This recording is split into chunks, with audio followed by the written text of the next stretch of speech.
Chapter 1: The Weight of Vellum. The air inside the Athenaeum of unrecorded histories was thick with the scent of aged paper, leather, and something else, something metallic and faintly ozonic, like the atmosphere after a lightning strike. Dr. Kenji Tanaka inhaled it, a familiar perfume that did little to calm the tight knot in his stomach. He stood in the grand rotunda, a vast, circular chamber whose domed ceiling was a masterpiece of stained glass depicting a swirling cosmos. Sunlight filtered through cobalt and crimson panes, cast long, distorted shadows across the marble floor. Around him, 3 tiers of concentric balconies held endless shelves of books, a silent, sleeping army of stories. His commission was straightforward, at least on paper. He was to conduct a psychological study on the effects of prolonged exposure to dense narrative environments. The Athenaeum's board, a collection of academics and eccentrics, wanted to quantify the institution's legendary influence. Patrons had for centuries reported odd phenomena: vivid daydreams, auditory hallucinations, temporal distortions. Most were dismissed as the product of overactive imaginations steeped in fiction. Kenji was here to provide a scientific framework, to pathologize the poetry. A sharp, clipping sound approached. It was Beatrice Croft, the head archivist. She moved not with the shuffling gait of a stereotypical librarian, but with the precise, deliberate steps of a drill sergeant. Her gray hair was pulled into a severe bun, and her spectacles were perched on the end of her nose, tools for scrutiny rather than aids for vision. "Doctor," she said, her voice was as crisp as a new sheet of paper, "your station is prepared. Section Gamma, Antiquarian Philosophy. The lighting is stable there. The humidity is within acceptable parameters." "Thank you, Ms. Croft," Kenji replied, adjusting the strap of his leather satchel. "The board was very clear about my access." "They were," she affirmed, a faint hint of disapproval in her tone. "You have clearance for all public sections and the primary archives. The sub-basement and the scriptorium are of course forbidden. They are matters of preservation, not public inquiry." She led him away from the rotunda's muted grandeur and into one of the radial corridors. The air grew cooler, denser. The light shifted from stained glass majesty to the steady, amber glow of brass reading lamps. Here, the shelves were taller, packed tighter.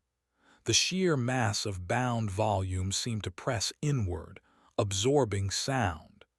Kenji's own footsteps, which had echoed on the marble, were now muffled by thick carpets woven with intricate, geometric patterns. "Your work, it seems unusual," Beatrice commented, not turning around. "Psychology in a library. Are you here to diagnose the readers or the books?" "A little of both, perhaps," Kenji offered. "I study how narrative affects perception, how a compelling story can physically alter a person's sense of reality. This place is the most potent source of narrative I have ever encountered." "The Athenaeum is not a source," she corrected him, her voice sharp. "It is a repository, a sanctuary. It preserves knowledge. It does not create it." Her hand swept across a row of leather spines, a gesture that was both reverent and possessive. She believed every word she said.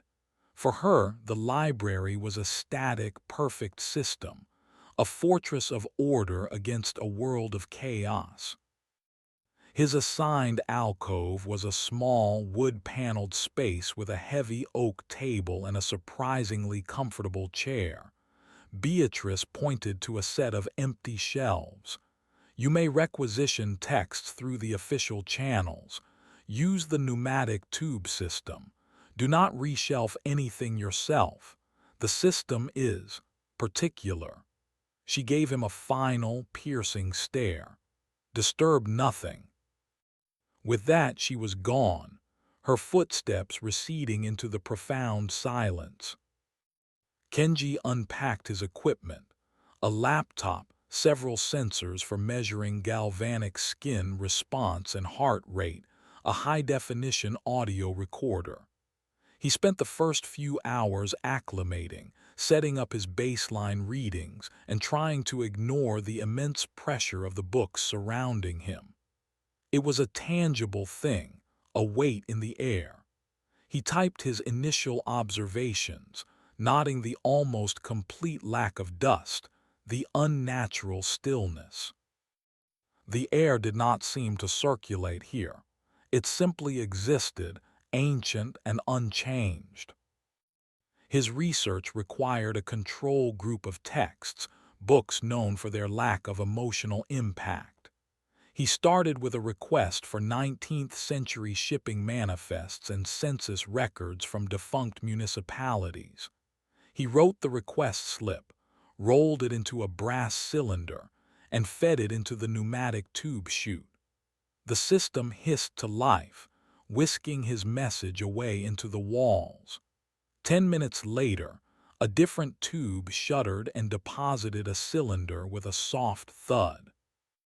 Inside was a note on heavy cardstock, written in an immaculate cursive hand. Request denied. Insufficient narrative substance.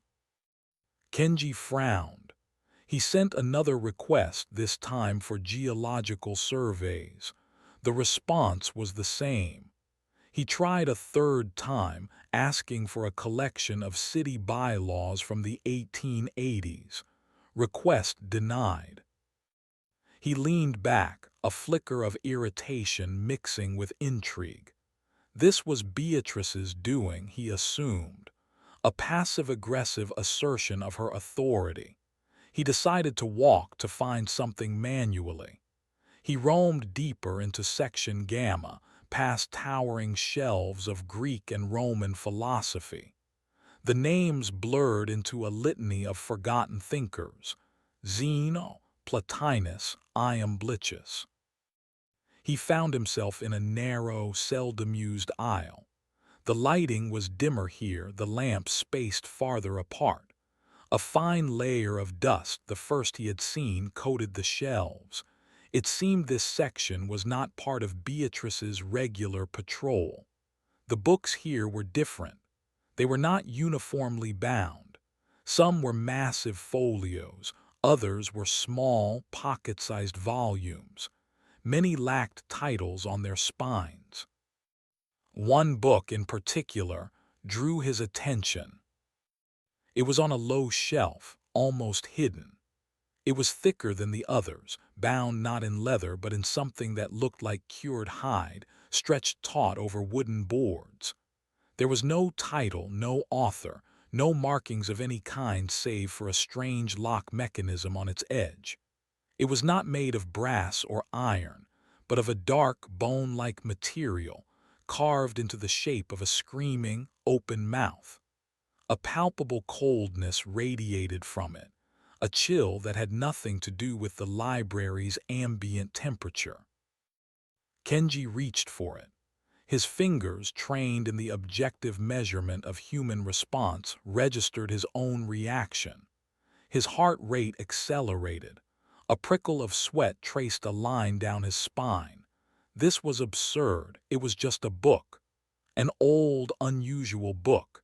He hesitated, his hand hovering over the strange binding. The silence of the aisle deepened, and for a moment he thought he heard a sound. A faint, rhythmic exhalation, like a person breathing in a deep sleep. He was a man of science, a debunker of myths. He had come here to explain away the fantastic, not to succumb to it. With a resolve born more of academic pride than courage, he grasped the book. The cold was intense, seeping through his skin. It felt hungry. The vellum-like cover was unnaturally smooth, and for a fleeting, sickening second he could have sworn it felt like human skin. He lifted it from the shelf. It was heavier than it should be, a dead, dense weight that seemed to pull at his muscles. The screaming mouth of the lock stared up at him, a silent, eternal shriek trapped in polished bone. He held the object of his future study, the artifact that would form the core of his research, yet a primal part of his brain, an instinct he had long since suppressed with logic and reason, screamed a single, clear warning. Put it back. He did not. He carried the heavy tome back toward his alcove, the cold of its surface a spreading stain against his chest. The rhythmic breathing sound was gone, replaced once more by the oppressive, watchful silence of the Athenaeum. Chapter 2: Uncanny Valleys. The next morning, Kenji found the book exactly where he had left it, centered on the great oak table in his alcove. The bone-white lock, a rictus of silent horror, seemed to catch the lamplight in a predatory gleam. He had spent a fitful night, his sleep populated by disjointed images of hallways that twisted into impossible shapes and statues that turned their heads to watch him pass. He dismissed it as a simple stress response to a new environment. He dedicated the morning to observing other patrons. From his alcove, he had a clear view of one of the smaller, subsidiary reading rooms. An elderly man sat meticulously transcribing a medieval bestiary. A young woman was engrossed in a collection of romantic poetry, her expression shifting from melancholy to rapture. Kenji attached his discreet sensors to his own wrist, calibrating his baseline. His heart rate was a steady 72 beats per minute. Normal. He turned his attention back to the book. He photographed it from every angle, documenting its strange, organic texture and the unsettling detail of the lock. He tried to research it in the library's digital catalog, but searches for unmarked text, bone lock, or hide binding yielded thousands of useless results. The book did not seem to exist in any official record. It was a ghost on the shelves. He decided to approach Beatrice. He found her in the main archive, overseeing the restoration of a fragile 16th century atlas. Her focus was absolute. "Ms. Croft," he began. She did not look up. "Doctor, I trust you are not disturbing the delicate ecosystem of this institution." "I found a book," Kenji said, keeping his voice even. "Uncatalogued. I was hoping you could identify it." He described the object, its size, its binding, the unique lock. A flicker of something, not recognition, but a guarded awareness, crossed her face. She placed her tool down with painstaking care. "Section Gamma, you said, in the lower shelves." "That's right, a dusty aisle." "Some items are legacy holdings," she said slowly, her eyes fixed on the map before her. "They predate the current cataloging system. They are not intended for public circulation. You should not have removed it." "It was on an open shelf," Kenji countered. "My commission grants me access." "Your commission does not grant you prudence, doctor," she retorted, her voice hardening. "There are texts here older than the languages they are written in. They are not to be trifled with. Return it to where you found it." immediately. Her reaction was disproportionate to the situation. It was not the irritation of a librarian dealing with a mis-shelved book. It was genuine alarm. He now understood this was not her attempting to impede his work. She was afraid of the book. Kenji returned to his alcove, her warning echoing in his ears. It only deepened his resolve. Fear was his field of study after all. He sat at the table and placed his hands on the book's cover. The cold was still there, a latent chill that seemed to emanate from its core. He pressed his sensors to the hide-like surface. The readings on his laptop remained flat. No thermal variance, no electromagnetic field. Objectively, it was just a cold, heavy object. Subjectively, it felt like he was touching a corpse. He decided to leave the lock for now. Perhaps the contents could be analyzed without opening it. He set up a high-frequency scanner, a device that could perform a rudimentary analysis of a book's internal structure, detecting paper density and ink composition. He powered it on. The machine whirred for a moment, then let out a piercing squeal of feedback. An error message flashed on its screen. Internal density exceeds measurable limits.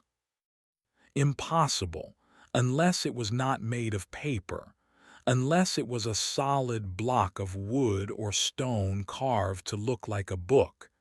He ran his hand over the distinct edges of the pages, the slight give of the spine. It was a book. He was certain of it. Frustrated, he leaned back in his chair and surveyed the alcove. His gaze fell upon a small, decorative bust of Marcus Aurelius that stood on a nearby shelf, a standard piece of library decor. He had seen dozens like it throughout the building. This one, however, seemed different today. The sculpted eyes, usually blank and philosophical, appeared to be angled slightly downward, fixed directly on him. He blinked. The angle was the same as before, a trick of the light, the effect of his own mounting paranoia, automatinophobia, his particular, professionally managed demon, a childish fear of dolls, mannequins, and wax figures, stemming from a vivid nightmare he'd had after a school trip to a history museum. He had long since learned to control it, to rationalize the unsettling feeling of the uncanny valley. He turned his back on the bust and focused on his notes, typing furiously. Subject's reaction to anomalous object appears to be causing mild paranoia, activating latent phobic responses. The object itself shows no measurable anomalous properties, yet the archivist's reaction suggests a history of unexplained phenomena associated with it. He worked for another hour, forcing his attention onto data analysis. When he finally stood up to stretch, he glanced again at the bust of Marcus Aurelius. Its head was now turned a full 10 degrees to the right. The air in Kenji's lungs turned to ice. It was no longer subtle. It was a clear, impossible physical alteration. He stood frozen, his heart hammering against his ribs. The bust was made of solid marble. He had examined it himself when he first arrived. It was heavy, inert. It could not move. He took a slow, deliberate step towards it. The marble eyes, devoid of pupils, held a depth that hadn't been there before. They were not just looking in his direction, they were watching him. He reached out a trembling hand, his fingers hovering inches from the cold stone face. He had to be sure. He had to touch it, to confirm it was just rock.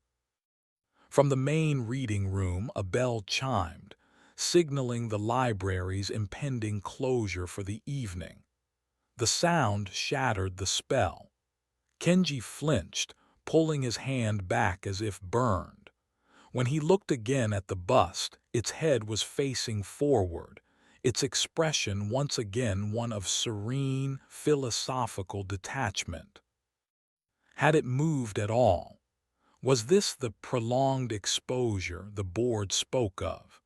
Was the library itself a psychotropic environment, inducing hallucinations tailored to the individual?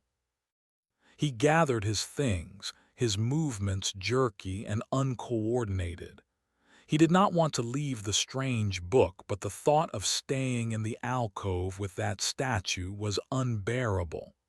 He packed his satchel, his eyes darting towards the marble bust every few seconds. It remained still. As he walked back toward the grand rotunda, he passed another statue, this one a life-size depiction of Clio, the muse of history. She stood on a pedestal, a stone scroll in her hand. Kenji gave it a wide berth. As he passed, he kept his head forward, his gaze fixed on the exit, but he could feel it. A cold, heavy, unblinking stare fixed on the back of his neck.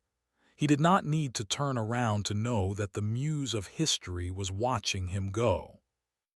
Chapter 3: The Fear of Passing Time. Beatrice Croft did not approve of the student Leo Morno. He was a creature of pure chaos. His hair was an unkempt explosion of curls.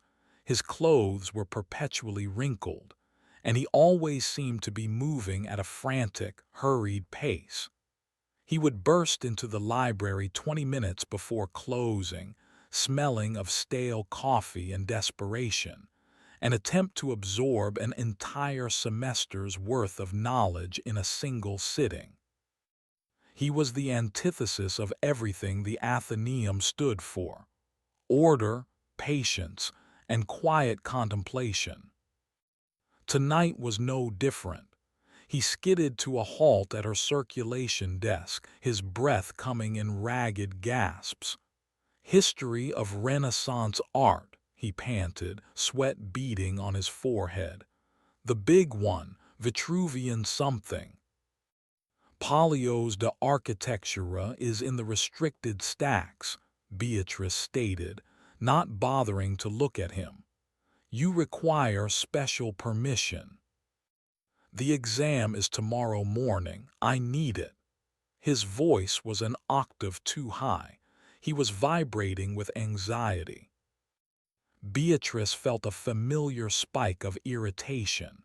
This was his failure of planning, not hers. The rules are absolute. Leo's eyes darted around the rotunda, finally landing on Dr. Tanaka, who was observing them from a short distance away. Kenji, still unsettled from his experience with the statue, had decided to stay late to monitor the library's nocturnal atmosphere. "Doctor," Leo called out, seizing the opportunity, "I'm a student at the university. I'm part of the control group for your study." It was a blatant lie, but Kenji saw the panic in the young man's eyes. It was a raw, palpable thing, a fear of failure so profound it was almost a physical illness. He also saw an opportunity.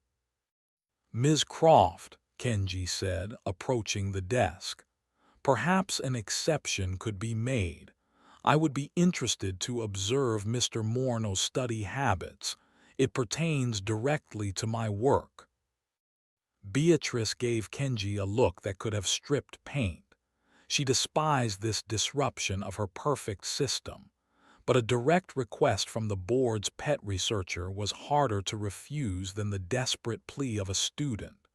With a sigh that was pure theater, she produced a key and disappeared into the stacks.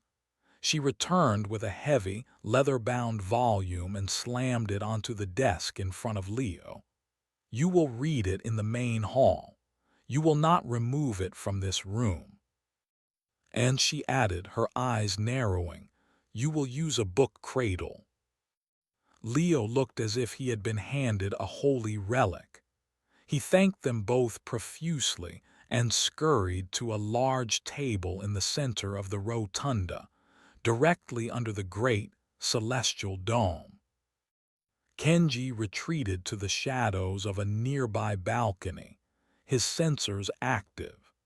He wanted to observe the students' interaction with a standard text, to see if the library's influence was universal, or if it was tied specifically to the strange book now locked in his temporary office. For the first hour, nothing happened. Leo devoured the text, his pen flying across a notepad. The only sounds were the scratching of his pen and the whisper of turning pages.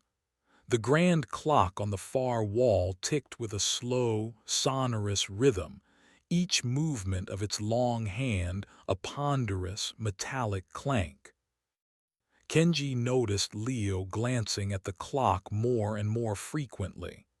The student's leg began to bounce, a frantic, jittery motion. He started muttering to himself, "Not enough time, never enough time." It was a classic case of exam anxiety, chronophobia, the irrational fear of time and its passing. Kenji logged the observation. The subject was exhibiting predictable stress behaviors. Then things began to shift. It started with the clock.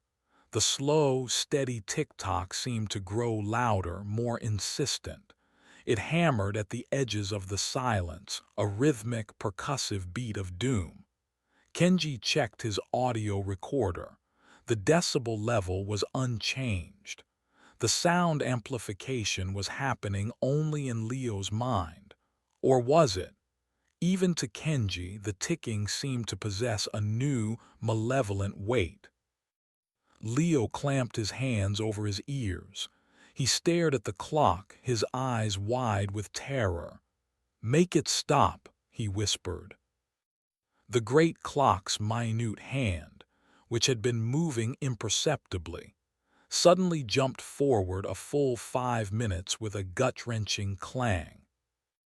Leo cried out, a short, sharp yelp of fear. He looked from the clock to the book, then back again. His breathing grew shallow. He began to read faster, his eyes skittering across the pages with desperate speed.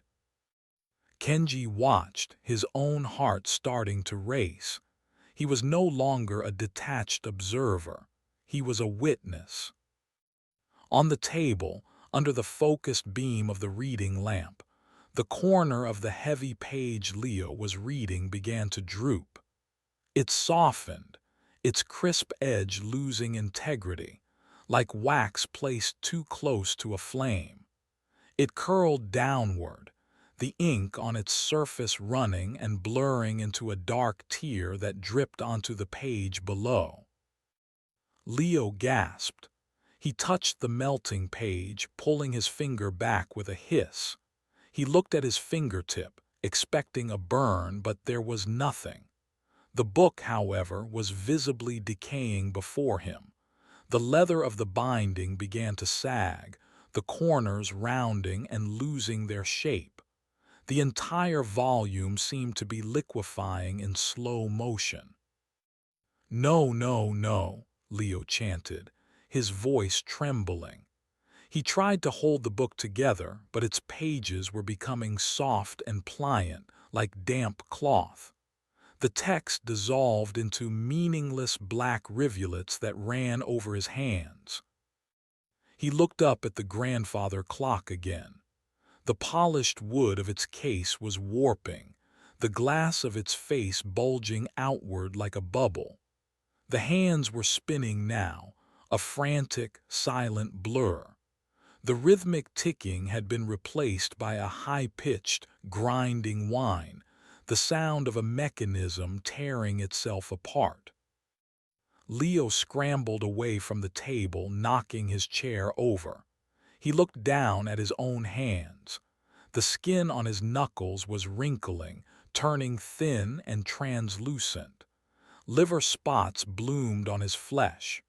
The veins stood out, thick and blue, under the parchment-thin skin. He was aging, rapidly, unnaturally. "Help!" he shrieked, his voice cracking, turning reedy and thin. "It's too fast." He stumbled, his youthful gait replaced by a pained, arthritic shuffle. He ran, or tried to run, towards the rotunda's exit. His dark, curly hair was receding from his temples, thinning and turning a dusty gray with every step. Lines etched themselves around his eyes and mouth, deepening into canyons on his face. Kenji was frozen on the balcony, a spectator to a horror he could not comprehend. He saw Beatrice emerge from the stacks, drawn by the scream. She stopped dead, her face a mask of disbelief. She saw the melting book, the deformed clock, and the young man who was now a stooped, withered old man, clawing at the great bronze doors. Leo reached the exit and fumbled with the handle. He managed to pull the door open and collapsed out into the night. The door swung shut behind him, leaving only a puddle of inky residue on the floor and a single, overturned chair. The library was silent again. The clock on the wall was pristine, its hands indicating the correct time. The ticking was once again a slow, sonorous beat. On the table, the copy of De Architectura sat in its cradle, perfectly preserved, not a single page out of place. But the puddle of black ooze remained, and Beatrice Croft stood staring at it, her face pale, her hands clenched at her sides. The perfect order of her world had been grotesquely violated. A small, almost imperceptible tremor started in her left hand, the first crack in her fortress of control. Chapter 4: The Geometry of Chaos. For 2 days, a fragile truce of silence existed between Kenji and Beatrice. The incident with the student was not spoken of. There was no official report. The inky puddle had been cleaned up before sunrise, and Leo Morno did not return. A discreet inquiry by Kenji revealed the student had been found wandering the university campus in a state of profound shock, suffering from what doctors diagnosed as a sudden, unexplained psychotic break. He had no memory of the library, only a paralyzing fear of clocks. The silence did not bring peace. It was a heavy, charged thing, filled with unspoken questions. Kenji knew what he had seen. Beatrice knew what she had found. And they both knew that the quiet, ordered sanctuary of the Athenaeum was a lie. The Codex Metis, as Kenji had begun to call the locked book in his mind, remained in his alcove. He avoided it now, focusing his attention on the library itself. He walked the stacks for hours, his sensors active, searching for any anomaly. He found nothing. The statues were still. The books remained on their shelves. The air was calm. It was as if the library was holding its breath, waiting. The waiting ended on the 3rd day. The target was Beatrice. Kenji was in the public records section when he heard the crash. It wasn't loud, but it was sharp and distinct in the funereal quiet, the sound of wood splintering, followed by a cascade of falling objects. The noise came from the direction of the main archives, Beatrice's sanctum.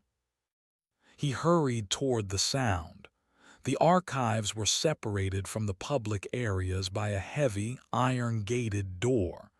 It usually stood open during the day. Now it was closed. He pushed. It was locked. "Ms. Croft," he called out, "Beatrice, are you all right?" There was no answer, only a faint, rhythmic scraping sound from within. "Beatrice, open the door," he yelled, his voice tight with alarm.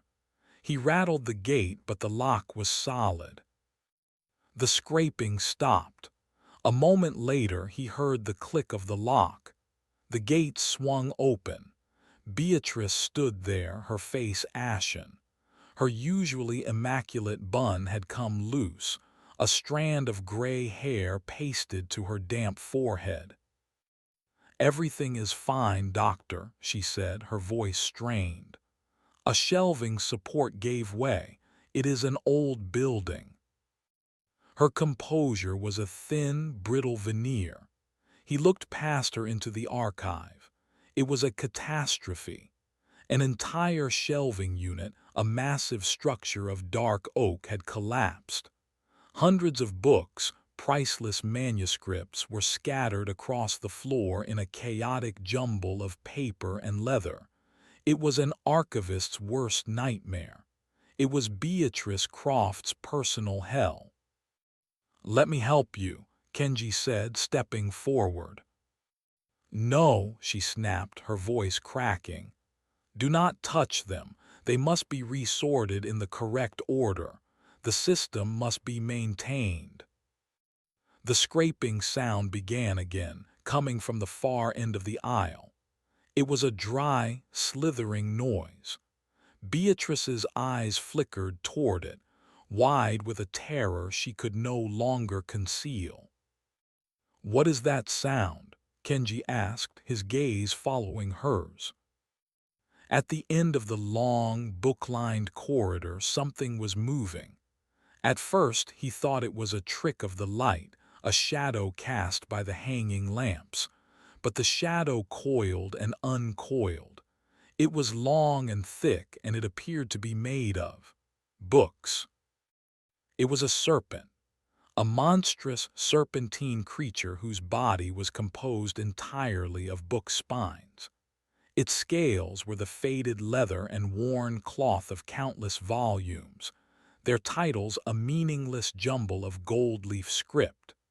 Its head was a gnarled mass of 3 large, open encyclopedias, their pages fluttering like a grotesque mockery of a forked tongue. It moved with a slow, powerful grace, its immense body weaving between the shelves, the sound of its movement the dry rustle of 1,000 turning pages. This was a manifestation of a different order. Leo's terror had been temporal, internal. This was a physical violation of reality, an embodiment of pure chaos sent to torment a woman who worshipped order.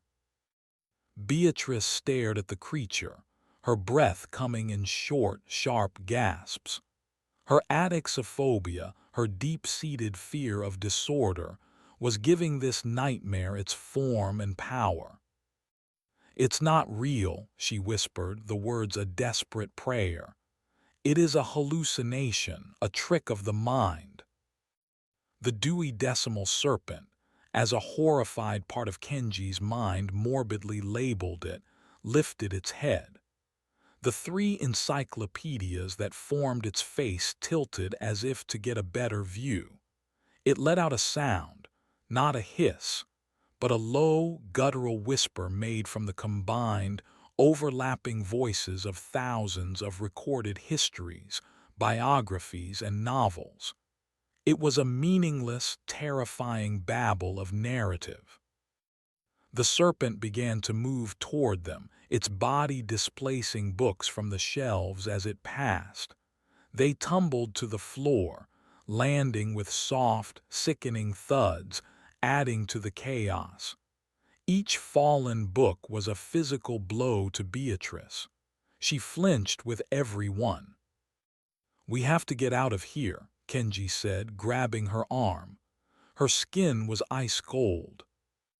"No," she insisted, her voice stubborn even in her terror. "My archive, my books."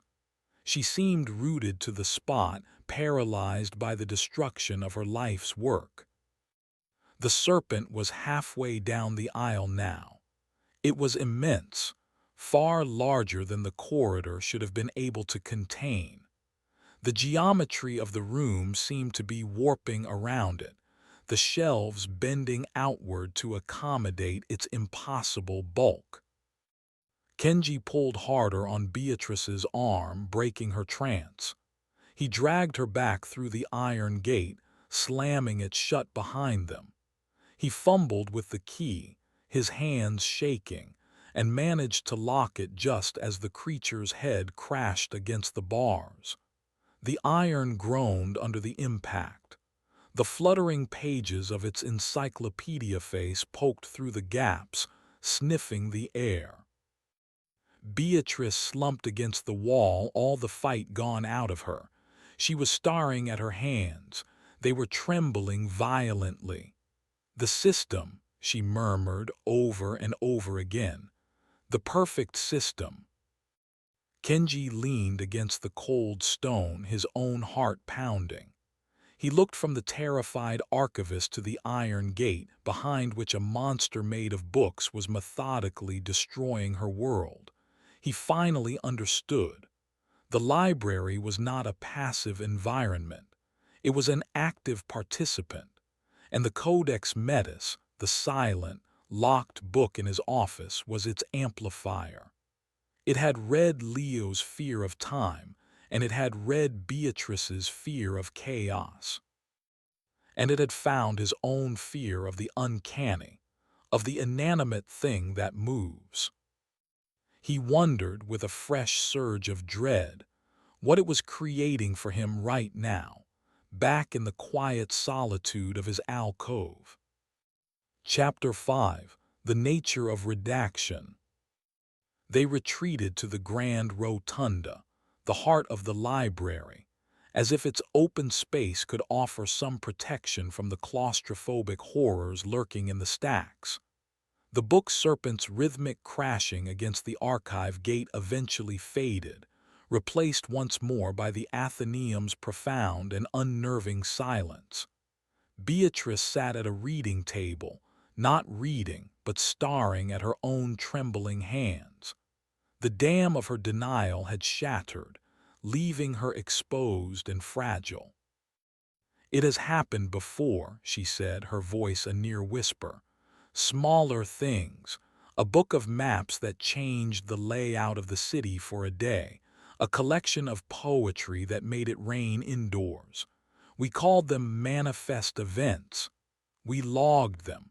We contained them, but nothing like this. Nothing so personal, so cruel." "It's the book I found," Kenji stated. It was not a question. "The Codex Metis, it's a catalyst. It finds a person's deepest fear and uses the library's energy to give it form." Beatrice finally looked at him, her eyes filled with a dawning horror. "What have you brought into my library?" "I didn't bring it. It was already here," Kenji countered, his voice low and urgent. "Hiding in your stacks, you knew it was there, you warned me." "I knew it was an object of instability, an artifact from the library's founding. The original archivists called it the vessel of dread. It was meant to remain untouched, dormant." She wrung her hands. "By moving it, by focusing on it, you have woken it up." The implication was clear. This was his fault. His academic curiosity had unleashed this terror. The weight of that responsibility was heavier than any book. "Then we have to understand it," Kenji resolved. "We have to know how it works if we're going to stop it." A new resolve seemed to settle in Beatrice. Her fear was still present, but it was now overshadowed by a cold, righteous anger. This thing had violated her sanctuary. It had desecrated her temple of order. It had to be stopped. "What do you propose?" "We need to examine it directly. Together. Your knowledge of the library's history and my understanding of psychology. We might be able to find a weakness." Returning to his alcove felt like a condemned man walking to the gallows. The bust of Marcus Aurelius was still there, its marble eyes fixed forward. Kenji refused to look at it. The codex Metis sat on the table, inert and malevolent. Its coldness seemed to permeate the entire room now. "This is the object," Beatrice said, her voice tight with revulsion. She would not step closer than the doorway. "I need you to tell me everything you know about it," Kenji said, keeping his own distance. "Its origins, its purpose." "The records are fragmented," Beatrice began, her voice taking on the familiar cadence of a lecture. It was a coping mechanism. It was part of the original collection donated by the founder, a reclusive 18th century nobleman. He believed that every story, every idea had a spirit, a genius loci. He built this library not just to house books, but to contain those spirits. The Codex, according to his journals, was an attempt to create a taxonomy of the most primal spirits, the fears. As she spoke, a change began in the room. It was subtle at first, a flicker of the overhead lamp, a slight drop in temperature. Kenji watched the book, expecting it to be the source, but the change was coming from somewhere else. A shadow in the corner of the room where the wall met the floor began to darken. It was not a natural shadow cast by the furniture. It was a patch of absolute blackness, a void that seemed to drink the light. It was a hole in reality. The shadow coalesced, drawing itself upward. It was hideously, unnaturally slow. It formed a shape, a tall, slender silhouette in the form of a man. But it was not a man. It had no features, no clothes, no substance. It was a figure made of pure, featureless black. It was like a humanoid redaction, a walking piece of censored text. Kenji felt a new kind of fear, something cold and intellectual. This was not a manifestation of his phobia. This was something else. This was the library's immune system. The figure, the redacted, stood perfectly still in the corner. It had no eyes, but they could feel its attention, a heavy, sterile pressure. It was not angry. It was not malicious. It was an instrument.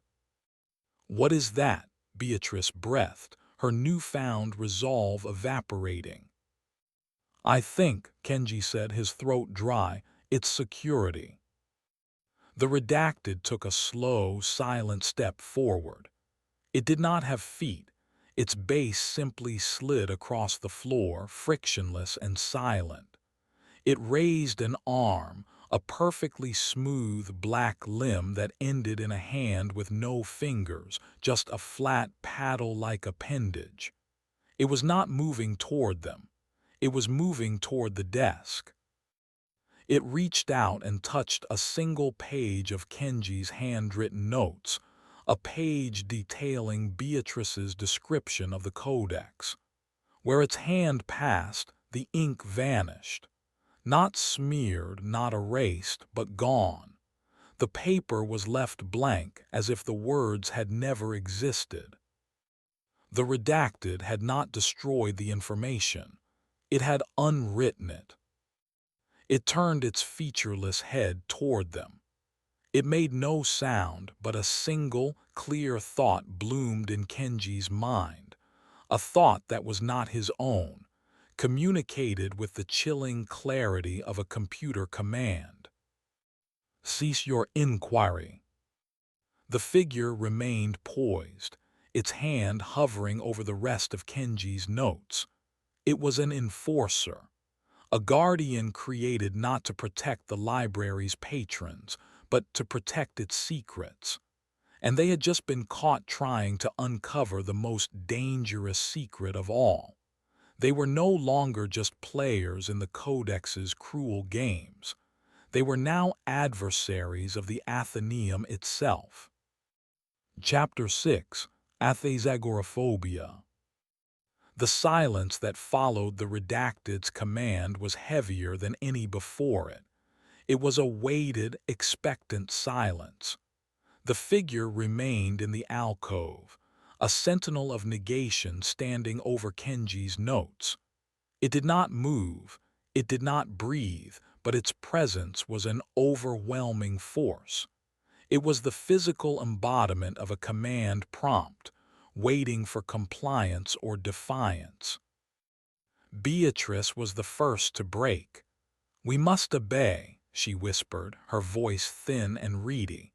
She was a woman who lived by rules, and she had just been handed the most absolute rule of all. "We will put the book back. We will speak of this no more." "No," Kenji said, his own voice low but firm. The initial shock was receding, replaced by a cold, analytical fury. "It won't stop. It has been activated. It fed on Leo's fear. It fed on yours. It will keep feeding. Leaving it alone now is a death sentence for the next person who stumbles upon it." "It is not our place." "It is our responsibility," Kenji countered, his voice rising. He took a half-step toward the alcove, and the redacted's featureless head swiveled to track the movement. "It is a predator, Beatrice, and this library is its hunting ground. We can't just lock the cage and walk away." The redacted seemed to consider his words. It tilted its head, an unnervingly human gesture for something so alien. Then it turned its attention back to the desk. Slowly, deliberately, it swept its flat hand across the entirety of Kenji's research. Every note, every chart, every observation he had made about the library, the patrons, and the Codex Metis vanished. The papers were left pristine, a stack of mocking, empty white sheets. It had not just erased his work, it had undone it. With its task complete, the figure seemed to dissolve. Its sharp edges softened, and its form bled back into the corner from which it came, sinking into the floor until nothing remained but a normal, unremarkable shadow. The oppressive weight in the room lifted, but the terror it left behind was profound. They had been warned. "It will return," Beatrice stated, her voice trembling. "If we continue this, it will not just erase your notes, it will erase us." "Then we have to be smarter than it," Kenji said, his mind racing. It reacted to direct inquiry, to us speaking about the Codex. We can't talk about it, we can't write about it, we have to communicate by other means. He looked around the vast library, a repository of every form of human expression. We have to use its own system against it. The plan was desperate, bordering on insane. They would use the library itself as their medium. Instead of discussing the book, they would find texts that described similar phenomena. Instead of writing notes, they would arrange books on a table, their titles forming a crude sentence. They would fight a battle of subtext and allegory against a literal monster, under the watchful eye of a conceptual censor. Their first target was Beatrice's phobia. Not adixophobia, the fear of disorder. The book serpent was a chaotic, brute force attack. No, her deeper, more secret fear, the one she barely admitted to herself. Athenagoraphobia, the fear of being forgotten. Her life's work was preservation, a frantic battle against the entropy of time that turned all things to dust and oblivion. The redacted's ability to unwrite things was a horrifyingly personal threat to her. They began in the genealogy wing.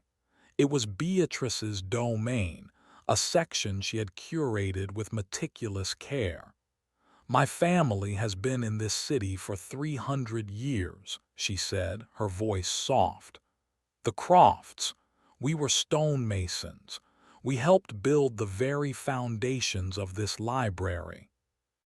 She pulled a heavy, leather-bound registry from a shelf.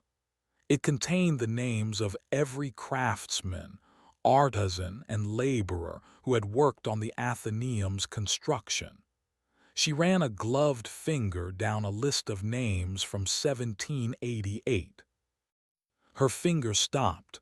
"There," she said, "Robert Croft, my great-great-great-grandfather." Kenji watched her face, his own sensors discreetly monitoring his heart rate, which was already elevated. He felt like a conspirator whispering treason in the king's castle. As Beatrice stared at the name, the ink began to fade. It did not run or blur.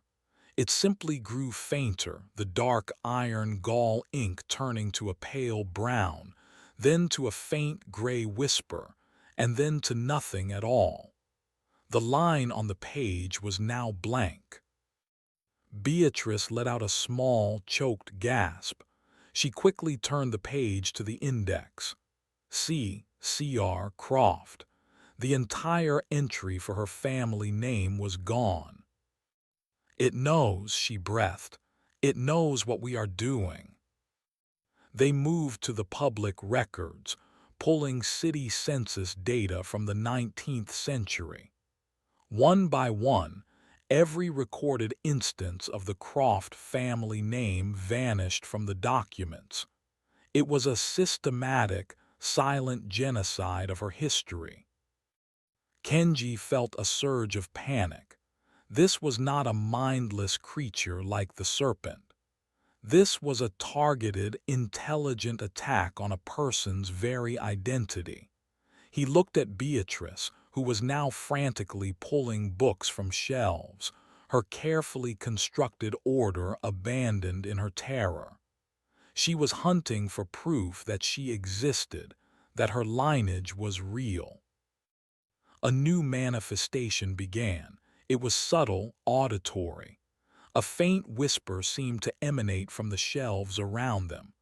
Kenji held his audio recorder up, but it registered nothing.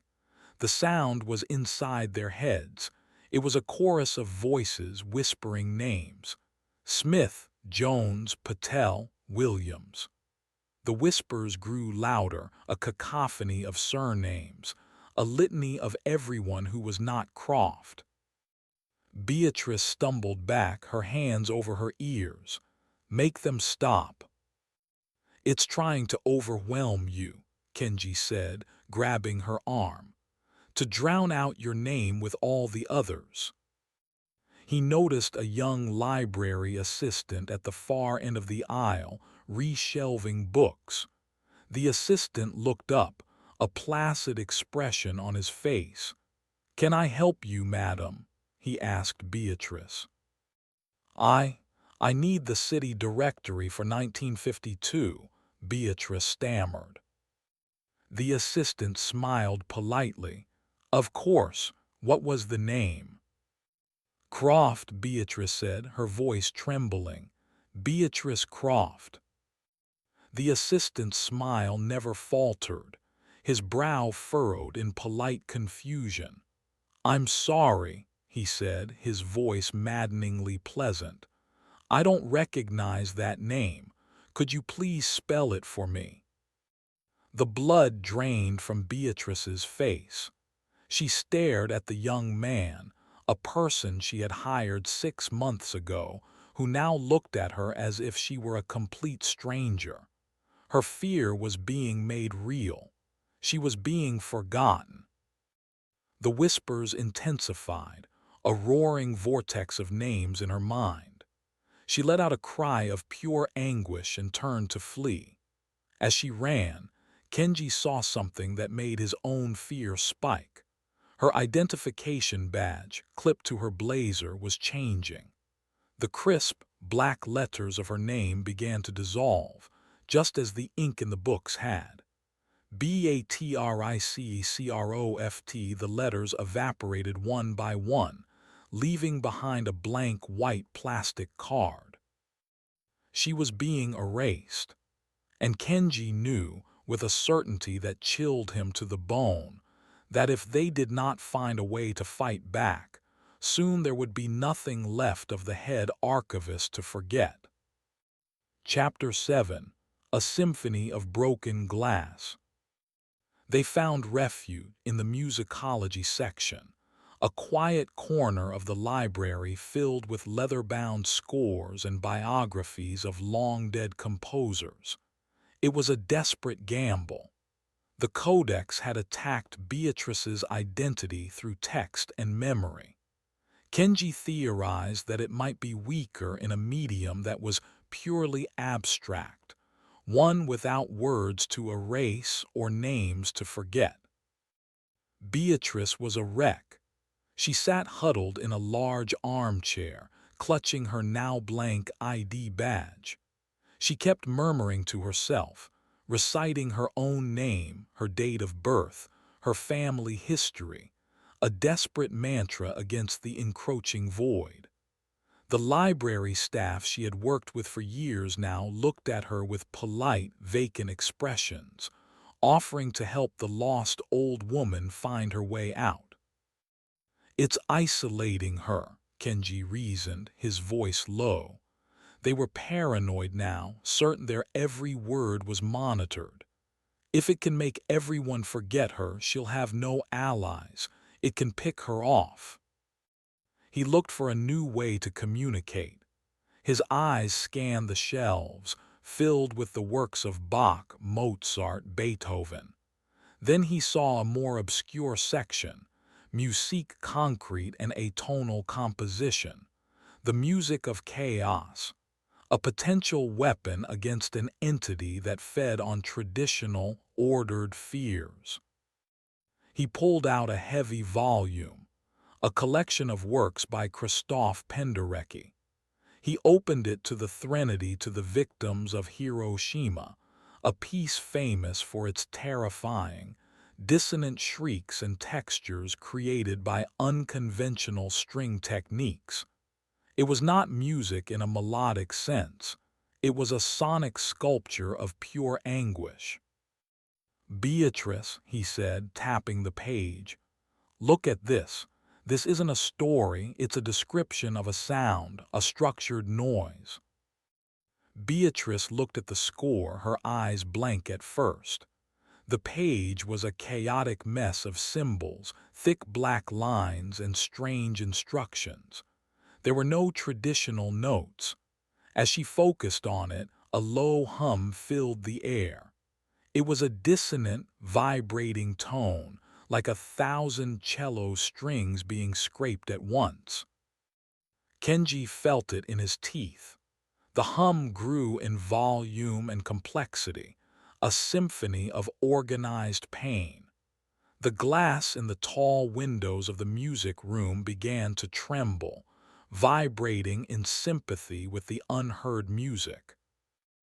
And then another sound joined the hum, a high-pitched, piercing whine. Kenji recognized it instantly. It was the sound of the clock in the main hall just before it had started to melt when terrorizing Leo. The Codex was reacting. It was trying to assert its own horror over the one they had summoned. "It's fighting back," Kenji said, a grim excitement in his voice. "It's a frequency war." He frantically searched the shelves, pulling out more books. John Cage's 433, a composition of pure silence, a treatise on industrial noise pollution, a biography of a sound engineer who specialized in infrasound, frequencies too low for the human ear to hear, but capable of inducing feelings of dread and panic. He laid them all open on the table around Beatrice. The air grew thick with a cacophony of conceptual noise. The low hum of the threnody, the oppressive weight of Cage's silence, the gut-churning vibration of infrasound, and the high-pitched whine of the codex's chronophobia. The library was weaponizing sound itself. The glass in the windows rattled more violently. A spiderweb of cracks appeared on a large pane. Suddenly, a new sound cut through the din, the grinding, scraping sound of marble on marble. Kenji's blood ran cold. His phobia. The codex was multitasking. It was trying to fight off Beatrice's sonic attack while simultaneously launching one of its own against him. From the hallway, two statues appeared. They were not famous muses or philosophers this time. They were nondescript, life-sized figures of a man and a woman in 18th century attire, generic decorative pieces he had passed 100 times. But they were no longer generic. They moved with a horrifying stop-motion gait, each step a juddering scrape that sent shivers down his spine. Their marble faces were no longer blank.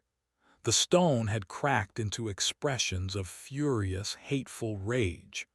The woman's sculpted mouth was open in a silent scream, her stone teeth perfectly rendered. The man's brow was furrowed, his marble eyes narrowed and fixed directly on Kenji. They were manifestations of his automatinophobia, the fear of the human-like figure that is not quite human, and they were coming for him. The symphony of terror reached its crescendo. The dissonant hum, the maddening whine, the silent pressure, the grinding of stone. The windows couldn't take it anymore. With a deafening explosion, every pane of glass in the music room shattered inward. Shards flew across the room like shrapnel. Kenji ducked behind a heavy table, pulling a stunned Beatrice down with him. The two marble statues were peppered with glass, chips flying from their surfaces, but they did not stop. They continued their relentless, scraping advance. The book serpent had been a brute. The erasure of Beatrice's identity had been surgical. This was different. This was a multi-front war. The Codex Metis was fighting them on every sensory and psychological level it could. The two statues reached the doorway of the music room. They paused, their blank eyes scanning the wreckage. The male statue raised its arm and pointed a stony, accusatory finger directly at Kenji. They had their target, and there was nowhere left to run. Chapter 8: The Logic of Unseen Things. The two marble figures stepped into the room, their movements a parody of human grace. Each scrape of stone on the wood floor was a physical assault on Kenji's nerves. He was crouched behind the overturned table, the air thick with the dust of shattered glass and pulverized plaster. Beside him, Beatrice was curled into a ball, her hands clasped over her head, lost in the psychic storm of noise and negation. Kenji's mind, the analytical engine he had always relied upon, was sputtering. His phobia was no longer a latent anxiety. It was a concrete, advancing threat. He had to think. Logic was his only shield. What were the rules? The creatures were manifestations of his fear. Therefore, they were bound by the nature of that fear. Automatinophobia was not about physical harm. It was about the psychological horror of the uncanny, the dread of the thing that should not be. He peered over the edge of the table. The female statue, with her face of silent rage, was moving toward Beatrice. The male statue advanced on him. Its marble eyes seemed to bore into him, stripping away his composure. "They're not trying to kill us," he said, more to himself than to the catatonic Beatrice. "They are trying to break us." He had to break the illusion. He had to prove to his own terrified mind that they were just objects. With a surge of adrenaline, he snatched a heavy book from the floor, a biography of Liszt, and hurled it at the advancing male statue. The book flew through the air and hit the figure square in the chest with a loud thwack. The statue did not react. It didn't flinch or stumble. The book simply bounced off its hard marble surface and fell to the floor. The figure continued its slow, inexorable advance. It was like throwing a rock at a tank. His logical attack had failed. Raw physics did not apply here. He scrambled backward, his eyes darting around the room for another weapon, another idea. The pages of the open books on the table were fluttering in the draft from the shattered windows. The score for cages 433 lay open. Silence. A composition made of nothing. A desperate thought clicked into place. The redacted had reacted to direct inquiry. The book serpent had attacked Beatrice's obsession with order. The melting clock had preyed on Leo's fear of time. These manifestations were not just monsters, they were arguments. They were twisted, horrifying pieces of rhetoric. You couldn't fight an argument with a fist. You had to counter it with a better argument. What was the argument of the uncanny valley? That an object was alive. He had to prove it wasn't. How do you prove something isn't looking at you? You stop looking at it. It was the most counterintuitive, terrifying thing he could possibly do. Every instinct screamed at him to keep his eyes on the approaching threat. But logic, cold and desperate, demanded a different course. "Beatrice, listen to me," he said, his voice urgent. He shook her shoulder. "Close your eyes. No matter what you hear, no matter what you think is happening, do not open them." She looked at him, her own eyes wide with unfocused terror.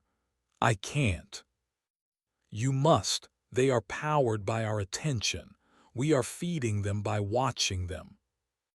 He didn't know if it was true, but it was the only hypothesis he had left. The male statue was only a few feet away now. He could feel a cold radiating from it, a tomb-like chill. He squeezed his own eyes shut. The world vanished, replaced by a universe of pure sound. The scraping of stone was louder now, more intimate. It was right beside him. He could hear the faint whisper of air as its arm moved. He could smell the scent of old marble and something else, something like wet clay. It was every nightmare from his childhood come to life. His body screamed at him to open his eyes, to look, to defend himself. He held firm. He focused on his breathing, turning his entire world into a simple loop of inhale, exhale. The scraping sound hesitated. It seemed confused. Kenji could feel the statue's presence, a cold spot in the air right in front of his face. He felt a light touch against his cheek, a sensation as cold and smooth as a gravestone. A phantom scream rose in his throat, but he choked it down. He kept his eyes closed. He recited psychological principles in his head, anything to build a wall of logic against the primal fear. Cognitive behavioral therapy. exposure response prevention. This is an irrational stimulus. The scraping sound changed. It became uncertain. It took a hesitant step back, then another. The intense cold began to recede. He heard a loud crash from the other side of the room. He fought the urge to look. A moment later, another crash, this one farther away. The scraping sounds faded, retreating down the hallway until they were gone completely. The symphony of noise also began to die down. The high-pitched whine vanished. The low hum faded to silence. The only sound left was the wind whistling through the broken windows. Kenji slowly opened his eyes. The statues were gone. The room was empty, save for the two of them and the wreckage. He looked at Beatrice. Her eyes were still squeezed shut, tears streaming from the corners. "It's over," he said, his voice hoarse. "They're gone." She opened her eyes cautiously at first, then wider as she saw the empty room. "How?" "We starved them," he said, a tremor still running through him. "Their existence is tied to our perception of them. When we stopped looking, we stopped believing in them on a fundamental level. We denied their argument. They had survived. They had found a chink in the Codex's armor, but it was a victory born of sheer terror and desperation, and the cost had been high. The music room was destroyed. Beatrice's identity was fractured, and Kenji knew that the Codex was not defeated. It was learning. It had thrown 3 different types of horror at them, and they had barely survived. He looked at the wreckage around him. The floor was covered in shattered glass. He bent down and picked up a large, curved shard. In its reflection, he saw his own face, pale and strained. And for a fraction of a second, he saw the reflection of the man standing behind him. A tall figure made of pure, featureless black. He spun around. There was nothing there. The redacted was no longer waiting for them to break the rules. It was watching them, hunting them, and it did not need him to be looking at it to exist. Chapter 9. The Fear of a Blank Page. The reflection in the glass shard had vanished as quickly as it had appeared, but the afterimage was burned into Kenji's mind. The redacted was no longer a stationary guard. It was mobile. It was stalking them. The rules of engagement had changed, and they were hopelessly outmatched. They needed a sanctuary, a place within the library that was somehow outside the Codex's influence. Beatrice, her voice still shaky but regaining some of its old authority, knew of only one possibility. "The scriptorium," she said. Kenji looked at her, remembering her initial warning. "You said it was forbidden." "It is," she confirmed, picking her way through the glass. "It is the oldest part of the library, the original room around which all the rest was built. It is not connected to the main pneumatic or cataloging systems. The founder believed some books were too powerful to be read, so he created a place where they could be contained, written, but never circulated. A room full of books that were never meant to be read. It sounded like the heart of the disease, not a cure. But they had no other options. The main library was now a hunting ground. Beatrice led him through a series of seldom-used corridors and down a narrow spiral staircase made of creaking iron. The air grew colder, mustier. They finally arrived at a single, heavy door made of ironwood, banded with black steel. There was no handle, only a complex lock with multiple keyholes.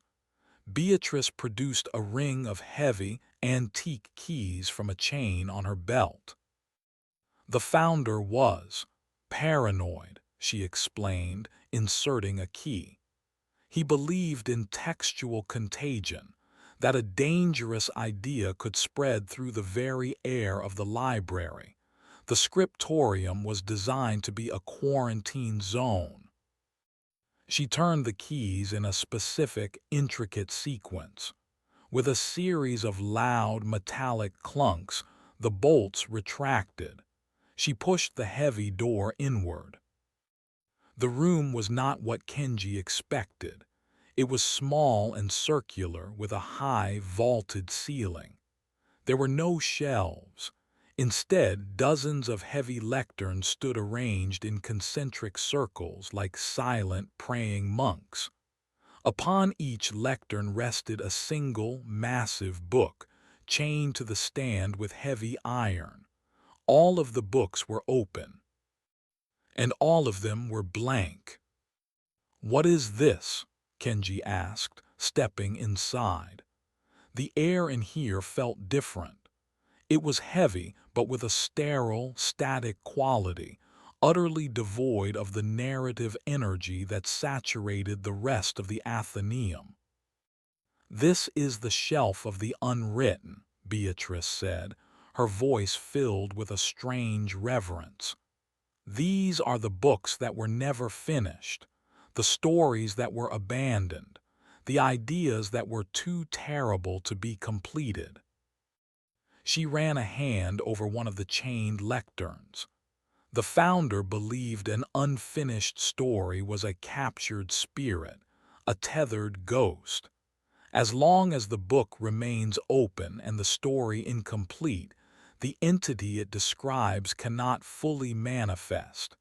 This room is a prison for potential horrors. Kenji walked from one lectern to the next. The pages were pristine vellum, unmarked by any ink, yet they did not feel empty. He felt a pressure emanating from them, a sense of immense, frustrated potential. It was the feeling of 1,000 held breaths. He stopped at a lectern in the center of the room. The book upon it was larger than the others, its blank pages seeming to shimmer with a faint luminescence. The chain that held it was thicker, the padlock more formidable. "And this one?" he asked. "We do not know," Beatrice admitted.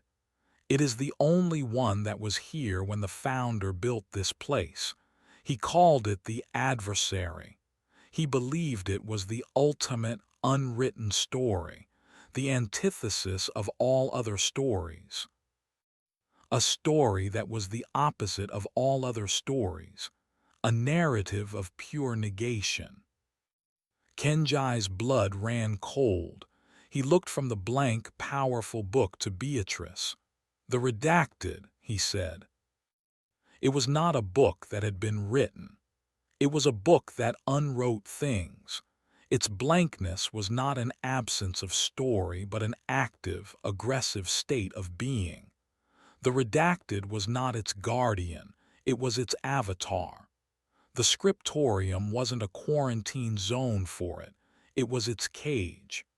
And by bringing the Codex Metis into the library, they had given the adversary's avatar a reason to leave its prison.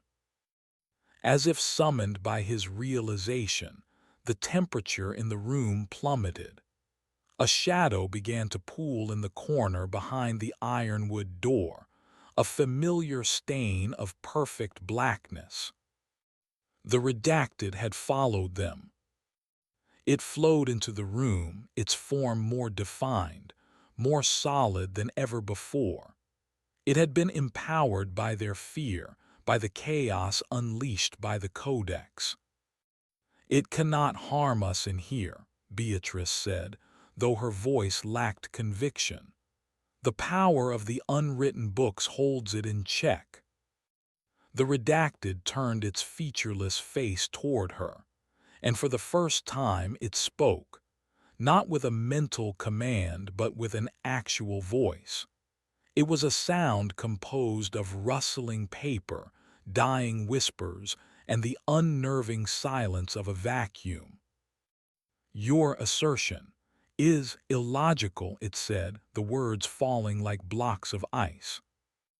It raised its hand, not toward them but toward one of the chained books on a nearby lectern. It pointed a finger, and a single word of shimmering black anti-ink appeared on the blank page. The word was finis. The moment the word was written, the book slammed shut with the force of a guillotine. The heavy chain holding it shattered, the links exploding outward. The lectern splintered. The pressure that had emanated from the book, the sense of a held breath, was released in a violent, psychic scream. From the now closed book, a form began to emerge. It was a writhing, amorphous mass of glistening tendrils and weeping eyes, a half-formed nightmare given sudden, violent birth. The unfinished horror, now finished by the redacted, had been set free. The redacted turned its attention to another book, and another. One by one it pointed, writing the single, liberating word on their blank pages. And one by one the prisons failed. The chained books slammed shut, their bonds shattering, unleashing the unwritten horrors they had contained for centuries. The scriptorium, their only sanctuary, was being turned into a feeding ground, and they were trapped inside with all the monsters. Chapter 10: The Weight of a Name. The scriptorium had become a crucible of nightmares. The newly released entities, no longer bound by their state of incompletion, thrashed and shrieked in the circular chamber. There was a creature made of whispers and shadows that flitted along the ceiling, a golem of mismatched, discarded plot points that lumbered between the lecterns, and a thing of pure geometric dread that unfolded itself in a corner, its sharp angles violating the laws of space. The redacted stood at the center of the chaos, a calm black pillar in a hurricane of its own making. It was systematically freeing the prisoners, not as an act of destruction, but as a calculated demonstration of its power. This was not a physical attack. It was a philosophical one. It was proving that its power to complete, to end, to redact, was greater than the scriptorium's power to contain. Kenji and Beatrice were backed against the far wall, trapped between the door and the growing legion of horrors. The creatures ignored them for now. They were disoriented, drunk on their sudden, violent birth. But it would not last. "The adversary," Kenji yelled over the din, pointing to the central lectern. "That's its power source, if we can do something to it." "We can't get near it," Beatrice shouted back, as the lumbering plot golem smashed a lectern to pieces nearby. The redacted seemed to hear him. It turned its featureless face towards the central, chained book, the adversary. It raised its hand, preparing to write its final, definitive word upon the most powerful blank page of all. If it freed the adversary, Kenji knew, it wouldn't just be a single new monster. It would be the end of the library, the end of all stories, a great, final redaction of reality itself. They had one last, desperate card to play. It was not a weapon of logic or sound. It was a weapon of pure identity. "Beatrice," Kenji yelled, "your fear, the fear of being forgotten. The Codex fed on it, but what if we can use it?" She stared at him, uncomprehending. The redacted erases things. It erases names, history. That's its nature, he explained, his mind racing. But you're still here. You've been fighting it. Your identity, your memory of yourself is a force against it. You have to push back. It was a wild, insane leap of faith. The redacted was an entity of negation. Perhaps the only thing that could fight it was an act of pure, powerful assertion. "My name is Beatrice Croft," she yelled, her voice a reedy thing against the monstrous cacophony. The redacted paused, its hand hovering over the adversary's blank page. It turned its head slightly toward her. "My mother was Evelyn Reed, my father was Samuel Croft," she screamed, channeling her terror into a declaration of existence. "My family laid the cornerstone of this building in 1788. I have worked here for 42 years. I remember every book, every shelf, every single patron who has ever walked through these doors." As she spoke, a faint, silvery light began to emanate from her. It was the opposite of the redacted's light-devouring blackness. It was a light of pure, unadulterated memory. The lesser monsters in the room seemed to recoil from the light, shielding their malformed eyes. The whispers of the shadow creature faltered. The plot golem took a hesitant step back. "Your history is irrelevant," the redacted boomed, its voice laced with something that sounded almost like static interference. It turned its full attention on her, abandoning the adversary for the moment. It saw her as the greater threat. "My name is Dr. Kenji Tanaka," Kenji shouted, seizing the moment. "I am a psychologist. I was born in Tokyo. My father was a calligrapher, my mother was an architect. I believe in logic, in reason, in the power of the observable universe." His own faint, silvery light joined hers. Their two small flames of identity pushed back against the overwhelming darkness. The redacted took a step toward them. It was being challenged on a fundamental level. Its very nature was to unmake, and here were two mortals, two insignificant specks, refusing to be unmade.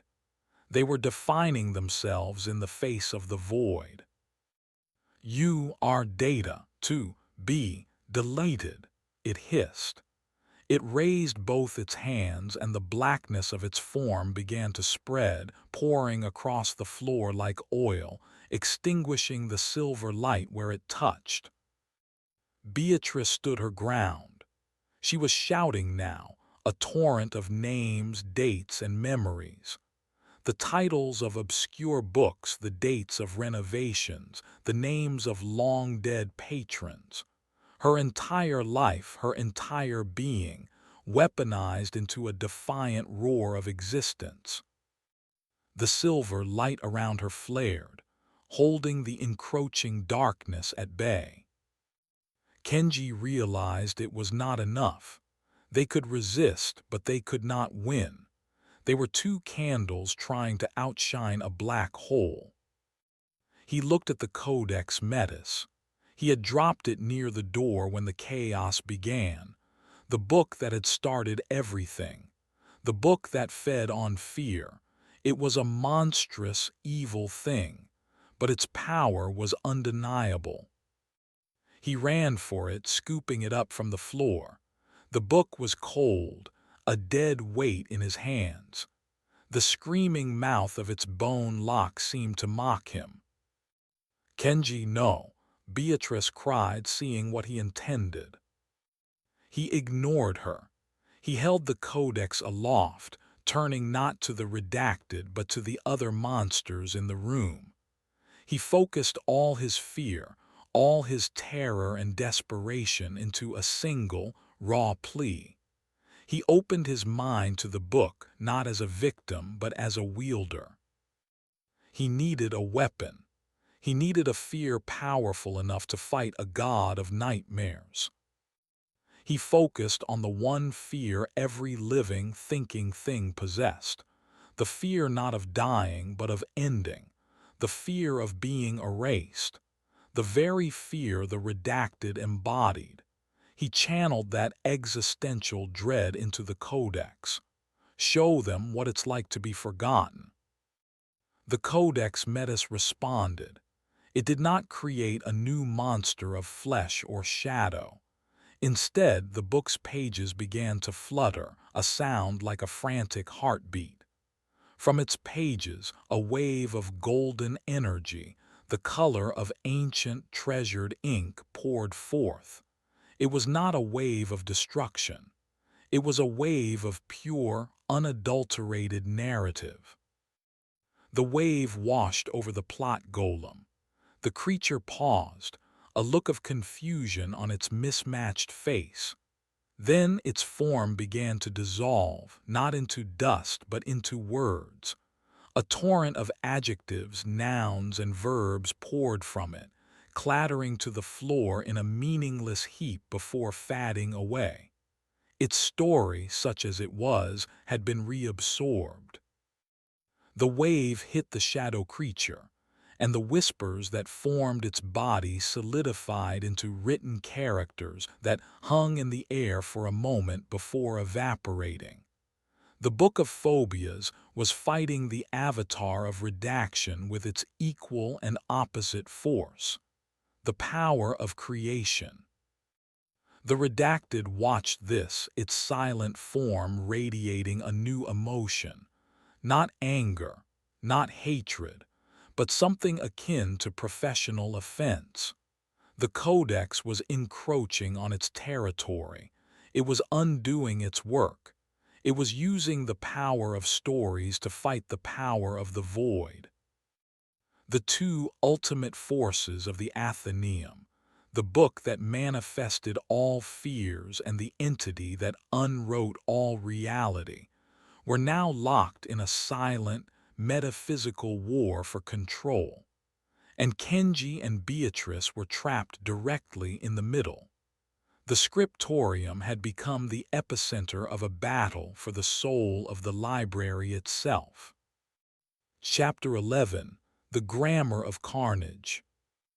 The scriptorium had become a battlefield of conflicting ontologies.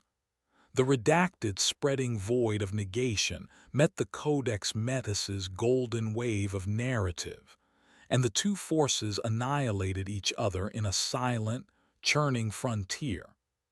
The air crackled with a power that was neither sound nor light, a raw, conceptual friction that vibrated in the bones. The lesser monsters caught in the crossfire were systematically unmade, their forms dissolving back into the raw components of story, metaphors, dangling clauses, and terrified adjectives, which were then, in turn, erased by the redacted's encroaching nullity. Kenji stood holding the codex, the epicenter of the golden storm. The book was alive in his hands, its pages turning with frantic speed, a blur of vellum. It was not feeding on his fear anymore. It was mainlining it, a willing symbiosis. He could feel the stories within it, a billion nightmares all screaming to be born, and he was the conduit, focusing their power into a single, cohesive weapon. It was an exhilarating, terrifying sensation, like holding a star in his hands. Beatrice, her own silver light of identity flickering but holding firm, stared in horror. "What have you done, Kenji? You've unleashed it."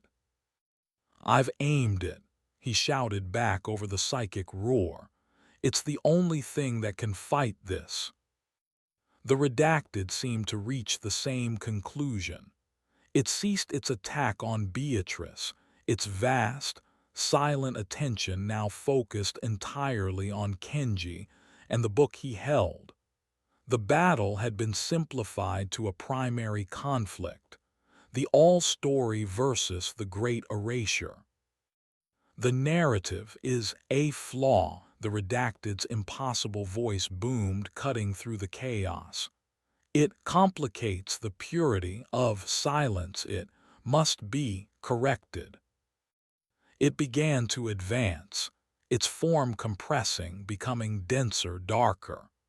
The void it projected was no longer a spreading pool, but a focused beam of absolute nothing, aimed directly at Kenji.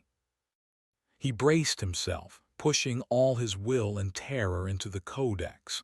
The book responded, and from its pages leaped a new kind of defender. It was a knight 9 feet tall, clad in armor not of steel, but of tightly woven, overlapping sentences of epic poetry. Its shield was a dense paragraph of defensive prose, and its sword was a single, searing line from a saga of heroic sacrifice. It was the archetype of the protector, given form. The knight of prose met the redacted's beam of nothingness. Its shield, the paragraph of protection, began to smoke and char, the words themselves turning to ash. The knight was buying them time, but it was a battle of attrition it could not win. The redacted's power was absolute, while the knight's was merely representational. "It's not enough," Beatrice cried out. "It's consuming the story." She was right. The redacted wasn't fighting the knight, it was editing it out of existence. Kenji needed a different kind of story.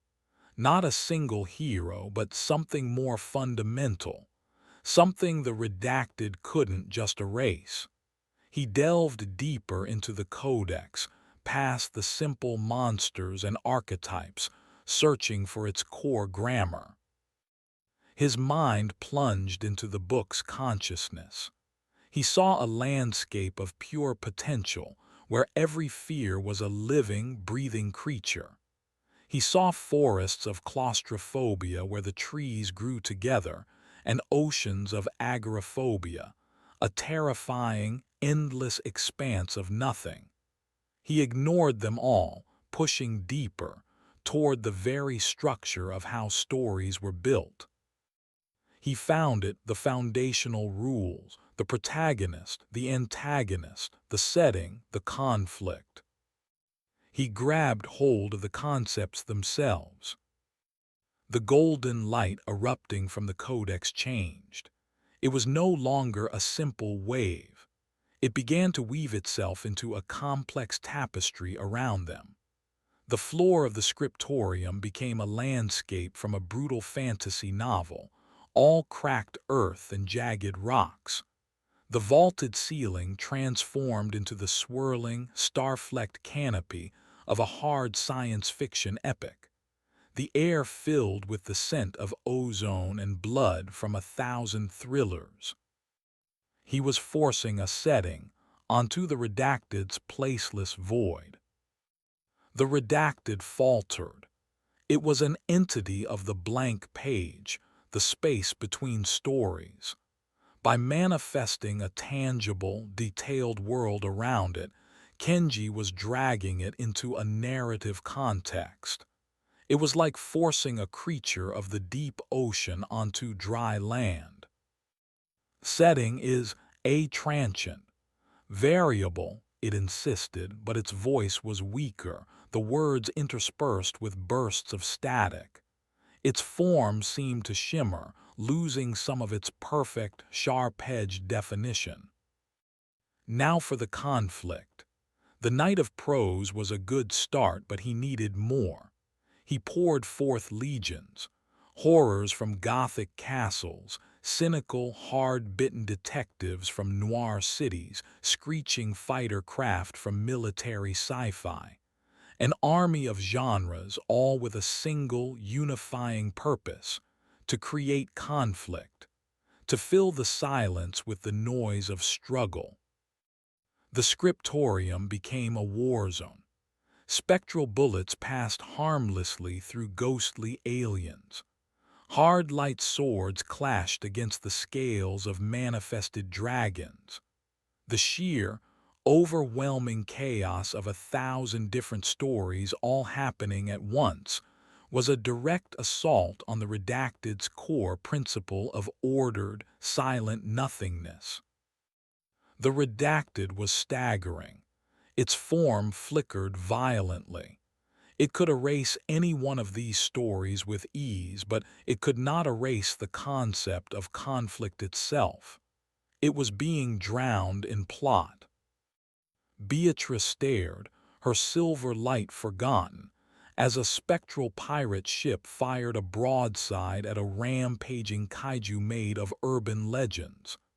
"This is madness," she breathed. "This is bibliography," Kenji roared, feeling the power surge through him. He was no longer just a psychologist.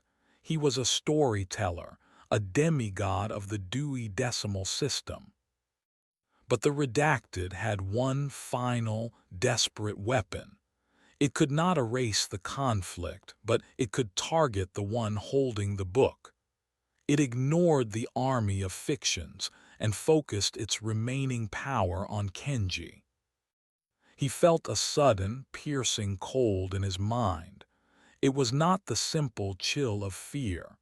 It was the surgical cold of negation. The Redacted was not attacking his body. It was attacking his name. The memory of his father's face flickered and vanished. The smell of his mother's perfume evaporated from his memory. His childhood home became a blank space in his mind. The names of his friends, his teachers, his first love, all were being plucked from his history, one by one. He cried out, the power flowing from the codex wavering. The army of genres flickered. The Redacted was erasing the author. If he ceased to exist, the story would stop. "Beatrice," he gasped, stumbling to one knee. "It's erasing me." Beatrice, jarred from her awe, saw what was happening. Kenji's face was becoming indistinct, his features blurring. She saw the same blankness that had claimed her own ID badge beginning to consume him. She acted. She could not fight the Redacted's power, but she could reinforce Kenji's identity. She began to shout, not her own history, but his. "Dr. Kenji Tanaka, your thesis was on the psychological impact of narrative structures in traumatized subjects. You published in the Journal of Abnormal Psychology. You presented at a conference in Geneva." She was reading from the file she had been given on him, the dry, academic facts of his life. But she delivered them like a war cry. Each fact, each date, each title was a small stone reinforcing the crumbling dam of his identity. The blurring slowed. Her words were anchors holding him to reality.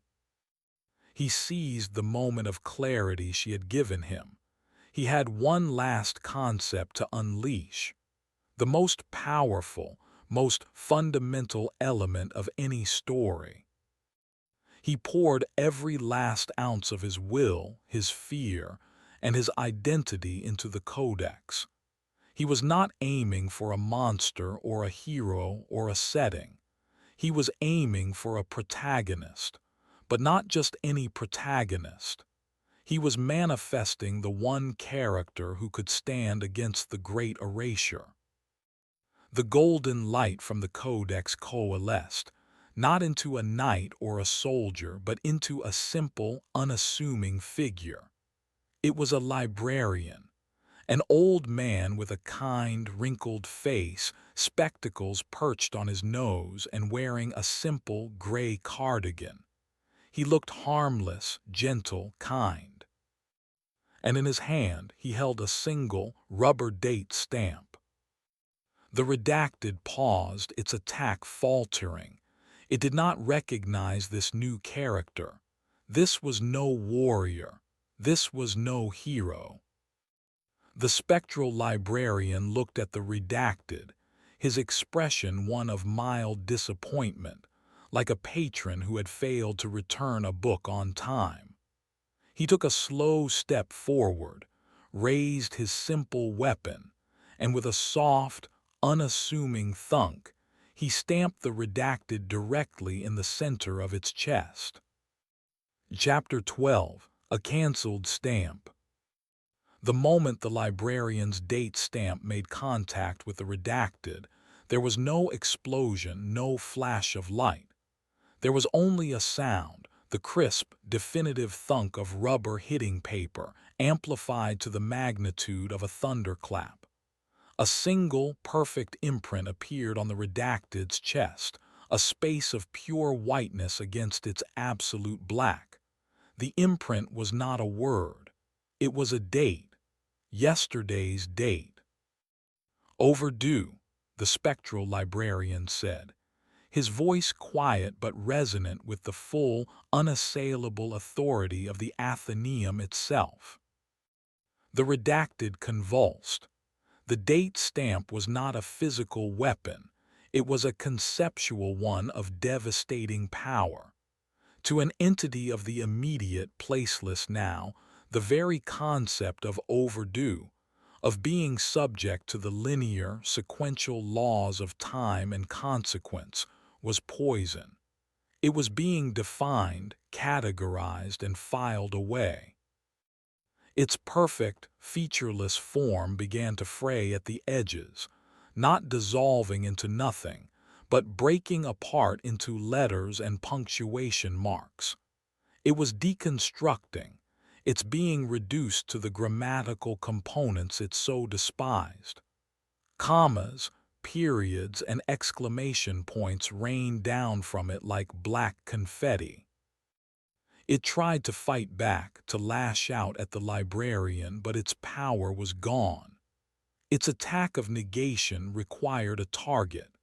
The librarian was not a character from a single story. He was the Platonic ideal of all librarians, a meta-character, an embodiment of the library's system.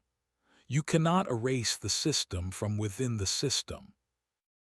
The redacted let out a final, silent scream, a burst of chaotic symbols and glyphs, hash and percent, at, and then it imploded, collapsing in on itself until all that was left was a single black period lying on the floor. And then that too was gone. The battle was over. The instant the redacted vanished, the power that had been flowing from the codex meta ceased. The book slammed shut in Kenji's hands, suddenly inert, its lock clicking back into place. The army of genres, the landscape, the librarian, it all evaporated, leaving only the scriptorium, now a scene of utter devastation. The floor was littered with the shattered remains of lecterns and the shredded, empty bindings of the books the redacted had finished. Kenji collapsed, the physical and mental toll of wielding the codex hitting him all at once. The book fell from his grasp, landing with a heavy thud. He felt hollowed out, as if his entire psyche had been scraped clean.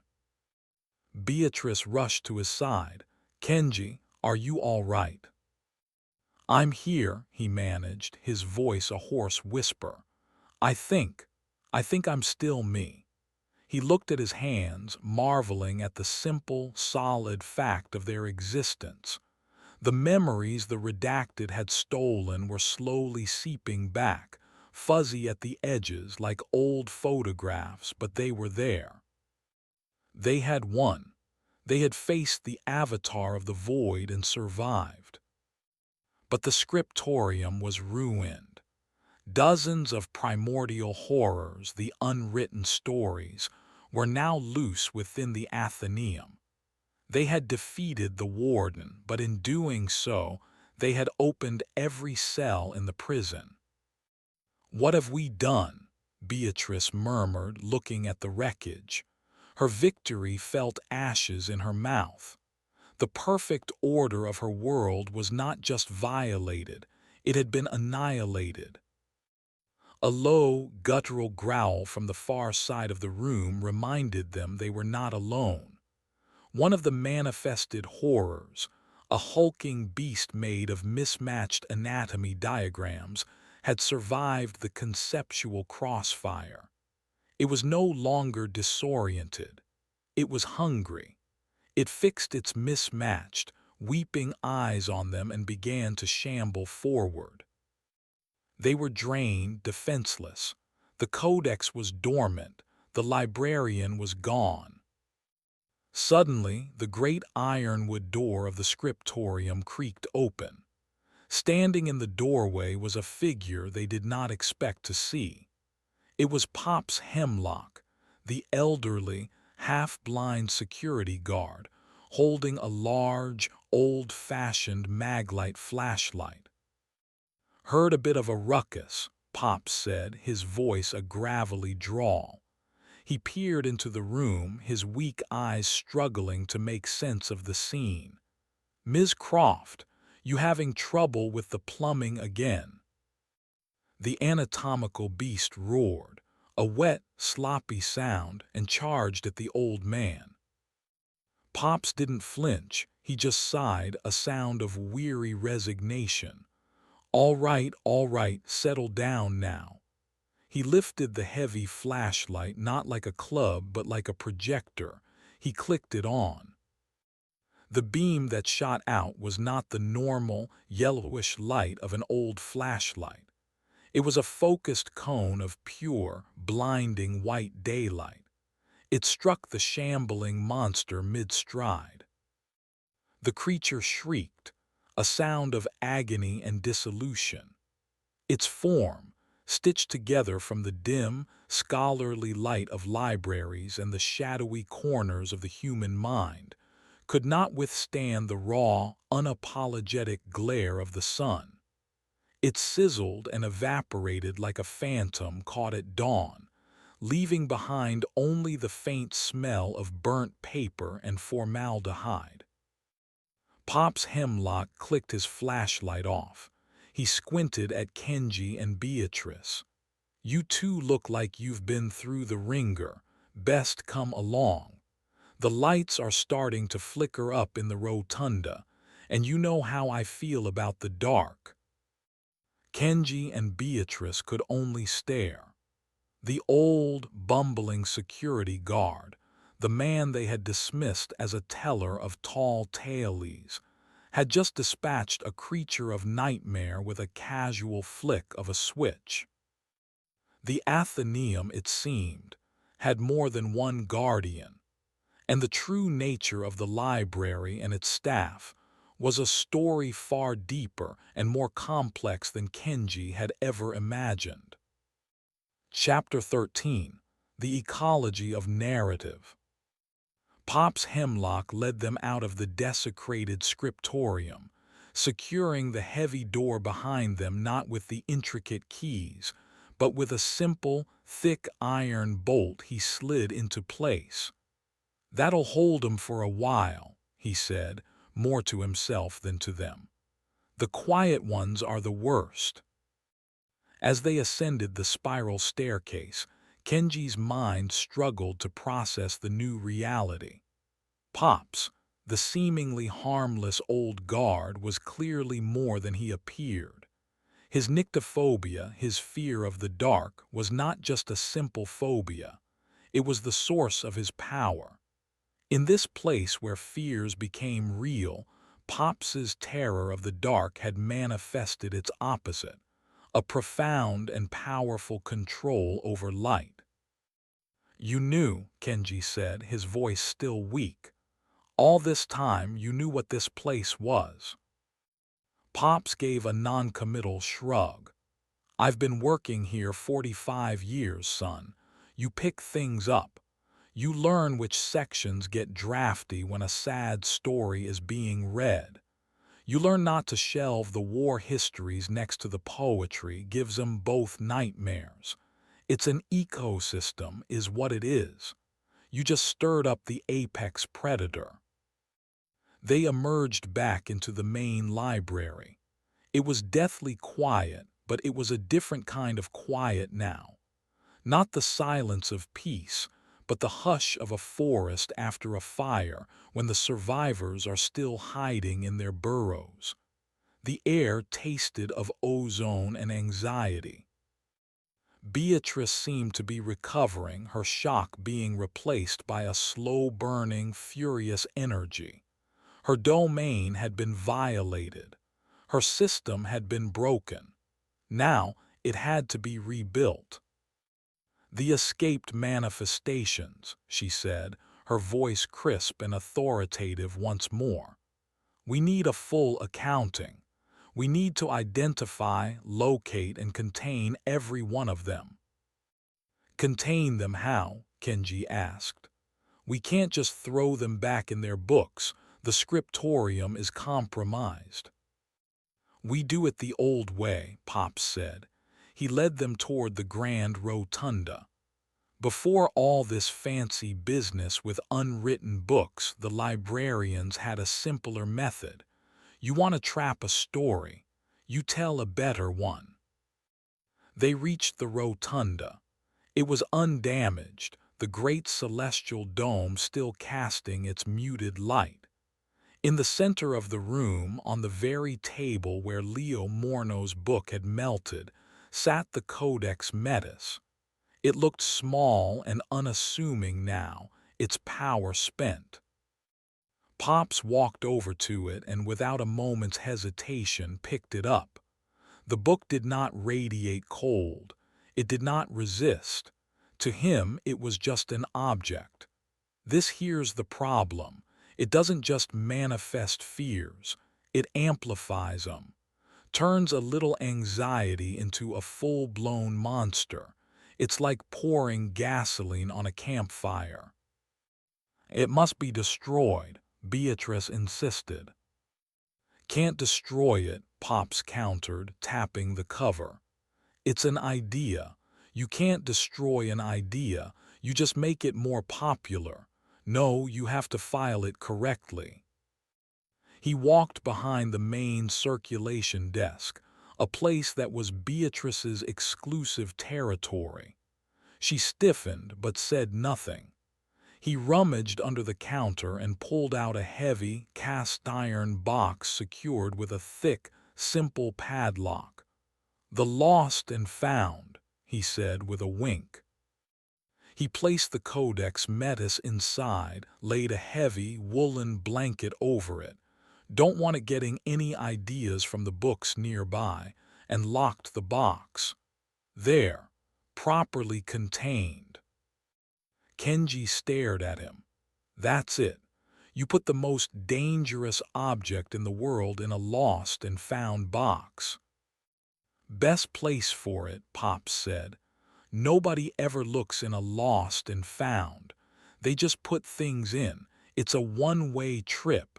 The story of this book is now the thing that was left behind. It's a boring story, and a boring story has no power here. It was an act of such simple, profound, and folksy wisdom that Kenji could only shake his head in disbelief. He had tried to fight the Codex with psychology, with confrontation, with its own power. Pops had defeated it with bureaucracy. Their work, however, was just beginning. The Athenaeum was now infested.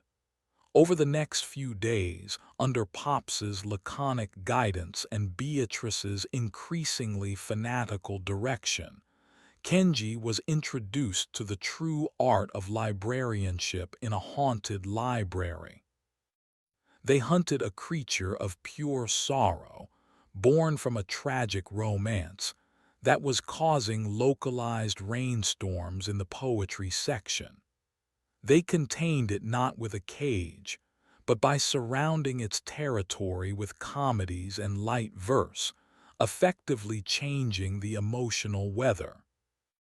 They dealt with a territorial dispute between the ghost of a hard-boiled detective from a 1940s noir and a high-fantasy elf prince, whose narratives had begun to bleed into one another in the fiction stacks. The solution involved finding a book on diplomatic negotiations and leaving it open on the border between their turfs. Kenji's role shifted from researcher to a kind of crypto-bibliographer. His psychological insights were invaluable. He could diagnose the nature of a manifestation by its behavior, identifying the core narrative or emotion that gave it life. Beatrice, in turn, transformed. Her rigid adherence to the old system was gone, shattered. She was now a pragmatist, an exorcist in sensible shoes.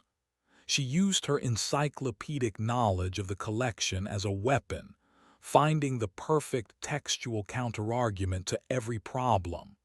Her fear of disorder had been replaced by a fierce, maternal drive to protect her library, even if it meant embracing the chaos.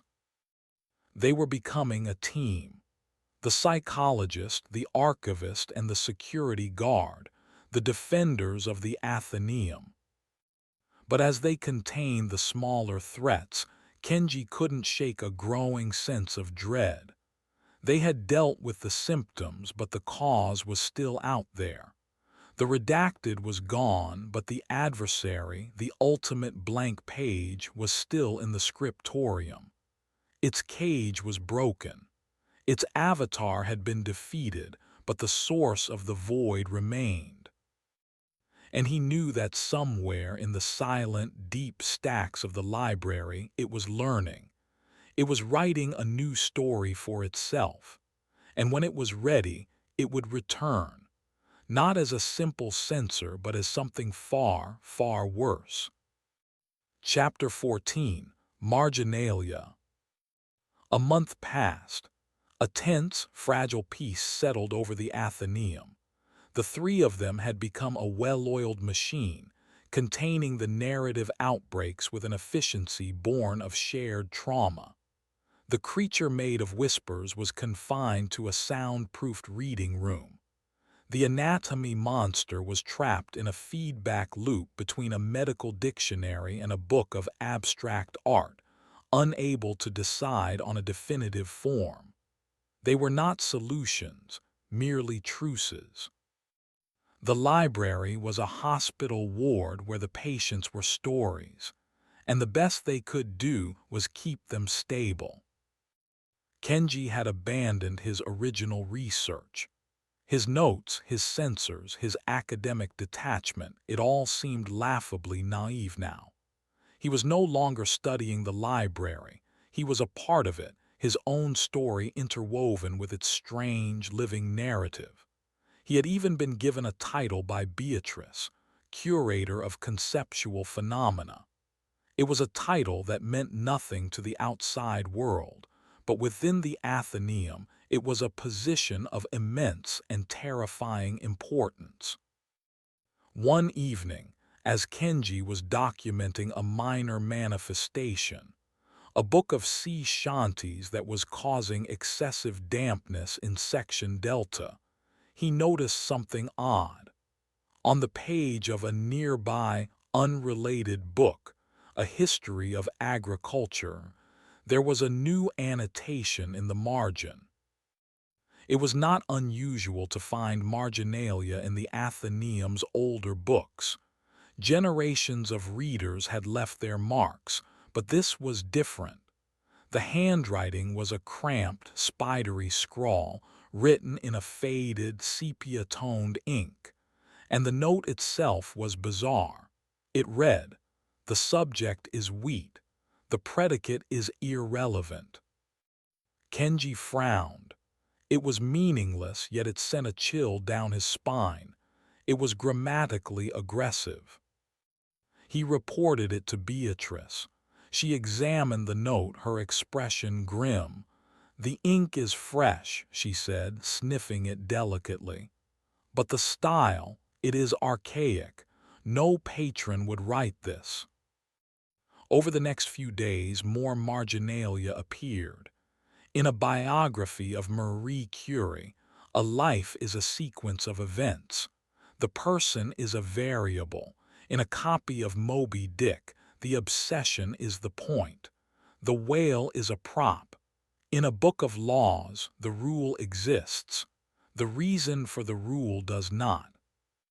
The notes were everywhere, infecting the collection like a virus. They were all in the same spidery hand, and they all shared the same cold, dismissive philosophy. They were stripping the meaning, the humanity, the why from every text, leaving only the sterile, functional what. It was the logic of the redacted. "It's not gone," Kenji said, as they stood over a copy of the Declaration of Independence where a note in the margin read a list of grievances. "The concept of liberty is an emotional abstraction. It's evolving. It can't erase the text, so it's poisoning it instead. It's attacking the subtext." This was a far more insidious threat than any rampaging monster. A monster could be contained. But how do you fight a footnote? How do you contain a bad idea? Their attempts were clumsy. They tried to erase the notes, but the ink was indelible. They tried to write counterarguments in the margins, but their own notes would fade within minutes. The parasitic marginalia was part of the library's new source code. Their own writings were just graffiti. The effect on the library was subtle at first, then catastrophic. The Book of Sea Shanties no longer just made the room damp. It began to smell of brine and rot, the story's context of the sea overwhelming its simple melody.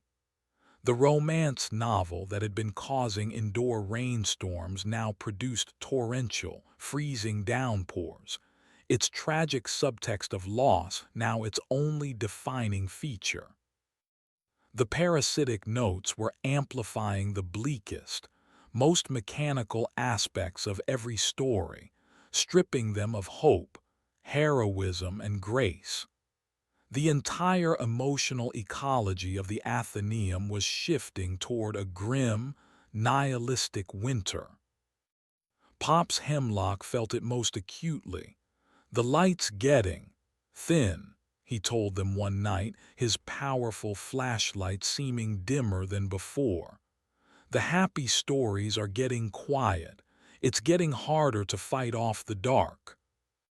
The true crisis came when they found the note in a children's picture book about a lost puppy finding its way home. In the margin, next to a picture of the joyful reunion, the spidery scrawl read, "The inevitable reunion is a statistical improbability. The puppy dies alone in the cold." The moment Beatrice read the words aloud, the book changed.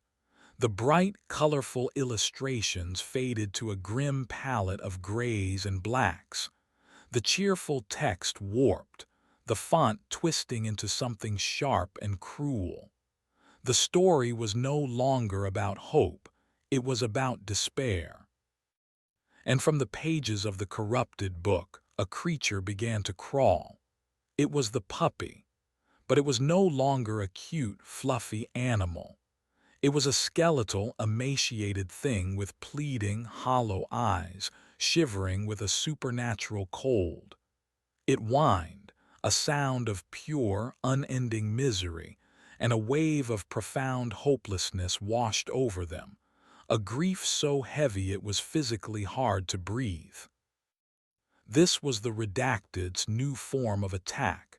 It had learned from the Codex. It was no longer just erasing things. It was creating its own monsters, born not of fear, but of pure, weaponized despair. They were harder to fight, harder to look at, and their very presence drained the will to even try. They had fought the void and won. Now they had to fight the emptiness that came after. Chapter 15. The Dewey Decimal Solution. The despair puppy, as Kenji morbidly named it, was their most difficult challenge yet. It did not attack. It did not threaten. It simply existed, a walking vortex of misery. It would curl up in a corner of the rotunda, shivering and whining, and the entire room would be plunged into a state of deep, clinical depression. Patrons would sit staring blankly at the walls, all motivation gone. Beatrice found herself unable to muster the energy to sort the card catalog. Kenji felt his analytical mind cloud over with a fog of pointlessness. Even Pops seemed to move slower, his shoulders slumped. They tried everything. They surrounded the puppy with tales of heroism and adventure, but the creature's aura of hopelessness was so strong it caused the heroes in the stories to give up their quests. They shone Pops's light on it, but the light of hope seemed to pass right through its miserable form, having no effect. It's not a creature of darkness, Kenji realized, forcing himself to think through the crushing apathy. It's a creature of meaninglessness. It's powered by the belief that nothing matters. How can we fight that? The answer, when it came, was from Beatrice. She had been hit hardest by the wave of despair. Her new, fierce purpose eroded into lethargy. She sat for a full day at the main circulation desk, staring at her own hands. But on the second day, a tiny, flickering spark of her old self returned. The archivist, the organizer, the woman who believed on a fundamental level in systems. "It's a classification problem," she announced, her voice raspy but clear. Kenji and Pops looked at her. "The marginalia argues that the reason for a rule does not exist," she explained, her voice gaining strength as she spoke. "It attacks the why, but it never attacks the rule itself. It acknowledges that the system, the classification, is real. That is its logical blind spot." She stood up, her back straightening. The librarian was back. "That creature is not just a monster. It is an unfiled resource. Its misery is a powerful narrative force. We have been trying to destroy it. We should have been trying to shelve it." Her plan was audacious, absurd, and brilliant. The Athenaeum was organized by the Dewey Decimal System, a vast, logical structure designed to give every piece of human knowledge a specific, unique place. They were going to assign the despair puppy a number. "100s are philosophy and psychology," she began, striding toward the whimpering creature, a sense of purpose radiating from her that pushed back the fog of despair. 150 is psychology. 150.7 is emotions. It's a start, but it's too broad. The puppy looked up at her, its sad eyes blinking. It seemed interested. "Let's be more specific," Kenji added, catching on. The fog in his own mind was beginning to lift. This was a system. This was logic. 152.4, grief and misery. "Better," Beatrice approved. "But it is not just misery. It is the philosophical concept of hopelessness. That places it in a different category altogether. 190, modern Western philosophy." 192, Pops chimed in unexpectedly. "Sartre and the existentialists. They were a gloomy bunch. Sounds about right." They were doing it. They were using the library's own organizational logic as an incantation. They surrounded the creature, not with weapons but with ideas, each one narrowing its definition, pinning it down in conceptual space. 192.3 Absurdism, Kenji declared.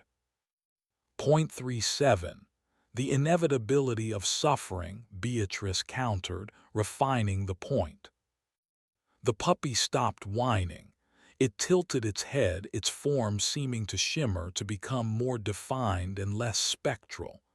It was being given a context, a place in the vast order of things. Its power came from the idea that it was a random, meaningless aberration. By classifying it, they were proving that it was not random at all. It was a known, recorded, and filed concept. Beatrice delivered the final stroke. Call number 192.37 PUP. Section Existential Dread. Subsection Animalian Metaphors.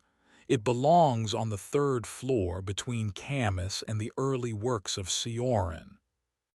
She pointed a single, steady finger down the main corridor. Go, she commanded, to your shelf. The despair puppy looked at her, then down the hall, then back at her. For the first time, its tail gave a single, tentative wag. It had a place. It had a purpose. It had a home. It turned and trotted down the corridor, its form becoming more solid with every step. It rounded a corner and was gone. A moment later, the crushing weight of hopelessness lifted from the rotunda completely, as if a storm cloud had passed. They had done it. They had found the redacted's weakness. It poisoned stories by stripping them of meaning, but the very act of creating these nihilistic monsters gave the monsters a definition. And anything that could be defined could be classified. Anything that could be classified could be shelved. Their path forward was clear. They would not fight the monsters. They would not destroy the marginalia. They would become the ultimate librarians. They would absorb the redacted's chaos into their own system. They would find a call number for every horror, a shelf for every nightmare. It was a war they could win. But as Kenji looked at the infinite rows of books stretching into the shadows, he understood the sheer, colossal scale of the task ahead. The redacted had infected the entire collection. They had shelved one monster, but there were millions of other corrupted stories, all waiting to be born, and they would have to file them all. Chapter 16 The Corruption of the Catalog. The new methodology became a grim, relentless routine. They were no longer fighting monsters. They were processing paperwork. The Athenaeum had transformed from a battleground into the world's most terrifying bureaucracy. Kenji would perform the initial analysis, a form of psychological triage to identify the core concept of a given manifestation. Beatrice would then undertake the formidable task of assigning it a precise classification, her deep knowledge of the Dewey Decimal System her only weapon. Pops acted as their wrangler and muscle, using his light to keep the more aggressive entities at bay, or to herd them toward their designated sections. They classified a shiver of anticipatory dread that had detached from a collection of suspense stories, filing it under 152.46, a subsection of fear. They wrangled a malignant nostalgia, a shimmering heat haze of memory that caused intense, painful longing for things that had never happened. Beatrice, after a lengthy and heated debate with Kenji, controversially shelved it under 616.89, schizophrenia spectrum and other psychotic disorders. arguing that a longing for a false past was a form of delusional memory. They were getting good at it. Their movements became economical, their communication a clipped shorthand. Section Beta looks like a standard melodramatic outburst, Kenji would call from a balcony. Is it weeping or shrieking? Beatrice would shout back, already pulling out the 800's guide for literary criticism. Weeping, florid, overwrought, probably from a Victorian serial. 823.8, she'd declare. Give it to me. But their small victories were like shoveling sand against a rising tide. For every manifestation they shelved, two more seemed to bubble up from the poisoned well of the library's collection. The marginalia was still spreading, a creeping, intellectual fungus that left every story it touched colder, emptier, and more prone to spawning these miserable phantoms. The first sign that their new weapon was being turned against them came, as it always did, quietly. Kenji was in the central card catalog hall, a vast, echoing chamber lined with thousands of small wooden drawers. It was the physical heart of Beatrice's systematic world.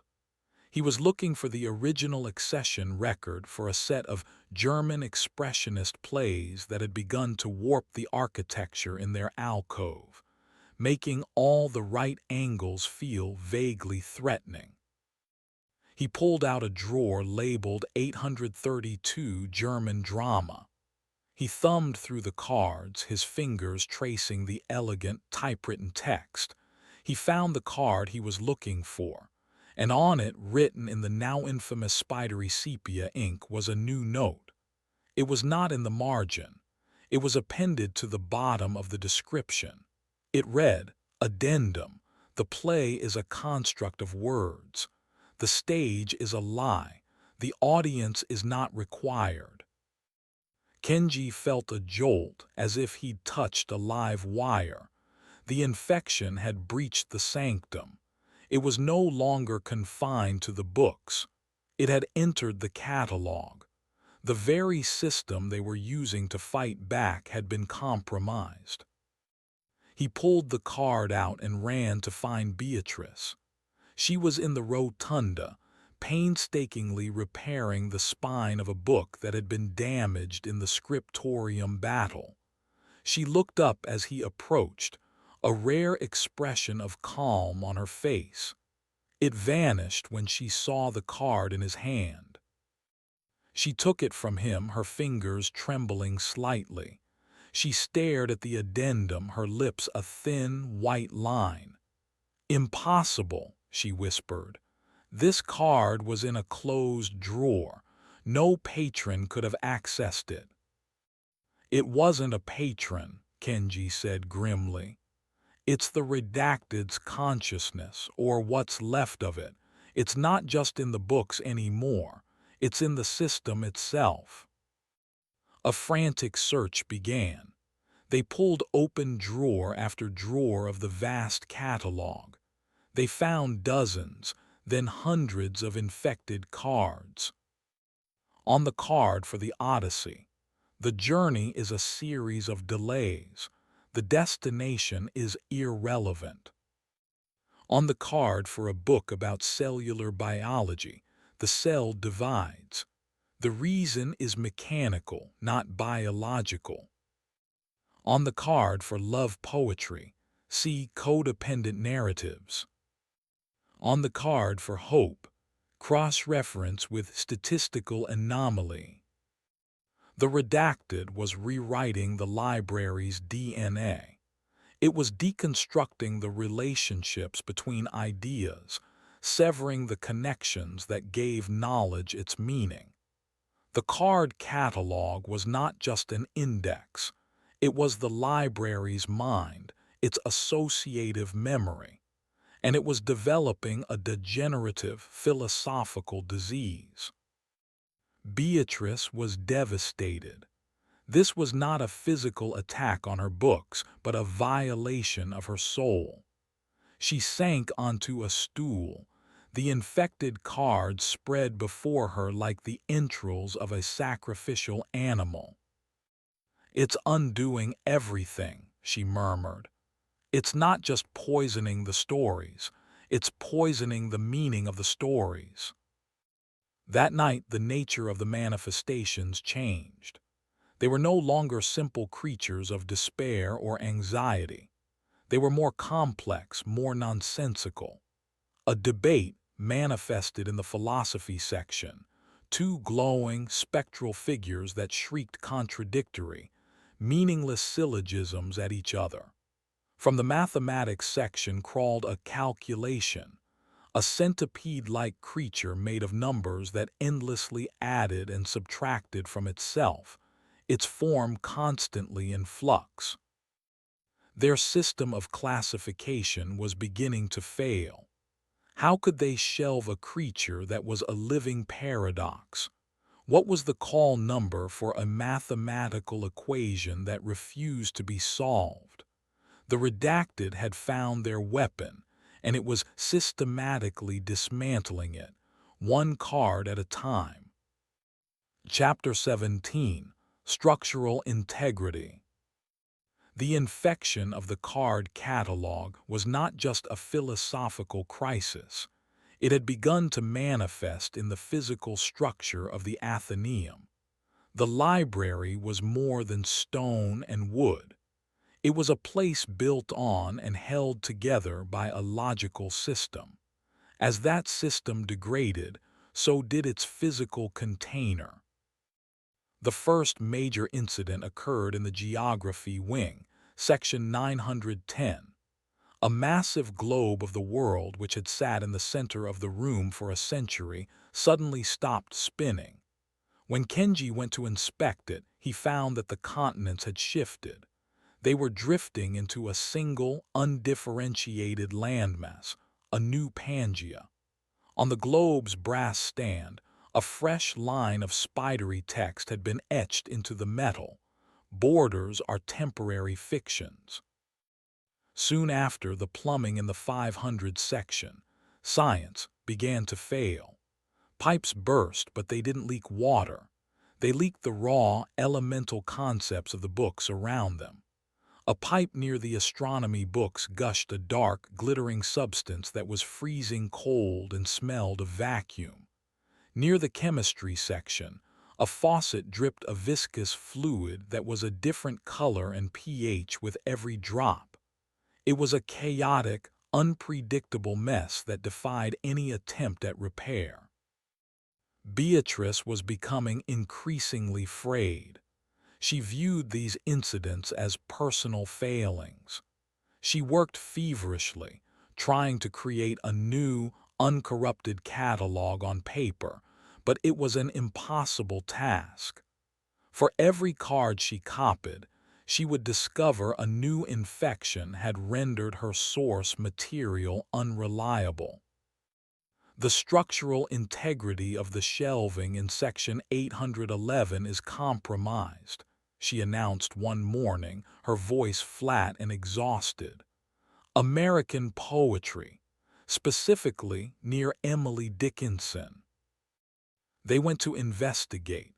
The shelves were leaning at a precarious angle, the wood groaning.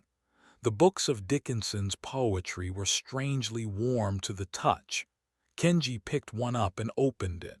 The poems were still there, but the formatting was gone. The famous dashes, the unconventional capitalization, the careful line breaks, all had been replaced by uniform, blocky paragraphs. A note on the title page read, "The sentiment is unchanged by the structure." "It's lying," Kenji said. "The structure was the meaning. By destroying the formatting, it has gutted the poetry." And in turn, the shelves that held the books, a physical structure, were losing their integrity. The library was a holistic entity. An attack on a poem was an attack on the planks that held it. Pops was the one who noticed the most dangerous change. He was standing in the grand rotunda, looking up at the magnificent stained glass dome. "It's getting worse, B," he said quietly. Beatrice and Kenji followed his gaze. The celestial dome, with its swirling cosmos and its zodiacal figures, was cracked. A thin, jagged line ran right through the figure of Virgo, but as they watched, the crack seemed to heal itself, only for a new one to appear moments later, splitting the constellation of Leo. "The cracks are following the star charts," Kenji observed, a sick feeling in his stomach. "But the charts are wrong." He rushed to the astronomy section and pulled out a celestial atlas. It fell open to a star chart of the northern hemisphere. The constellations were subtly, terrifyingly incorrect. The stars of Ursa Major had been rearranged into a meaningless trapezoid. A marginalia note read, "The patterns are an arbitrary imposition of order on a random field." "It's attacking the foundations," Beatrice whispered. "Not just of the building, but of our perception. It is unmaking the very patterns we use to navigate reality." The culmination of this architectural decay came on a Thursday.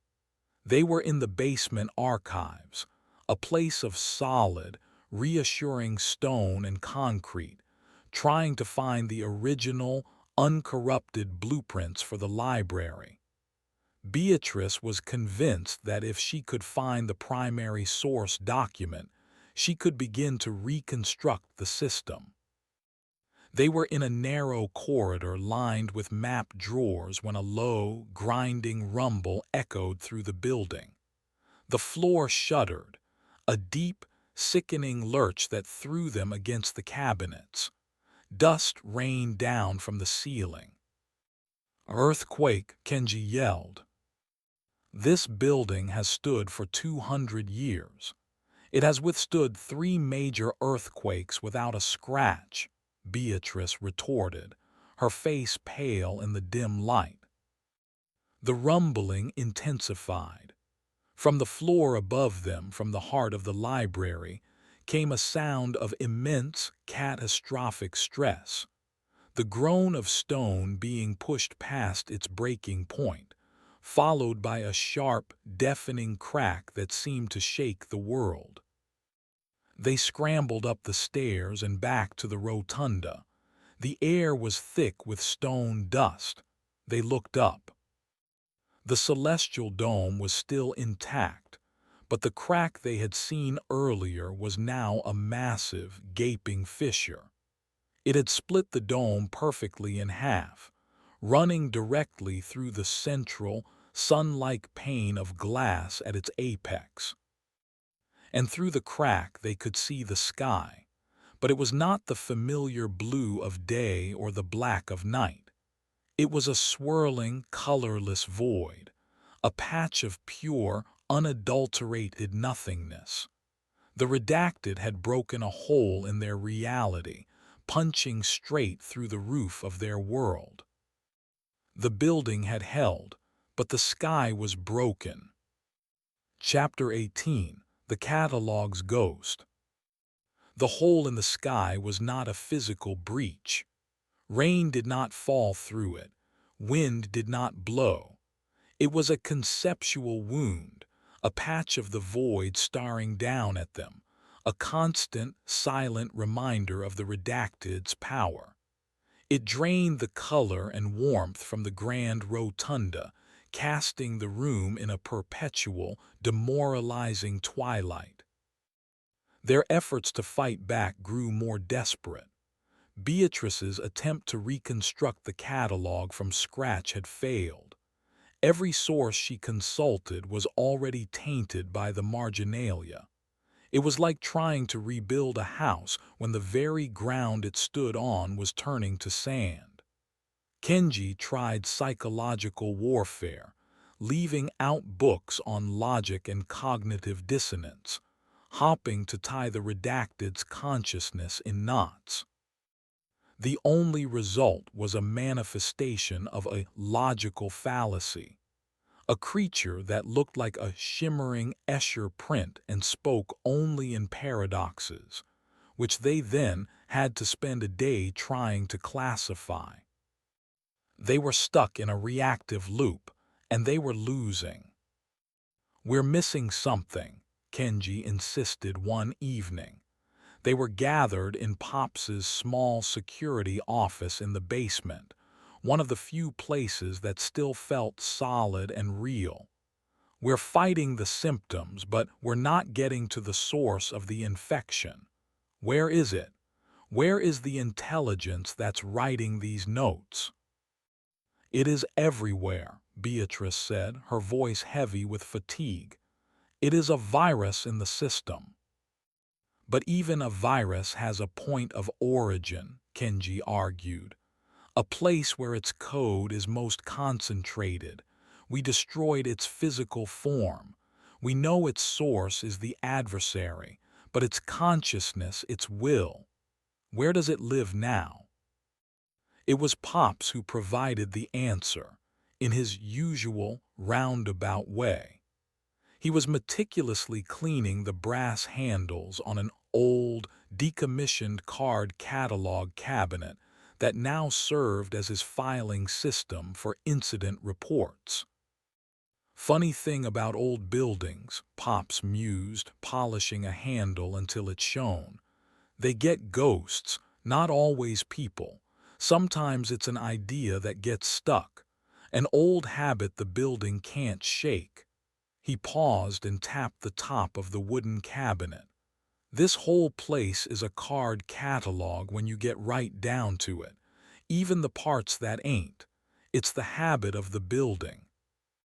Kenji looked at the old cabinet, then at Beatrice, then back at the cabinet. The gears in his mind began to turn. They had been thinking of the catalog as a collection of individual cards of data points, but Pops was right. The catalog wasn't just the cards. It was the drawers, the labels, the brass rods that held the cards in place. It was the relationships between the sections.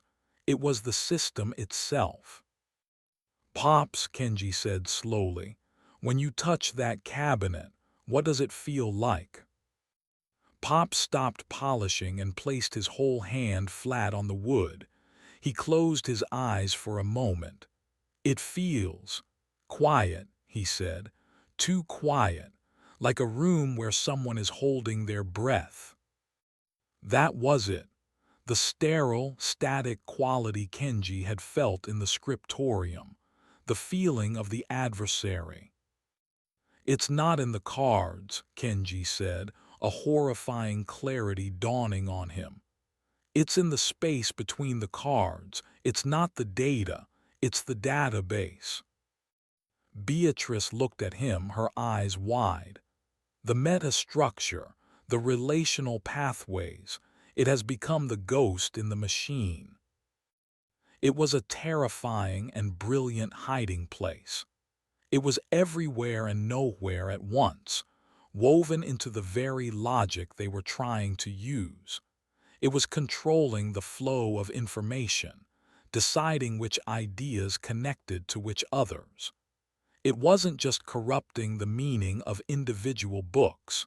It was corrupting the meaning of the entire library by controlling how its contents were accessed and understood. They rushed back to the main catalog hall. It no longer looked like an index of knowledge.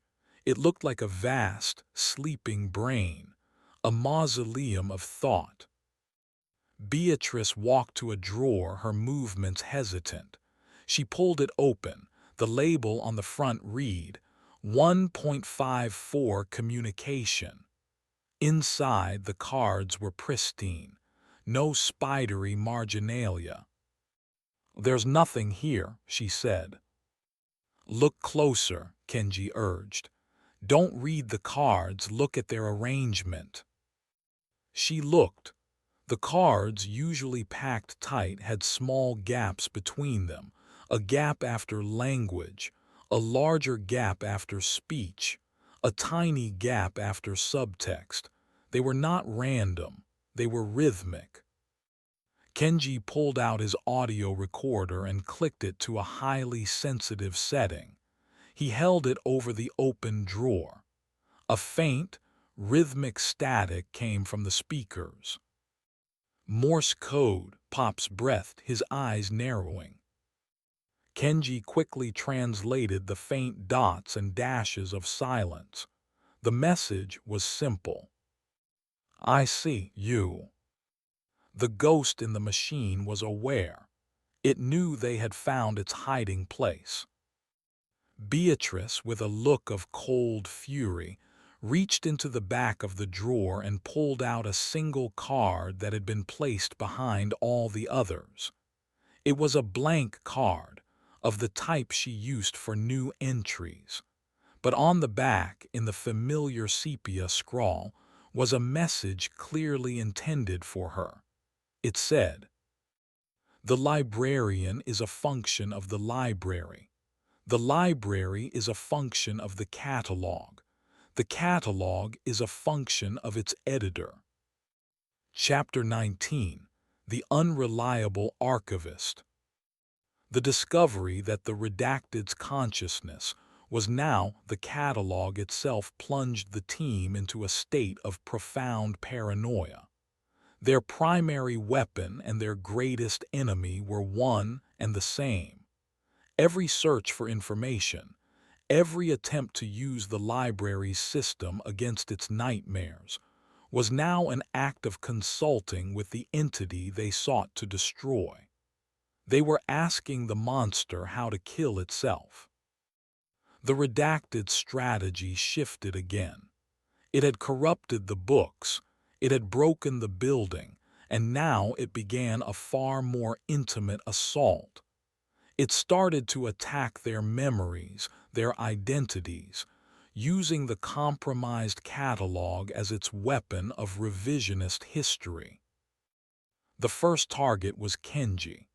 He went to the psychology section, 150s, to consult a foundational text on cognitive behavioral therapy, hoping to find a paradigm for fighting a sentient, malevolent idea.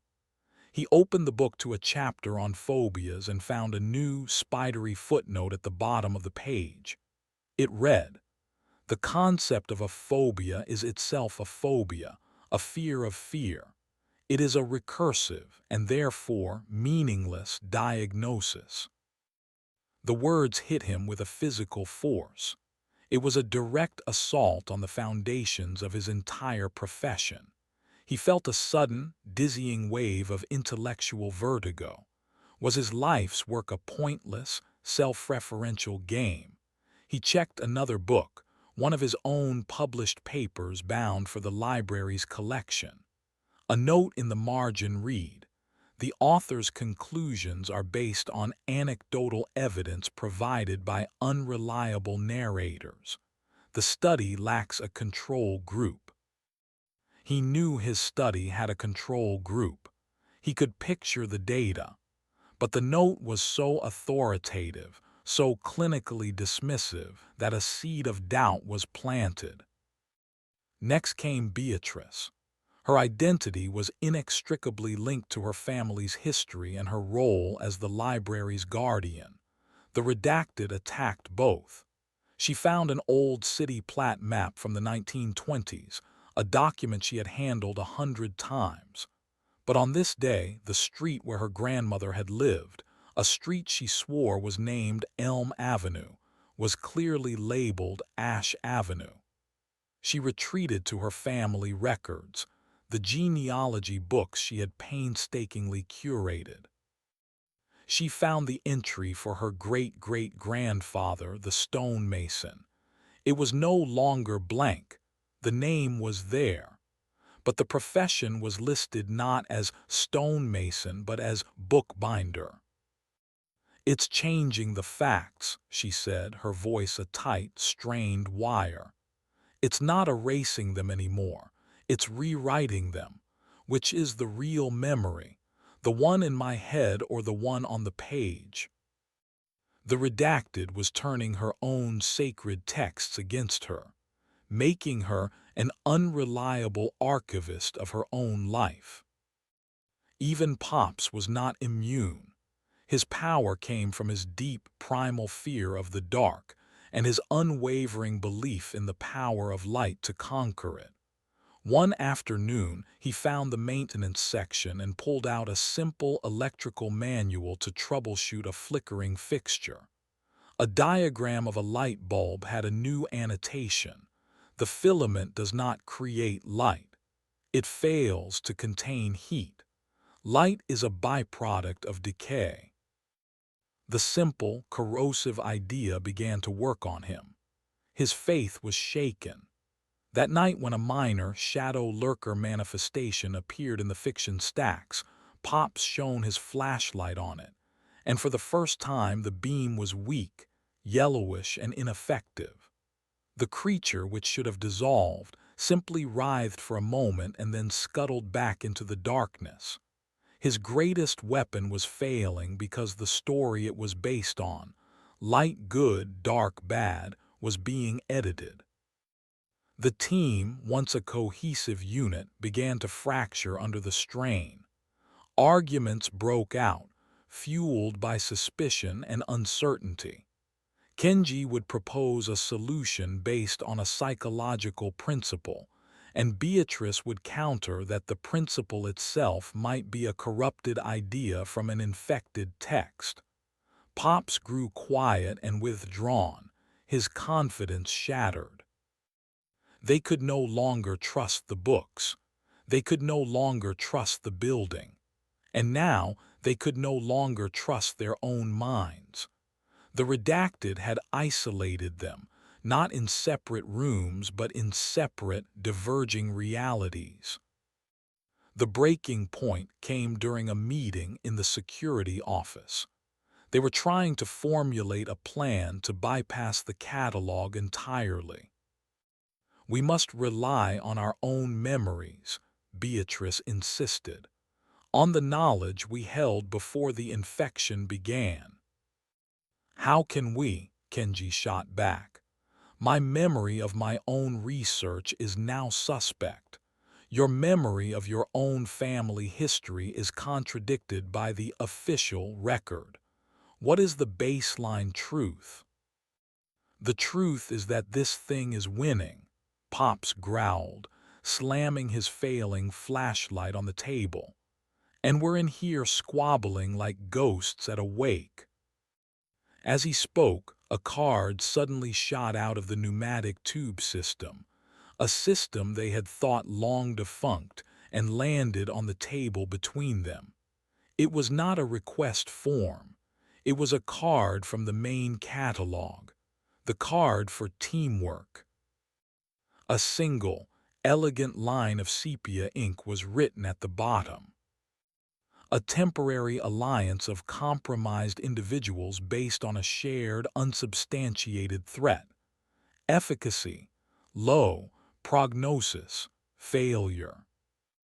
The ghost in the machine was listening, and it was issuing its final judgment on their efforts. Chapter 20. Withdrawn from circulation. The message on the card hung in the air of the small office, a death sentence for their collaboration. It was the redacted's masterpiece of psychological warfare, confirming their deepest fears about their own futility. The argument died, replaced by a thick, defeated silence. For the first time, they had no countermove, no new theory, no desperate plan. They were simply three broken people in a haunted library. Kenji felt the full weight of his intellectual failure. His science, his logic, had been exposed as just another story, and a flimsy one at that. Beatrice mourned the loss of her perfect, ordered world, a grief so profound it left no room for hope. Pop stared at his useless flashlight, the symbol of his lost faith, his face a mask of gray despair. They were adrift, each on their own island of doubt. The library outside the office seemed to sense their defeat. The ever-present hum of the building deepened, and a low, resonant vibration began to travel through the floor. It was the slow, rhythmic pulse of a system preparing for a final, decisive action. A soft thump from the pneumatic tube drew their attention. Another card slid out onto the table. It was the card Beatrice had made to classify the despair puppy, 192.37 pup. Across the face of the card, stamped in a brutal, blood-red ink, was a single word. A cold dread, sharper and more terrifying than any they had felt before, seized them. Kenji was the first to understand. It's not just corrupting the system, he breathed. It's using it. It's revering our work. As if on cue, a mournful, heartbreaking whine echoed down the corridor from the direction of the main stairs. The sound was deeper, more resonant with misery than before. The despair puppy had been unshelved. They scrambled from the office and up to the ground floor. The rotunda was bathed in the bleak twilight from the hole in the sky. In the center of the room, the small, skeletal puppy shivered, its aura of hopelessness a tangible, crushing wave. But it was not alone. All around the rotunda, from the shadowed archways of the different sections, other manifestations were emerging. The giggle of hysteria, now a manic, cackling shriek, danced from the literature section. A plague of apathy seeped from the history stacks, a greasy, gray mist that made the air feel heavy and hard to breathe. The spectral debaters emerged. Their arguments now devolved into furious, overlapping screams of pure contradiction. One by one, the monsters they had so painstakingly classified, contained, and shelved were being released. The redacted, now in full command of the library's circulatory system, was recalling its army. Beatrice ran to the card catalog, pulling open a drawer at random. Cards began to fly out as if propelled by a hurricane, each one bearing the same crimson withdrawn stamp. The system was actively, violently purging their work. Pops raised his flashlight, his hand trembling, and clicked it on. A feeble, flickering yellow beam cut through the gloom. It struck the advancing plague of apathy and was instantly swallowed by the gray mist, having no effect. The story of light versus dark was officially over. Kenji looked around at the encroaching horde of conceptual horrors. The despair, the apathy, the hysteria, the paradoxes. It was a full-spectrum assault on the human psyche. They were surrounded, their weapons useless, their minds compromised. The despair puppy padded forward and stopped at Kenji's feet. It looked up at him, its hollow eyes radiating a misery so profound it felt like a physical blow. This time, there was no classification for it, no system to contain it. There was only the pure, unadulterated experience of its defining trait. Kenji looked at Beatrice, who was staring at the cascade of rejected cards, the wreckage of her life's work. He looked at Pops, who had dropped his flashlight, its weak light finally extinguished. There was no plan. There was no theory. The story was over and the marginalia had won. The redacted had not just defeated them. It had successfully edited them into a narrative of absolute failure. They were no longer the librarians.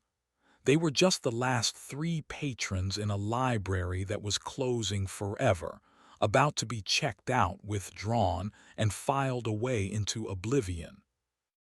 Chapter 21. The Founder's Addendum. The rotunda had become the final page of a tragic story. The monsters of the library, no longer fierce or aggressive, but imbued with the crushing weight of the redacted's nihilistic philosophy, closed in. They were not an army coming to destroy, but a tide of entropy coming to reclaim. The giggle of hysteria was no longer manic, but a tired, joyless chuckle that spoke of a joke so old it was no longer funny. The spectral debaters had fallen silent, their paradoxes resolved into a simple, shared shrug. The despair was absolute. Kenji sank to his knees, the despair puppy's aura of hopelessness finally overwhelming him. He looked at the creature, this walking embodiment of a footnote, and saw not a monster, but a reflection. They were all just footnotes in the redacted's grand, empty thesis. Every action they had taken had only proven its point. Their struggles were meaningless complications in a story that was always destined to end in silence. Beside him, Pop sagged against a pillar, his faith extinguished. Beatrice stood motionless before the geyser of rejected cards, a statue of obsolete knowledge. The battle was over. It was Beatrice who moved first. Her movement was not one of defiance, but of final, weary resignation. She was an archivist, and an archivist's job, even at the end of all things, is to file the last document. She walked slowly, with the weight of 100 years on her shoulders, not toward the monsters, but toward the main circulation desk. Kenji watched her, a flicker of curiosity penetrating his apathy. What could she possibly be doing? She did not touch the catalog. She did not look at a book. She walked behind the great oaken desk and ran her hand along its underside, a place no one had looked for decades. Her fingers found a small, almost invisible brass button. She pressed it. There was a low groan of old machinery, and a section of the ornate woodwork behind the desk slid open, revealing a hidden compartment. Inside was not a weapon or a secret tome. There was only a single, slender book, bound in simple, unadorned black leather. She lifted it out with a strange reverence. It was the one book that existed outside the catalog, the one document the redacted, in its focus on the system, had never accounted for. It was the library's original charter, the personal logbook of the eccentric founder. He was a paranoid man, Beatrice whispered, her voice carrying in the sudden hush. The advancing monsters had paused, their attention drawn to this new, uncategorized element. He believed in textual contagion. He built failsafes. He built backups. She opened the book. The pages were filled with the founder's elegant, looping script.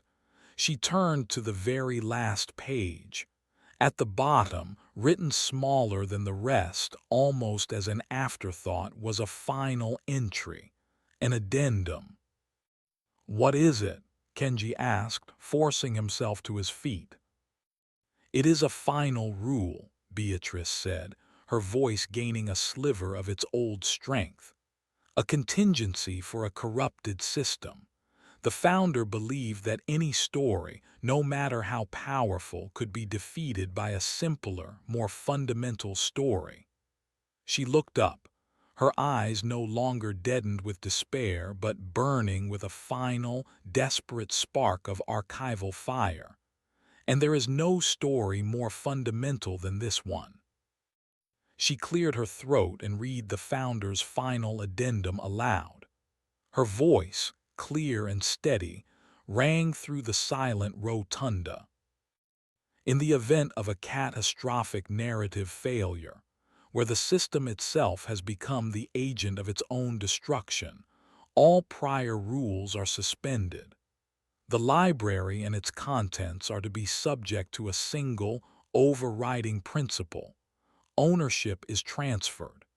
The Athenaeum of unrecorded histories and all stories, concepts, and entities contained within are hereby bequeathed in perpetuity to the last acting librarian. A profound silence fell. The despair puppy stopped shivering. The giggle of hysteria fell silent. The very air seemed to hold its breath. Beatrice closed the logbook. She looked directly at the hole in the sky, at the void that represented the redacted's consciousness. "I am Beatrice Croft," she declared, her voice resonating with an authority that dwarfed any she had held before. "I am the last acting librarian, and this is my library." The change was instantaneous and absolute. The legal, binding power of the founder's final word, a story of ownership and inheritance, slammed into the redacted's philosophical narrative of meaninglessness. It was a context so simple, so fundamental, that the redacted had no defense against it. It could argue about the meaning of hope, or the structure of a poem, or the logic of a system, but it could not argue against a signed, witnessed will. The hole in the sky did not shatter. It simply dissolved as if a cloud had passed, revealing the solid, reassuring stone of the dome above. The spidery marginalia in every book in the library vanished, the poisoned ink turning to harmless dust. The cards in the catalog settled back into their drawers, their text clean and uncorrupted. The library's very structure seemed to exhale, the leaning shelves straightening, the warped angles resolving back into perfect Euclidean rightness. The manifested monsters, the puppy, the giggle, the debaters, looked around in confusion. Their reason for being, the corrupted text that had spawned them, was gone. They were narrative orphans. Beatrice looked at them, not with fear or anger, but with a weary compassion. "Your stories are over," she said softly. "You are all overdue." One by one, they faded, not with a scream, but with a quiet, peaceful sigh, dissolving back into the conceptual ether from which they had been born. Within moments, the rotunda was empty, quiet, and for the first time in months at peace. Kenji stared at Beatrice, who stood, small and indomitable, behind the circulation desk. She had not defeated the redacted with a weapon or a trick. She had foreclosed on it. She had buried it under the single most powerful and mundane document in existence, a deed. Pops let out a long, slow breath and clicked his flashlight. A beam of pure, brilliant white light shot out, brighter and clearer than ever before, scattering the last of the gloom. "Well, I'll be," he said, a slow grin spreading across his face. "Looks like we're under new management." The Athenaeum was quiet. The war was over. Kenji knew that the library would never be the same safe, predictable place it had once been. It was scarred. They were all scarred. But it was theirs. Beatrice Croft, the head archivist, now owned every story, every idea, and every secret within its walls. She was no longer just its guardian, she was its source. Kenji walked over to the desk. He looked at Beatrice, this formidable woman who had faced down the void with a legal document. "What now?" he asked. Beatrice looked out over her library, a faint, determined smile on her lips. "Now," she said, picking up a book from a nearby trolley, "we begin the work of reshelving." Chapter 22, An Epilogue in the Stacks. 6 months passed. The silence in the Athenaeum was different now. It was no longer the oppressive, watchful quiet of a place holding its breath, but the deep, contented silence of a vast and ancient thing that was finally at peace with itself. The hole in the sky was a memory. The marginalia was gone. The grand clock in the rotunda ticked with a steady, reassuring rhythm, measuring a time that no longer threatened to melt or warp. The library had been through its fever, and the crisis had passed. The work, however, was endless. The library was healed, but it was also awake in a way it had not been before. Its stories were more vibrant, its personality more pronounced. Minor manifestations, once a source of terror, were now treated as routine maintenance, like fixing a leaky pipe or dusting a high shelf. In the travel section, Kenji stood before a shimmering heat haze that smelled of salt and spices.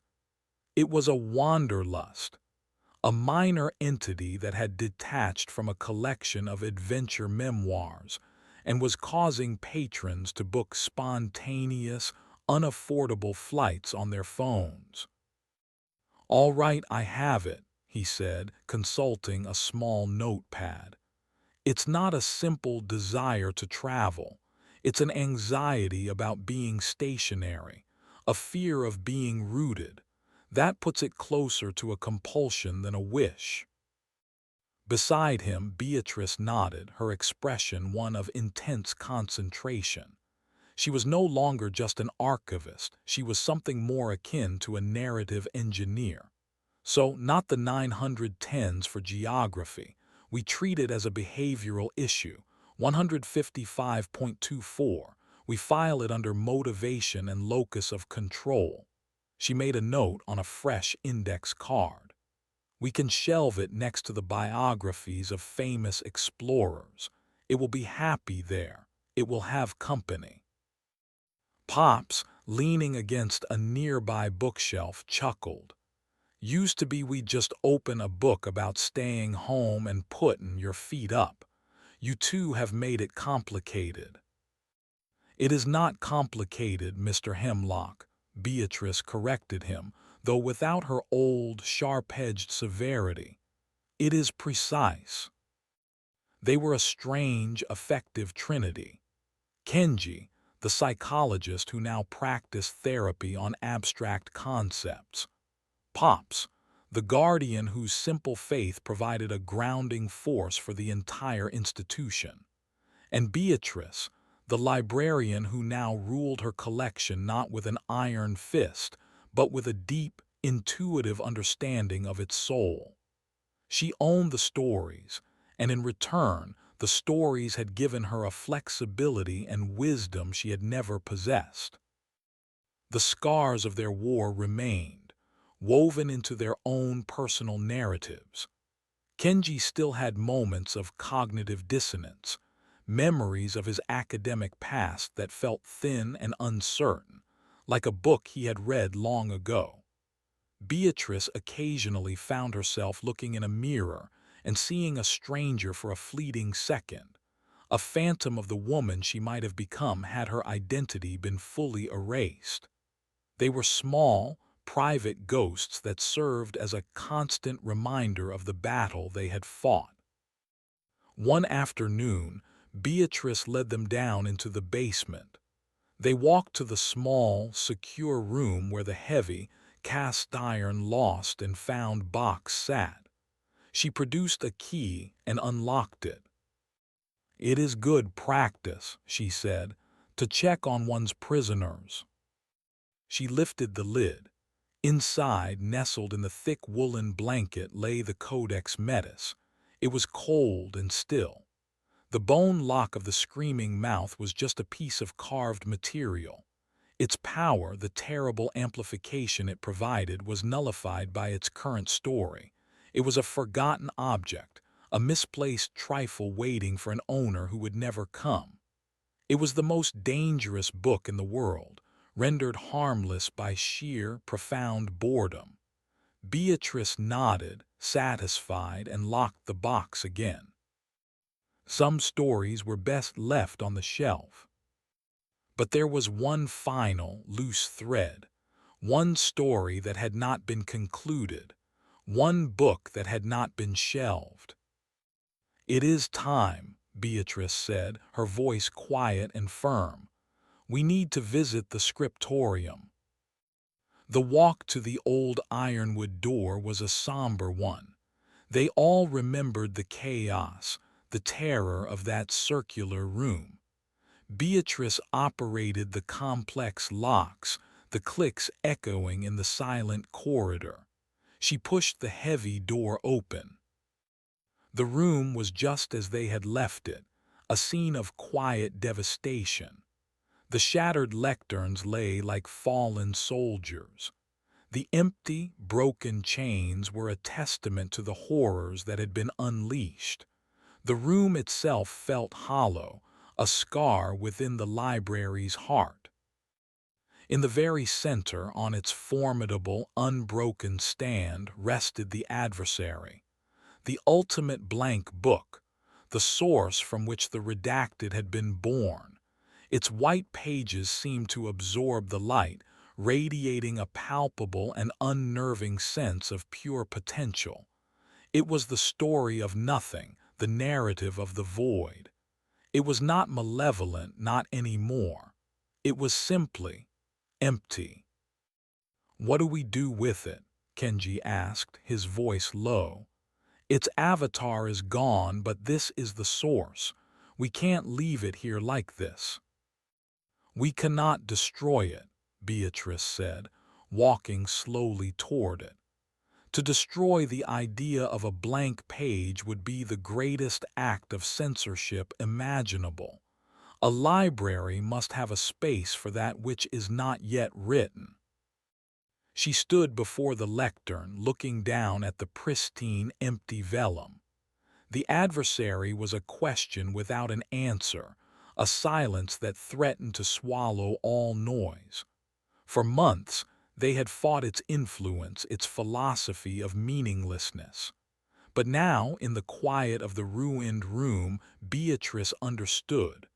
The void was not an enemy to be fought. It was a concept to be understood. She did not reach for a classification guide or a psychological text. Instead, she reached into the pocket of her blazer and produced a simple, black fountain pen, a gift Kenji had given her. It was a modern instrument, not a relic of the library's past. Uncapping the pen, she leaned over the great blank book. The adversary, the source of the void, the heart of the great erasure, did not resist. It waited, patient and still. Beatrice set the nib of the pen to the top of the first page. Her hand was perfectly steady.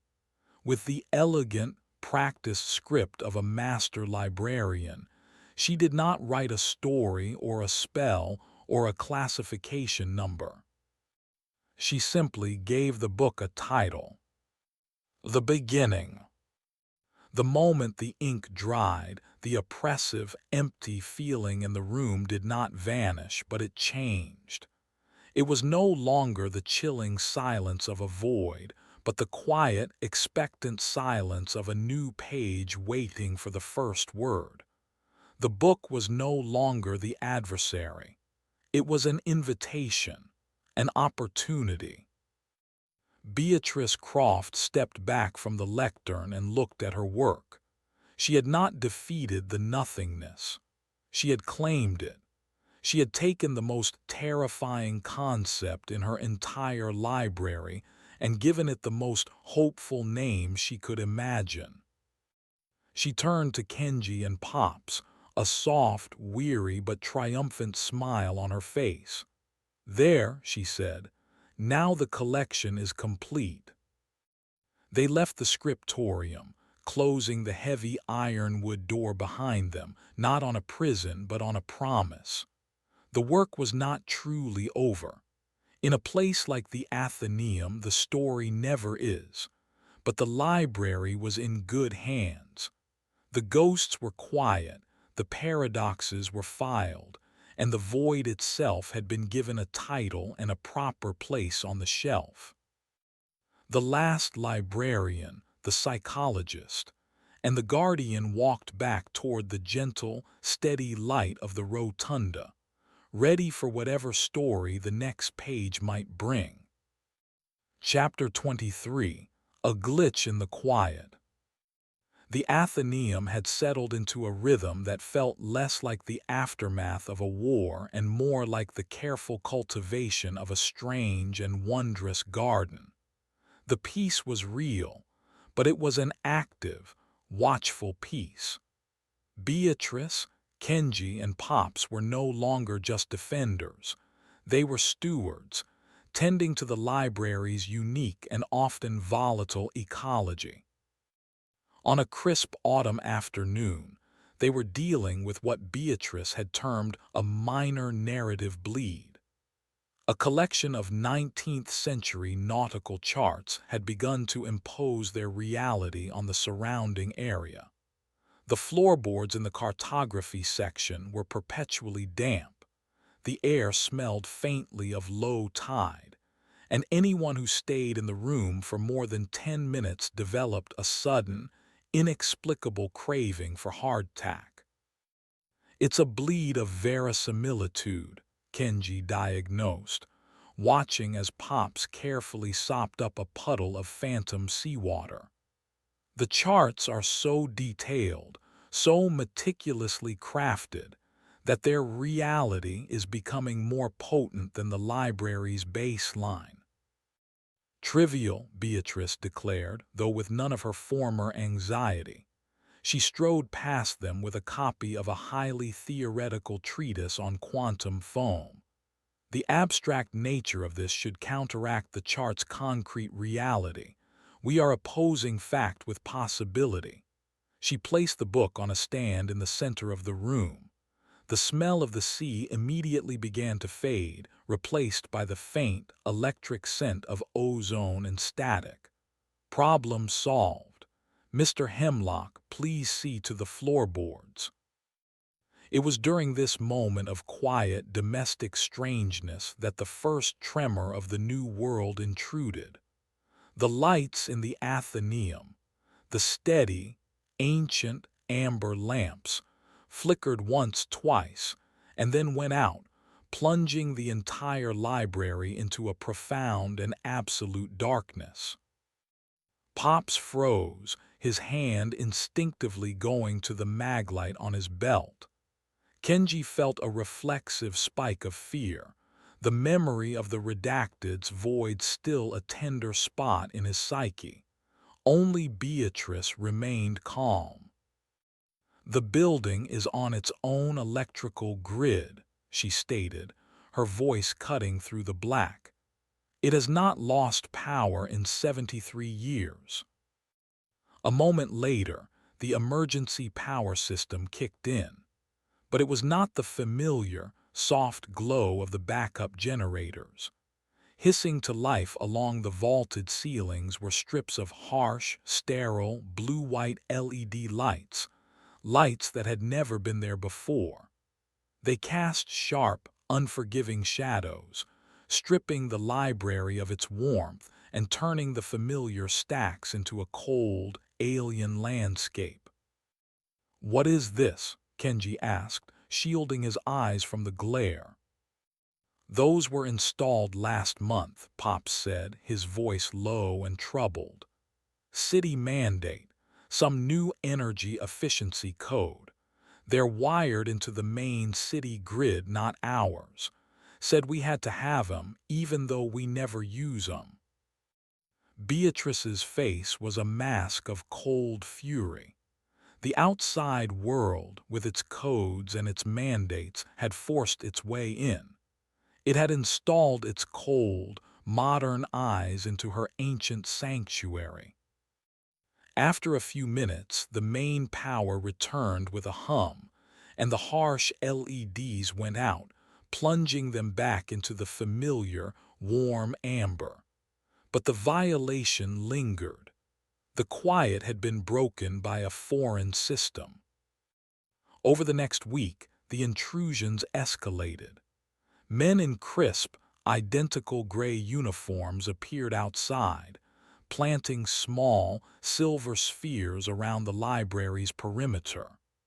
They were polite but uncommunicative, stating only that they were conducting a geological and atmospheric survey for their employer, a corporation called Nexus Innovations. Kenji researched the company. Nexus was a tech giant, famous for its work in data processing, quantum computing, and AI.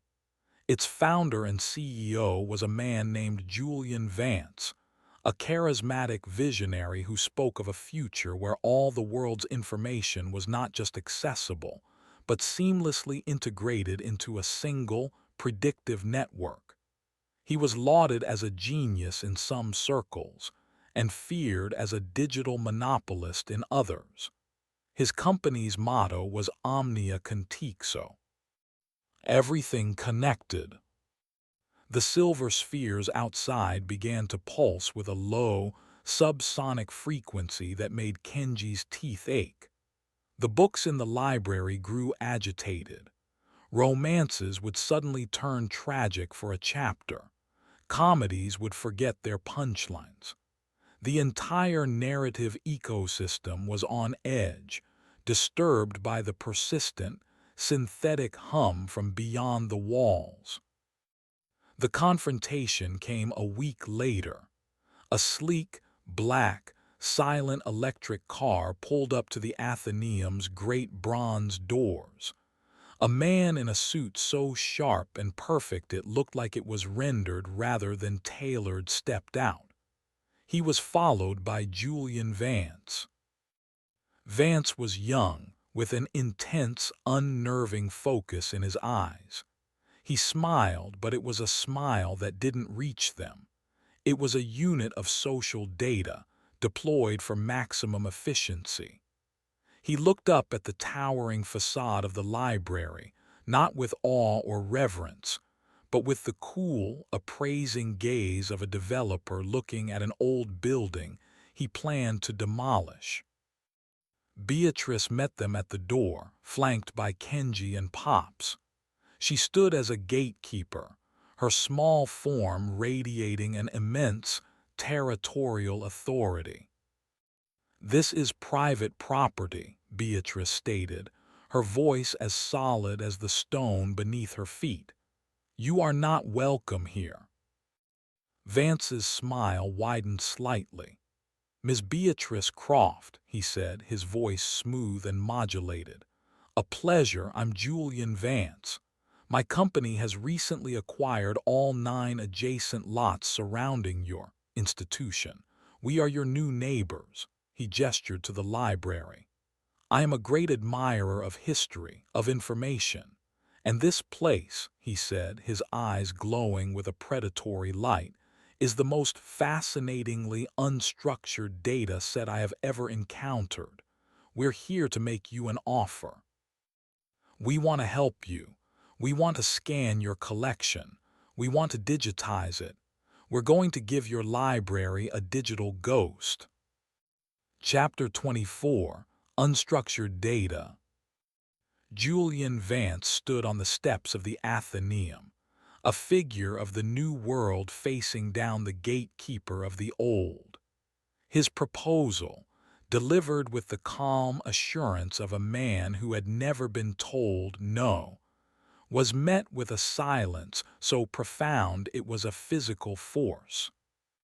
"Digitize," Beatrice finally repeated, the word tasting like poison in her mouth. "You speak of my library as if it were a collection of tax records. You do not understand what you are looking at. Oh, I think I do, Vance countered, his smile unwavering. I see a repository of immense cultural and narrative value currently decaying in an analog format. Inefficient, inaccessible, vulnerable. My sensors have detected anomalies, unexplained energy fluctuations, localized atmospheric distortions, quantum signatures that defy conventional physics. This place is not just a building full of paper. It is a living network. I don't want to destroy it, Ms. Croft. I want to back it up. He was speaking their language. He had seen the magic, but he had interpreted it as aberrant data. Kenji stepped forward. Mr. Vance, what you are detecting is not something that can be copied and pasted, Kenji said, choosing his words with care. The information here is contextual. It exists in its physical form. To scan it would be to strip it of its essence. Vance turned his intense gaze on Kenji. His eyes seemed to scan Kenji's face as if reading lines of code. Dr. Kenji Tanaka, noted psychologist, fascinating. You've been studying the context, haven't you? The human reaction to the data set, but you're thinking too small. The essence, as you call it, is just another layer of data. We can capture it. We can replicate it. Imagine this library, its entire unique character, accessible to anyone, anywhere. Preserved forever from flood or fire or the simple decay of time. We can create a perfect, incorruptible digital twin. Some things are not meant to be copied, Pops grumbled from the doorway, his hand resting on the frame as if to physically support the building. Vance's smile finally faltered, replaced by a flicker of impatience. Look, I can do this with or without your permission. My survey has given my legal team a dozen health and safety violations to press. Unstable energy readings, structural hazards. I can have this building condemned and seized by the city within a month. I am offering you the chance to be a part of its preservation, to be a consultant on the greatest informational preservation project in human history. Or you can be an obstacle. The choice is yours. It was a threat wrapped in the language of progress. Beatrice drew herself up to her full height. This library is not a data set, she said, her voice ringing with the authority of her ownership. It is not a network, and it is not for sale or for scan. You will remove your machines from my property line. This is your only warning. She turned and, without another word, stepped back into the library, closing the heavy bronze doors with a definitive boom that echoed down the street. Vance stood for a moment, the smile completely gone now. He looked at the closed doors, then turned to his assistant. She chose to be an obstacle, he said, his voice flat and cold. Initiate the preliminary deep field scan, non-invasive. Let's see what this context of theirs is really made of. Inside, the atmosphere was thick with dread. They had fought conceptual horrors, but this was new. A legal, corporate, technological threat that they had no defense against. He can't be allowed, Beatrice said, packing the rotunda, to digitize a manifestation, to turn a story into a file. It is a violation beyond imagining. The library agreed. A low hum, deeper and more visceral than the one from the silver spheres, began to emanate from the very stones of the building. The books on the shelves rattled, not with agitation, but with a deep, resonant anger. The Athenaeum was preparing for an attack. Later that night, the scan began.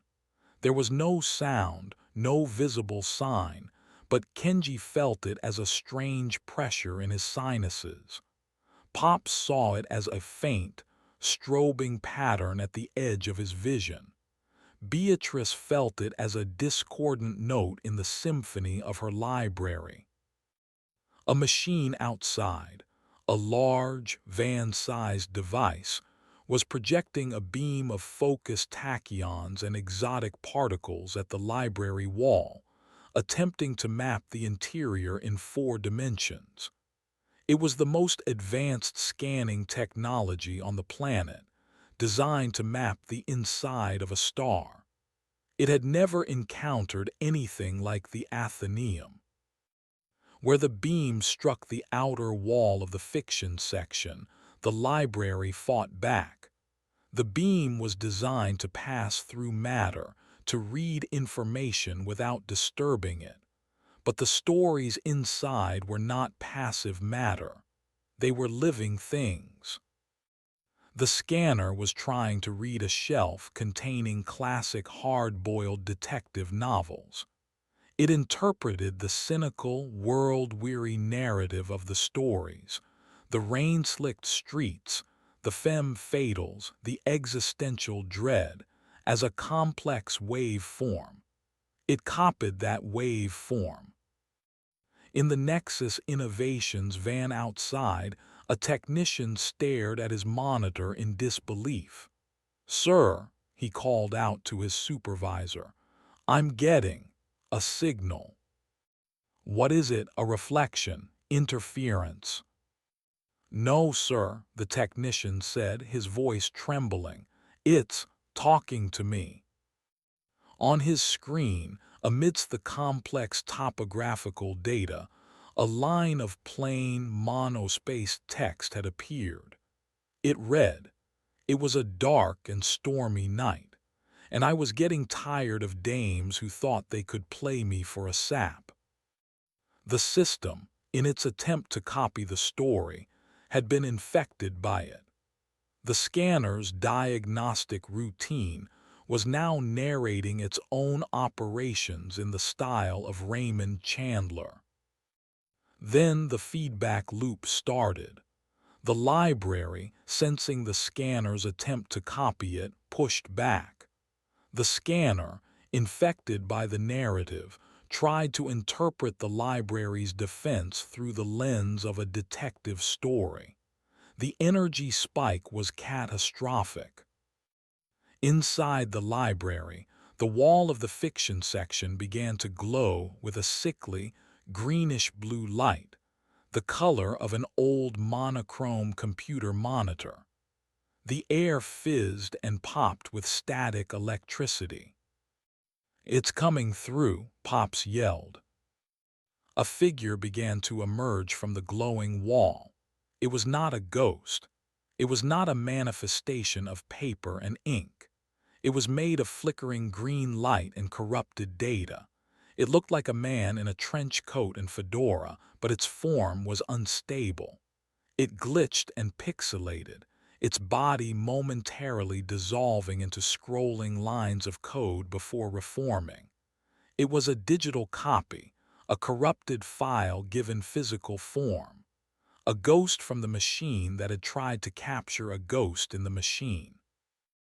It opened its mouth, and a burst of distorted, garbled audio spilled out, a sound like a 1940s radio broadcast being fed through a meat grinder. Then, a single, clear, synthesized sentence emerged. "The dame is the system, and the system is rigged." The digital ghost raised its hand, which flickered between being a hand and a shower of corrupted pixels. It was not holding a gun. It was holding a computer mouse, and it clicked. Chapter 25: The Corrupted Copy. The click of the digital ghost's mouse was not an audible sound. It was a command executed on the local reality of the Athenaeum. The section of bookshelf nearest to the creature suddenly vanished, replaced by a gray, checkerboard pattern that signified a missing texture in a video game. A moment later, the shelf reappeared, but it was wrong. The books were backward, their spines facing the wall. This new monster did not operate by the rules of narrative or psychology. It operated by the rules of buggy software. It wasn't a story. It was a corrupted copy of a story. Its powers were not magical. They were glitches. Kenji, Beatrice, and Pop stared at the flickering, unstable figure. All their previous experience was useless. How do you classify a glitch? How do you shelve a segmentation fault? "What is it?" Pops asked, raising his flashlight out of pure instinct. He shone the beam on the figure. The light didn't dissolve it. It seemed to refract through it, splitting into a rainbow of red, green, and blue pixels that danced on the opposite wall. "It's a copy," Kenji said, his mind racing to form a new paradigm. The scanner pulled the data of the detective story out, but the transfer was incomplete. "It's a corrupted file, a digital echo given physical form by the library's energy." The digital ghost turned its flickering, indistinct face toward them. Its form stuttered, its fedora momentarily replaced by a cone-shaped polygon before snapping back into place. Its voice crackled from an unseen speaker, a collage of distorted audio samples. "File not found, the blonde with the legs 404. It clicked its mouse again. The floor beneath Kenji's feet vanished. He yelped as he dropped a foot, his leg plunging through the solid oak as if it weren't there. He scrambled back just as the floor texture reappeared. The creature wasn't erasing reality like the redacted. It was de-rendering it. "It's attacking the environment," Beatrice cried out, her archivist's mind reeling at this new form of destructive chaos. "It's treating the library as a level in a game." This was Vance's legacy. He had promised a perfect, incorruptible digital twin. Instead, he had created a buggy, malevolent phantom and set it loose in their home. The creature began to drift through the stacks, its feet hovering an inch above the floor. It passed a shelf of historical texts, and as it did, the book's titles began to glitch. The history of Rome became TTT, the history of R0Me. It wasn't rewriting the stories. It was corrupting their file names, making them unsearchable, inaccessible. To Beatrice, it was an act of profound barbarism. They needed a new plan. Logic, psychology, and narrative battles were useless against an entity that operated on code. "We can't fight its logic," Kenji thought aloud. "We need to crash it." "How do you crash a ghost?" Pops growled, frustrated by his own powerlessness. "You feed it a command it can't process," Kenji said, an idea as desperate as any he'd had in the scriptorium beginning to form. "A paradox, a logical loop. If it's a program, it must have exploitable flaws." He looked at Beatrice. The debaters, the paradoxical entities from the philosophy section, are they still shelved? Beatrice's eyes lit up with understanding. Section 160, logic, they're dormant but they're there. "Get them," Kenji ordered. "Pops, we need to buy her time, we have to keep its attention." This was easier said than done. The digital ghost seemed to lack any true attention span, its actions driven by a corrupted script. It glided toward the grand rotunda, leaving a trail of flickering visual artifacts in its wake. A portrait on the wall suddenly had its face rendered at a low resolution. The great celestial dome above began to stutter, its slow rotation now a jerky, unconvincing animation.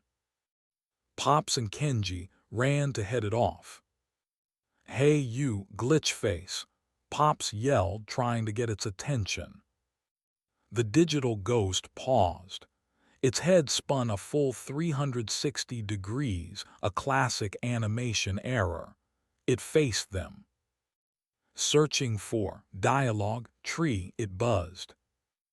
Kenji stepped forward. "You are in a library," he said, speaking slowly and clearly, as if addressing a primitive AI. "Your primary function is incompatible with this environment." The ghost tilted its head. "If library, then read else. What query unresolved?" It was working. It was trying to process his statement, but its own corrupted nature was getting in the way. Its form began to flicker more violently. Green lines of code scrolled across its trench coat. Just then Beatrice returned. She was not carrying a book. She was followed by two shimmering, translucent figures, the spectral debaters they had fought before. They were no longer screaming at each other. They looked at the digital ghost and then at each other, a shared academic purpose in their spectral eyes. "Go," Beatrice commanded them. The first debater floated toward the digital ghost. "This statement is false," it declared in a calm, resonant voice. The second debater floated to the other side. "Everything I say is a lie," it stated. The digital ghost froze. It was caught between two perfect, classic logical paradoxes. It turned its head to the first debater. Its internal processors tried to evaluate the statement. If the statement, "this statement is false," is true, then it must be false. If it is false, then it must be true. A recursive loop. It turned to the second debater. The liar's paradox, an unresolvable knot of logic. The ghost's synthesized voice began to break down into a high-pitched whine. Its form flickered in and out of existence with blinding speed. It was trying to compute the incompressible. The paradoxes were a denial-of-service attack on its very being. "Error, error, stack, overflow," it shrieked, its voice devolving into a dial-up modem handshake. With a final, ear-splitting burst of static, the digital ghost exploded. It did not leave a body or ectoplasm. It simply shattered into a billion shimmering pixels of green light, which hung in the air for a moment like dust motes before fading into nothing. In the Nexus van outside, every monitor went black, and a single error message appeared on the main screen: "Fatal exception. Kernel panic." The Athenaeum was silent once more. The glitched textures returned to normal. The corrupted titles on the books reverted to their proper form. The two spectral debaters nodded sagely to each other and then faded away, their job done. They had won, but as the adrenaline faded, a new and terrifying realization dawned on Kenji. Vance's scan had been a failure, but it had proven something. It was possible to pull a story out of the library. It was possible to copy it, however imperfectly. And a man like Julian Vance would not see the catastrophic failure as a reason to stop. He would see it as a fascinating problem that needed to be solved. This was just his first attempt. He would be back, and next time his ghosts might not be so easy to crash. Chapter 26: The Human Element.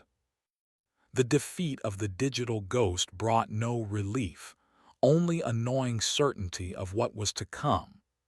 They had repelled the first probe, but in doing so, they had confirmed the library's unique nature to a man who saw the universe as a puzzle to be solved and possessed limitless resources to do so. Julian Vance was no longer just a threat.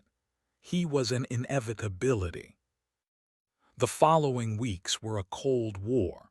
The silver spheres outside the library remained, no longer scanning but listening, gathering data on the library's ambient narrative state. Inside, the team worked with a quiet, focused intensity. The experience with the glitch had taught them a valuable lesson. Their enemy was no longer a being of fear or despair, but one of pure, cold logic. Their defenses had to evolve. Beatrice, in a move that would have been unthinkable a year ago, began a cross-referencing project of monumental scale. She started integrating texts on computer science, theoretical physics, and information theory with her metaphysical collection. She placed a book on quantum entanglement next to a volume of interconnected short stories. She shelved a treatise on viral network propagation alongside a history of folkloric myths. She was trying to teach the library a new language, to give it the conceptual tools to understand and fight an enemy that thought in code. Kenji, meanwhile, turned his focus inward. He realized that their greatest vulnerability was themselves. Vance's machines were an external threat, but the true danger was that the library's power was intrinsically tied to the human element, to their fears, their beliefs, their memories. Vance's next attack would likely be more subtle, aimed not at the walls but at the people within them. His fears were realized when a new employee arrived at Nexus Innovations. He saw her on a news report about the company's latest philanthropic venture. Her name was Dr. Aris Thorne. She was a brilliant neuroscientist and psychologist, a former colleague of Kenji's from his university days. Her specialty was the brain's response to narrative, the way stories could physically remap neural pathways.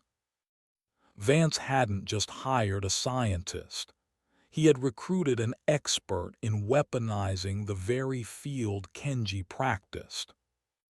"He's not trying to scan the library anymore," Kenji told Beatrice and Pops, his face grim. "He's trying to scan us. He's building a psychological profile. He's looking for a key, an emotional exploit he can use to gain access." The attack, when it came, was insidious. It began with dreams. Kenji started having vivid nightmares where he was forced to defend his thesis to a board of blank-faced mannequins who all looked like Julian Vance. Pops dreamed of a darkness so absolute that his flashlight cast a beam of black, making the shadows deeper. Beatrice dreamed of finding a single card in her catalog that she did not recognize, a card that, when she read it, contained a perfect, detailed history of her own death. They were subtle attacks designed to destabilize their emotional anchors.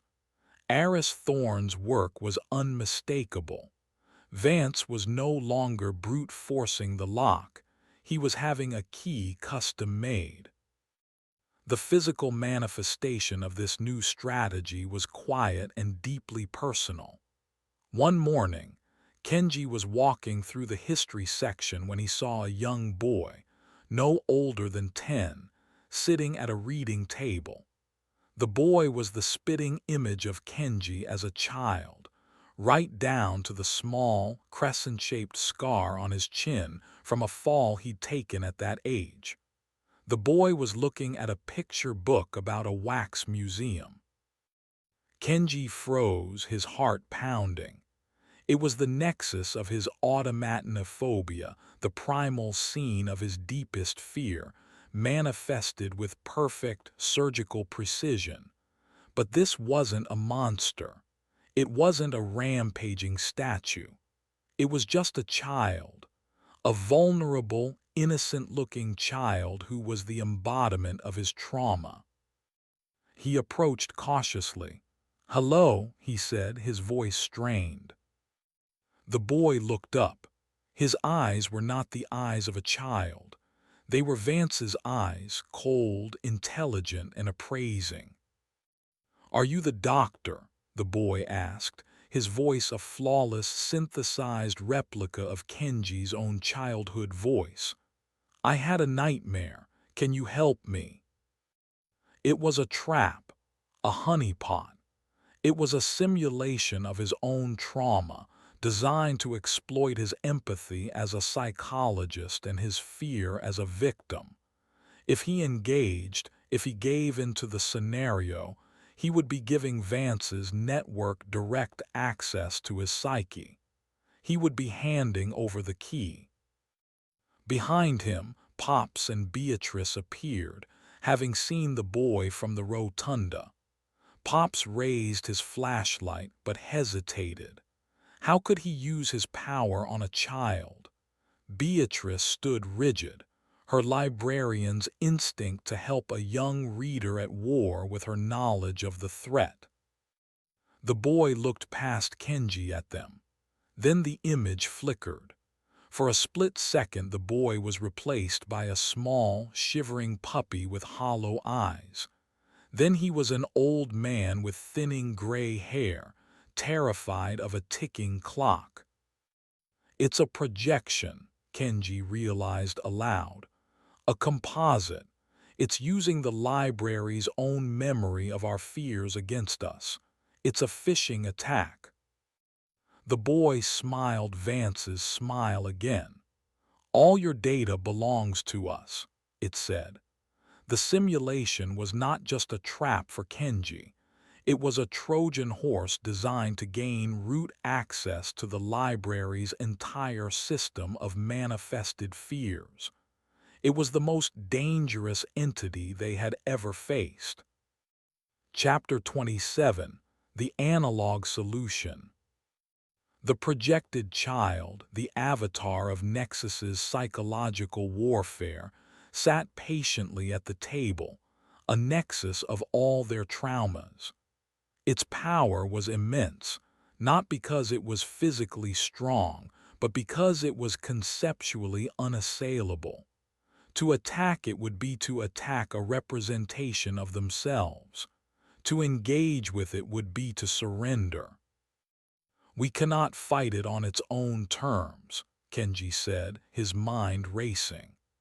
"Its entire existence is a logical, psychological trap. Anything we do, any narrative we deploy, it will analyze and incorporate into its attack." "So we do nothing," Pops growled, his frustration evident. "No," Beatrice said, her voice quiet but firm. She was looking at the boy, but her gaze was distant, as if she were consulting a catalog deep within her own mind. "We do not fight it. We do not engage it. We obsolete it." She turned and strode purposefully toward the main circulation desk. She did not go to the card catalog or the founder's logbook. She went to a heavy, old-fashioned rotary phone that sat on the corner of the desk, a device that hadn't been used in 50 years but was still, per the founder's original charter, the library's official line of communication with the outside world. "What are you doing?" Kenji asked. "The enemy is a digital system attempting to understand an analog one," Beatrice explained, her hand on the phone's receiver. "It thinks in terms of exploits and access points. It sees us, the human element as the weakest link, the user accounts it needs to hack. We will show it that the user is not the administrator. She picked up the receiver. There was no dial tone. The line was dead, but that didn't matter. The phone was not just a phone, it was a symbol, an artifact of immense power in the library's narrative. It represented a form of connection that was direct, unhackable, and real. She stuck her finger in one of the holes on the rotary dial and pulled. The whirring, grinding sound of the mechanism turning was shockingly loud in the silent rotunda. She dialed a single digit, then another, then a third, a number that was not in any phone book, a number she seemed to pull from the library's own collective memory. As she dialed, the Nexus avatar at the table flickered violently.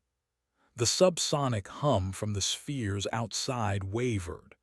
The library's energy was being focused not into a monster or a story, but into a single, targeted, analog signal. Beatrice finished dialing. She held the receiver to her ear and spoke, her voice calm and clear. "Hello," she said. "I am Beatrice Croft, librarian of the Athenaeum. I wish to report a bug."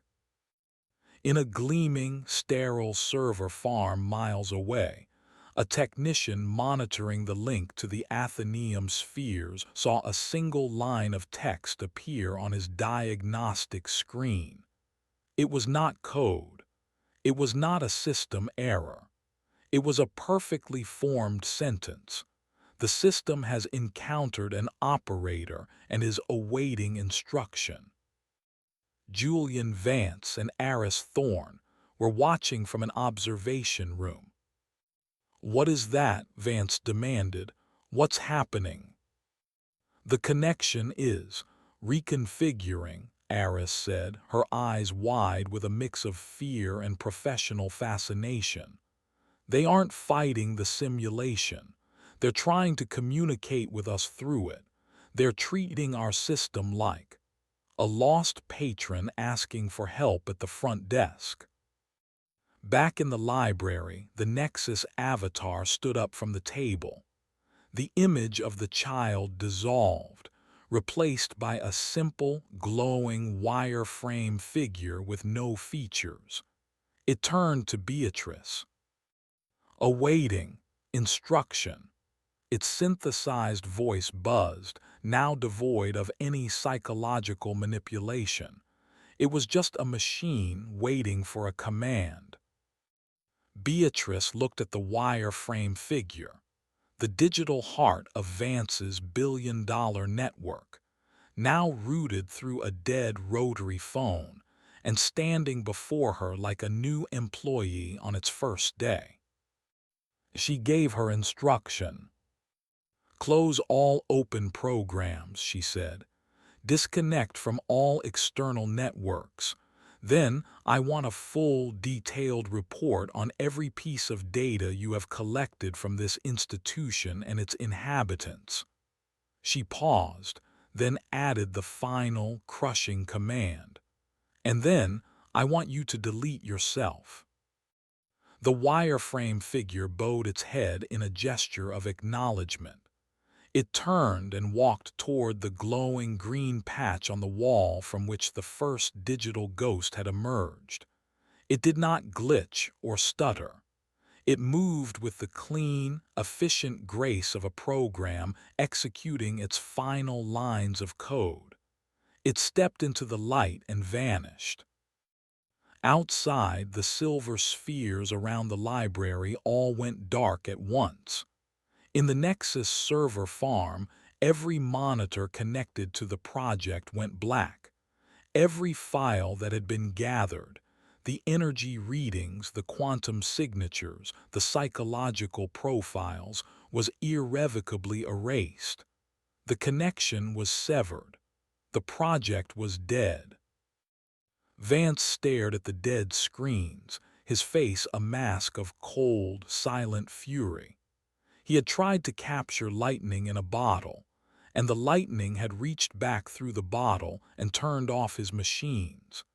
He had been defeated not by superior technology or a grand magical force, but by a librarian who had answered his complex digital attack by picking up the phone and calling customer service. He had lost. Chapter 28: The Open Book. In the aftermath, a new kind of silence descended upon the Athenaeum. It was not the quiet of peace, nor the hush of fear, but the deep, resonant silence of a place that had been tested to its limits and had proven its own strength. They had faced the void, and they had faced the network. They had defeated the ghost of an idea and the ghost in the machine. Julian Vance and Nexus Innovations vanished from their lives as completely as their data had been erased. There were no more suits, no more spheres, no more threats. The outside world, with its cold logic and its restless ambition, had been repelled. The Athenaeum was once again an island, a sanctuary ruled by its own strange and wonderful laws. The three stewards of that sanctuary stood in the grand rotunda, the warm, amber light a comforting balm after the harsh glare of the digital age. "He will not be back," Beatrice stated, a quiet finality in her voice. "He does not understand the nature of his defeat, and that will frighten him more than any monster."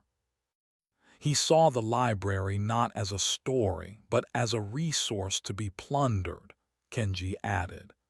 He failed to see that a good library doesn't just give you information, it changes the way you think. Pops Hemlock, ever the pragmatist, was already doing a final sweep, checking for any lingering digital artifacts. He ran his hand along a bookshelf that had briefly been de-rendered. "Solid as a rock," he declared, giving it a satisfied pat. "You can't beat the original hardware." The library, it seemed, was safe. The great war for its soul was over. The work of shelving and classifying would continue, but the existential threats were gone. A sense of an ending settled over them, a feeling that they had earned their peace. But the Athenaeum was never a place for simple endings. As Beatrice returned the founder's logbook to its secret compartment behind the circulation desk, her fingers brushed against something else tucked deep within the hidden space. It was a small, thin, leather-bound book she had never seen before. It was not the founder's hand. This book was older, its leather cracked and its pages thin as insect wings. She pulled it out. There was no title on the cover. She opened it cautiously. The script inside was unfamiliar, a form of archaic Latin she could barely decipher. It appeared to be a diary or a personal log. As she carefully translated the first few lines, a deep, primal chill worked its way up her spine, a cold that had nothing to do with the codex or the void. The entry was dated 1688, a full century before the Athenaeum was built. "The crossing was arduous," the script read, "but we have brought the collection safely to this new world. The books are contained for now, but I fear the journey has unsettled them. The stories whisper to each other in the dark of the cargo hold. I fear we have not just transported a library. I fear we have transported a contagion." Beatrice's blood ran cold. The founder had not been the originator, he had been a curator, a warden. The collection, the library's living soul, was far older than she had ever imagined, and it had come from somewhere else. She turned to the last page of the small diary. There was a crude, hand-drawn map. It depicted the coastline of the New World, but it also showed a corresponding coastline in the Old World, a rugged, storm-battered shore in a place labeled simply Hibernia. Beside it was a drawing of a building, not the Athenaeum, an older structure, a round stone tower covered in ivy with a single heavy door. Beneath the drawing was a single, chilling line of Latin: Bibliotheca Sororis, the sister library. They were not the only one. Beatrice looked up from the ancient diary, her mind reeling with the implications. Their library, their entire world, was not a singular, unique miracle. It was an offshoot, a colony. And across the ocean, its older, perhaps wilder, sibling was waiting. A new story had just been checked out. It was not a story of defense or survival. It was a story of discovery, an adventure, a mystery. Kenji and Pops saw the look on her face, the familiar spark of a librarian who has just discovered a new, uncatalogued section of reality. The quiet, peaceful ending they had envisioned for themselves dissolved like a phantom. The book was not closed. It was not even at the final chapter. Beatrice held up the old diary, a look of profound, terrifying, and wonderful purpose in her eyes. "Gentlemen," she said, her voice filled with the thrill of a new and unanswered question, "it appears our collection is incomplete." The greatest story in the Athenaeum was not the one contained within its walls. It was the one that was about to begin. Chapter 29: The Hibernian Echo.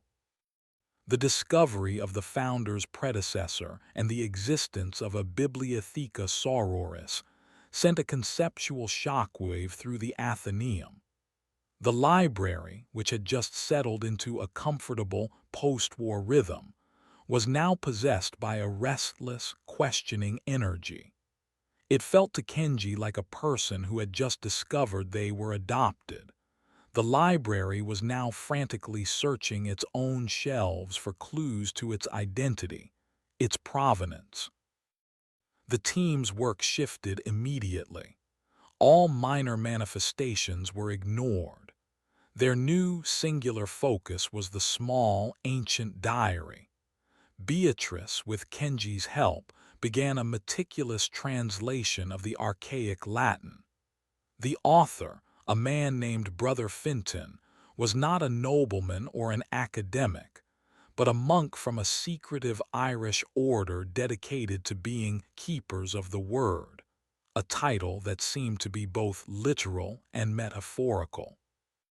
His diary chronicled the desperate transport of a core collection of sentient books away from a growing madness in their homeland.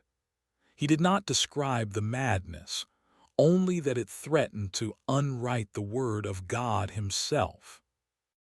He was running from something, Kenji concluded, looking over Beatrice's translations. The founder of our library wasn't a collector. He was a refugee. This place isn't a sanctuary. It's a witness protection program for haunted books. Pops, meanwhile, felt the change in his bones. "The quiet's different now," he reported one morning, his usual laconic demeanor replaced by a wary alertness. "It ain't the spooky quiet or the tired quiet, it's an old quiet, older than this building, and it's listening." The library's own manifestations began to change. An entity appeared in the folklore section, 398.2. It was not a creature of fear or code.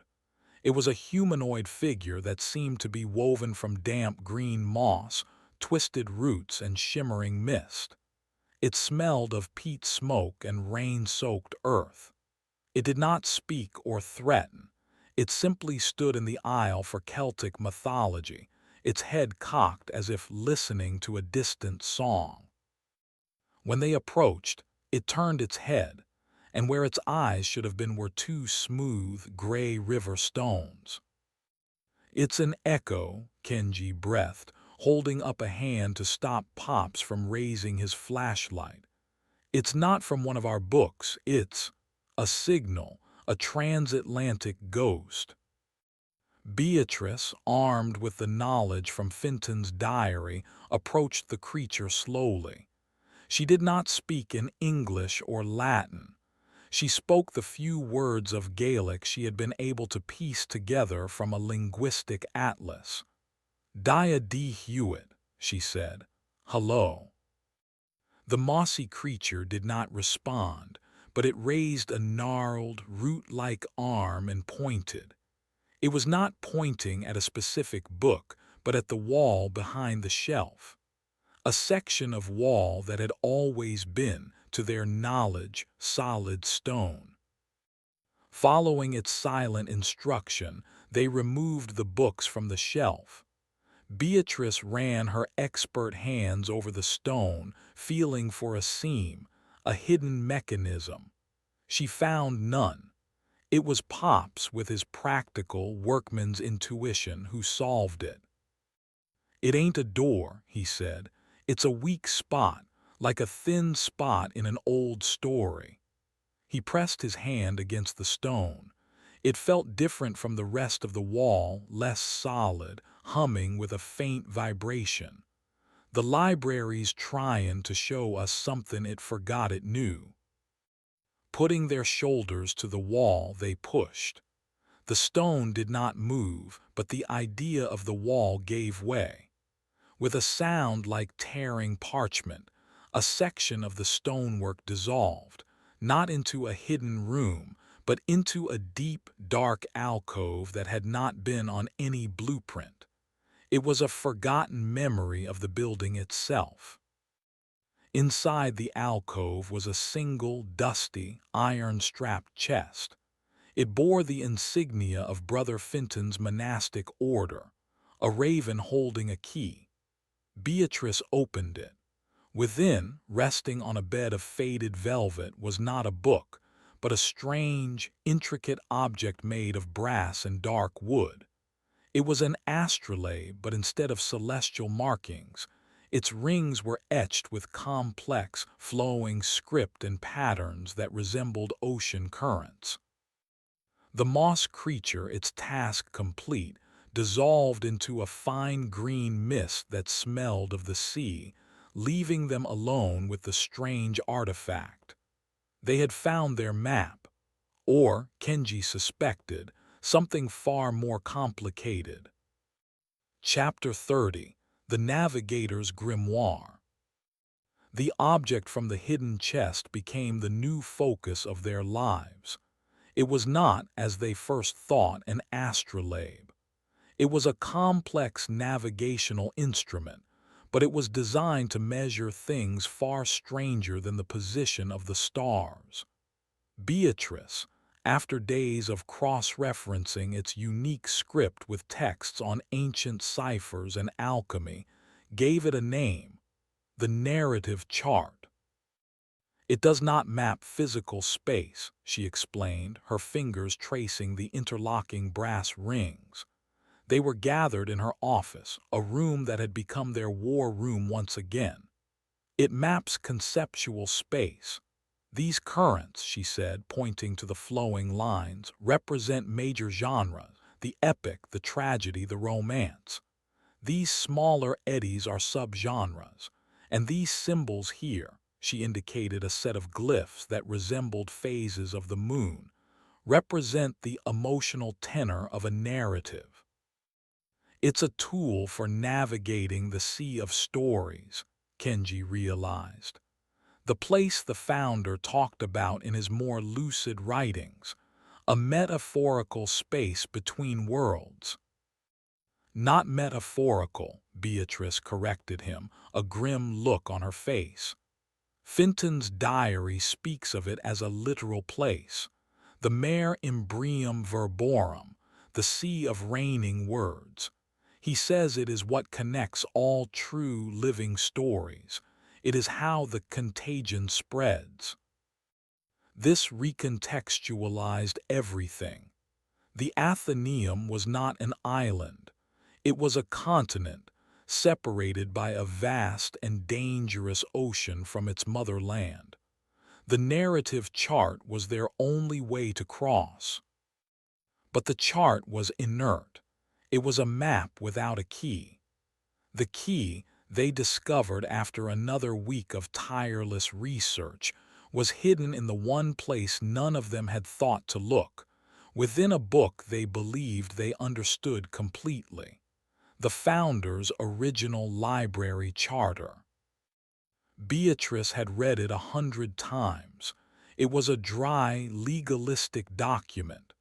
But Kenji, applying principles of steganography and psychological profiling, suggested they look not at the words but at the errors. The founder was a meticulous man. Any spelling mistake, any odd turn of phrase was likely deliberate. Working together, they found the pattern. A misplaced comma here, an oddly capitalized word there, a seemingly random archaic spelling. It was a cipher. When they extracted the anomalous characters and ran them through a Wigner square cross-referenced with the date of the library's founding, they were left with a single, clear sentence. The vessel is the word, the sea is the story, but the tide is pulled by the pilot's heart. It's not just a machine, Kenji said, the implication dawning on him.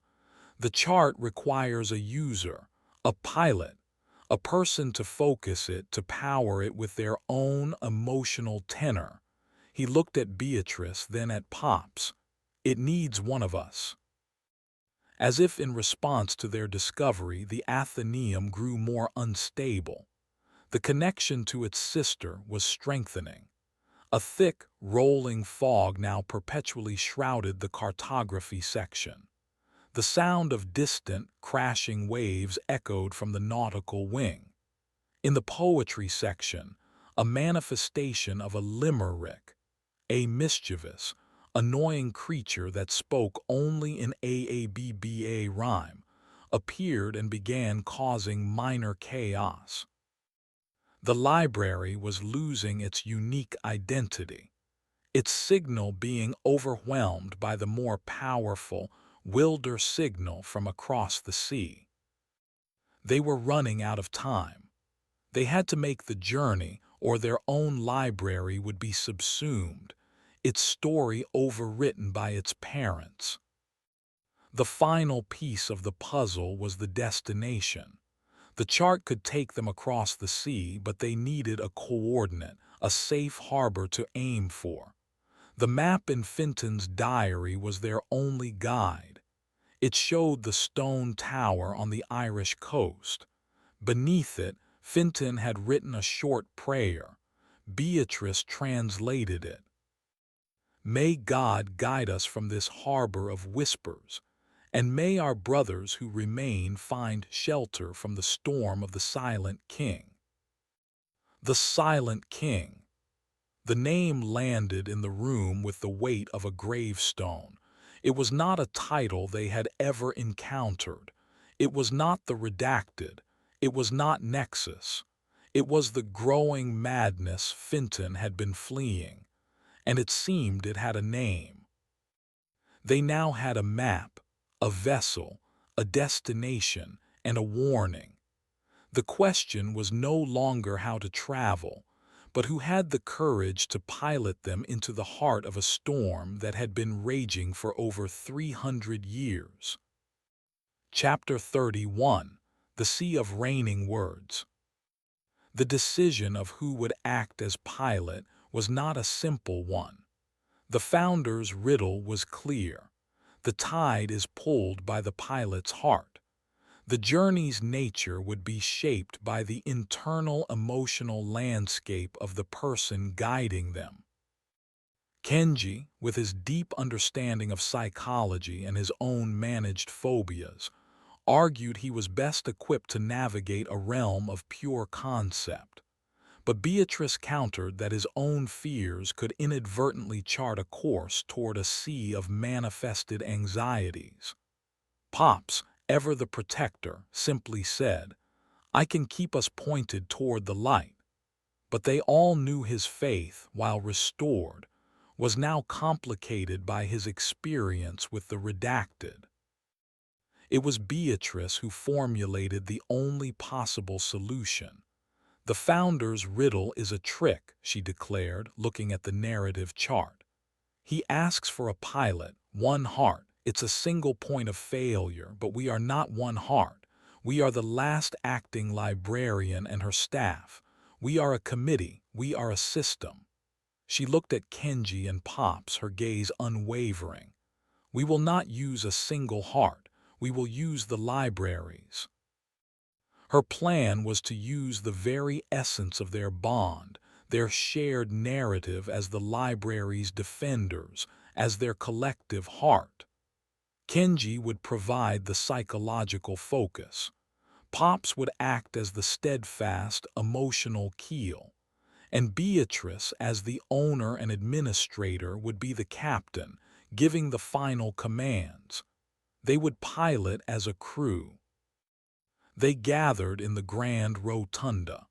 The air was thick and heavy, the scent of sea salt now present even here at the library's core. They placed the narrative chart on the central reading table. Beside it they laid Brother Fenton's diary, their source, the hand-drawn map of the stone tower, their destination coordinate. The ritual began. Following Beatrice's lead, they each placed a hand on the narrative chart. "I am Kenji Tanaka," he began, closing his eyes and focusing his will. "My heart is one of inquiry and logic. I chart our course by the stars of reason." "I am Pops Hemlock," the old guard said, his voice a low rumble. "My heart is one of steadfastness and simple faith. I am the beacon in the storm." "I am Beatrice Croft," she stated, her voice ringing with the full authority of her ownership. "My heart is one of order and stewardship. I am the captain of this vessel.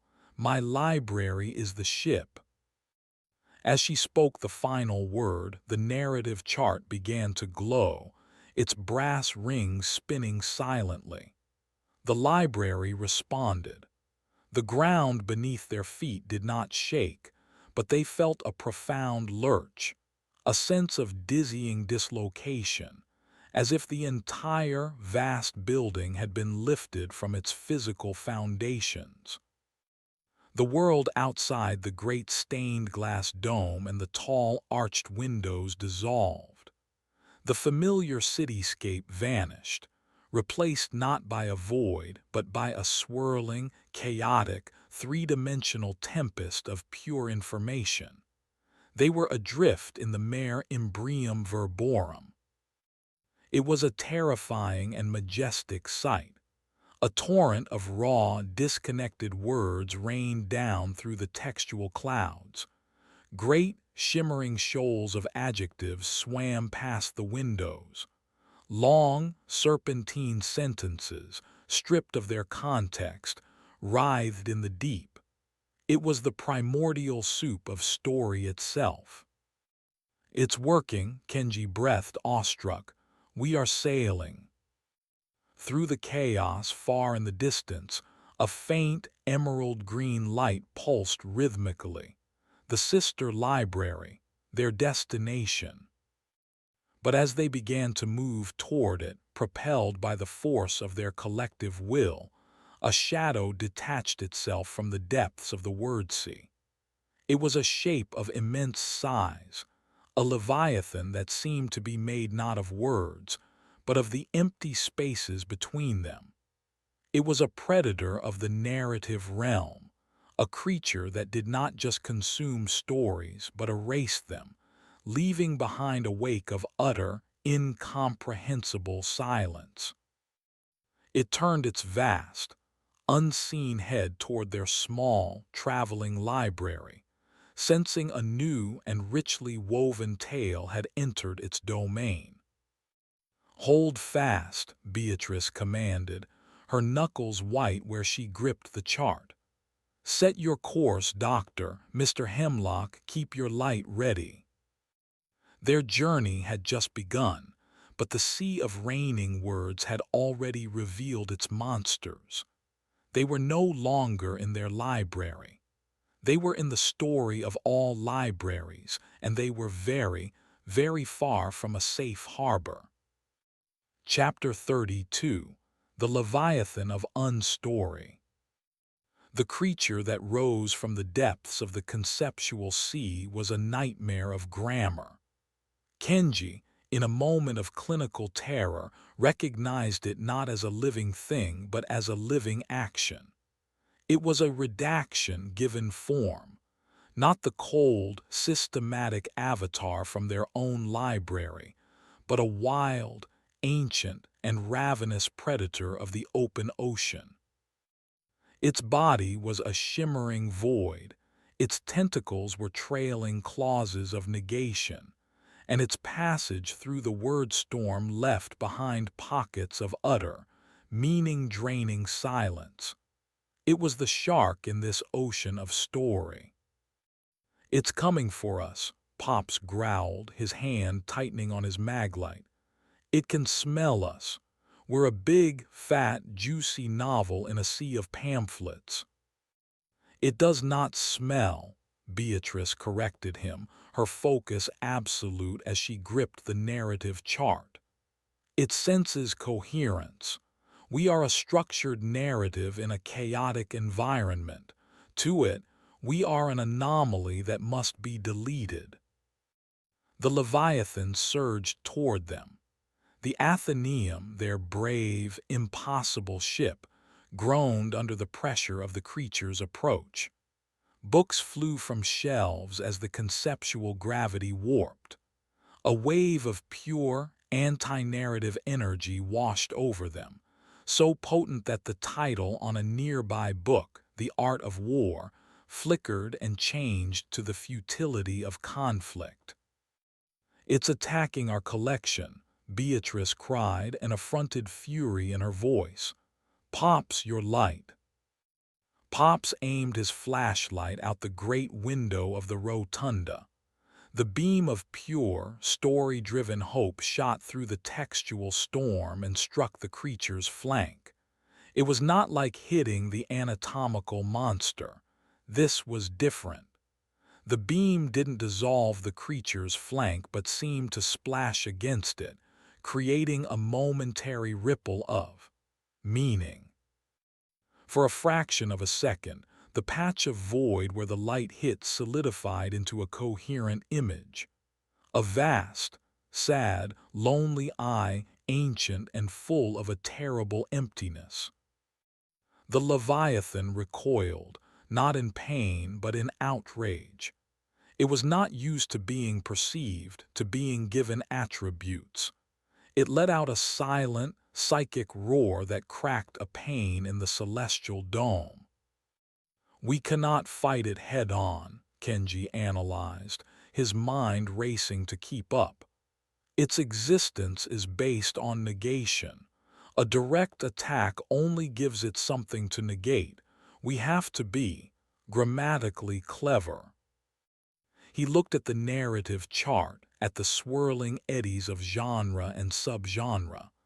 An idea, born from their fight with the digital ghost, sparked in his mind. "Beatrice, can you alter our course? Not our destination, but our narrative composition." Beatrice looked from the chart to Kenji, understanding dawning in her eyes. "You want to change our story." "Exactly. Right now we're a chronicle of survival, an adventure epic. We are a large, easily identifiable target. What if we weren't? What if we became something it couldn't easily process?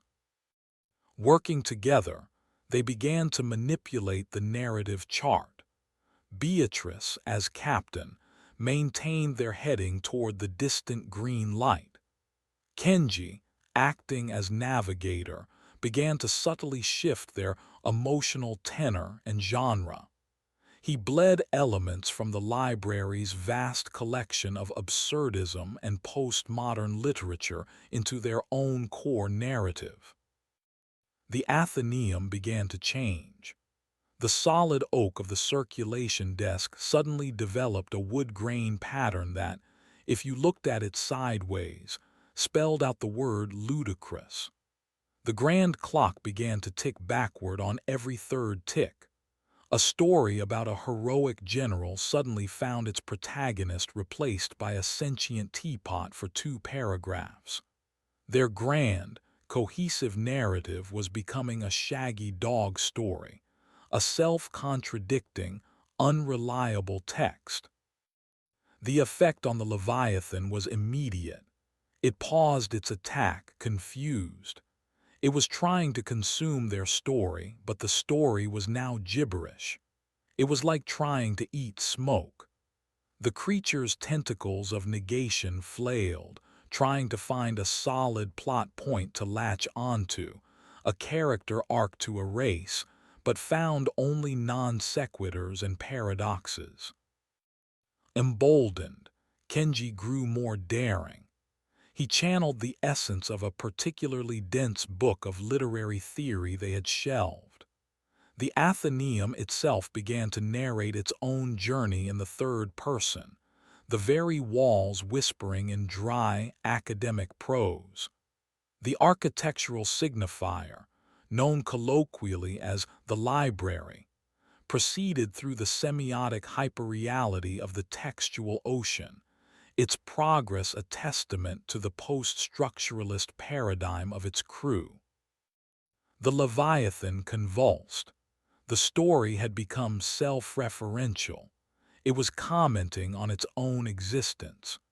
To a creature of pure, straightforward negation, this was a logical nightmare. It was trying to erase a story that was actively acknowledging its own potential for erasure, thereby making the act of erasure part of the story itself. With a final, frustrated psychic hiss, the great creature of unstory veered away. It could not consume a meal that was constantly deconstructing itself on the plate. It plunged back into the depths of the word sea in search of simpler, more declarative prey. They had done it. They had survived their first encounter, but the cost was a deep and unsettling narrative instability. For the rest of the journey, the library was a strange and unpredictable place. A manifestation of a metaphor escaped from the poetry section and had to be wrangled back by being described literally. The gravity in the history section would occasionally reverse for a few minutes, a lingering effect of their unstable plot. They sailed on, a battered, self-contradicting, and utterly exhausted vessel, toward the steady green light. The sea grew calmer, the storm of words thinning until finally through the mists they saw it. Land. A dark, rocky coastline under a perpetually gray sky. And on a high cliff, a single, round stone tower stood silhouetted against the clouds, a beacon of emerald light shining from its highest window. They had arrived at the Bibliotheca Sororis. Chapter 33. The Silent Shore. The transition from the sea of raining words back to a semblance of physical reality was jarring. With a final, stomach-lurching shudder, the Athenaeum settled, the sensation not of landing on solid ground, but of anchoring in a shallow, murky bay. The swirling chaos outside the windows was replaced by a bleak, static landscape. They were perched on a narrow, rocky promontory that jutted out into a gray, featureless ocean. The sky above was the color of old pewter, a sky without a sun. The air that seeped through the cracks in the old building was cold, damp, and smelled of wet stone and something else. A profound, unnerving absence of scent. The stone tower of the sister library stood less than 100 yards away, on the main cliff top. It was ancient, weathered, and wrapped in a thick mantle of dark green ivy. The emerald light they had followed pulsed from a narrow slit window near its peak, a steady, rhythmic beat like a slow heart.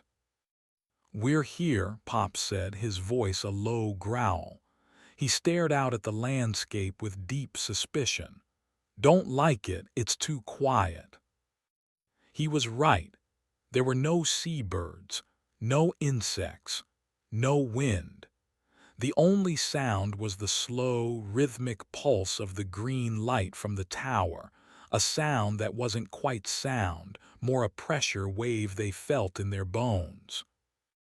Beatrice, her face grim, consulted the narrative chart. The brass rings had stopped spinning. A single glyph, one they had not seen before, glowed faintly on its surface.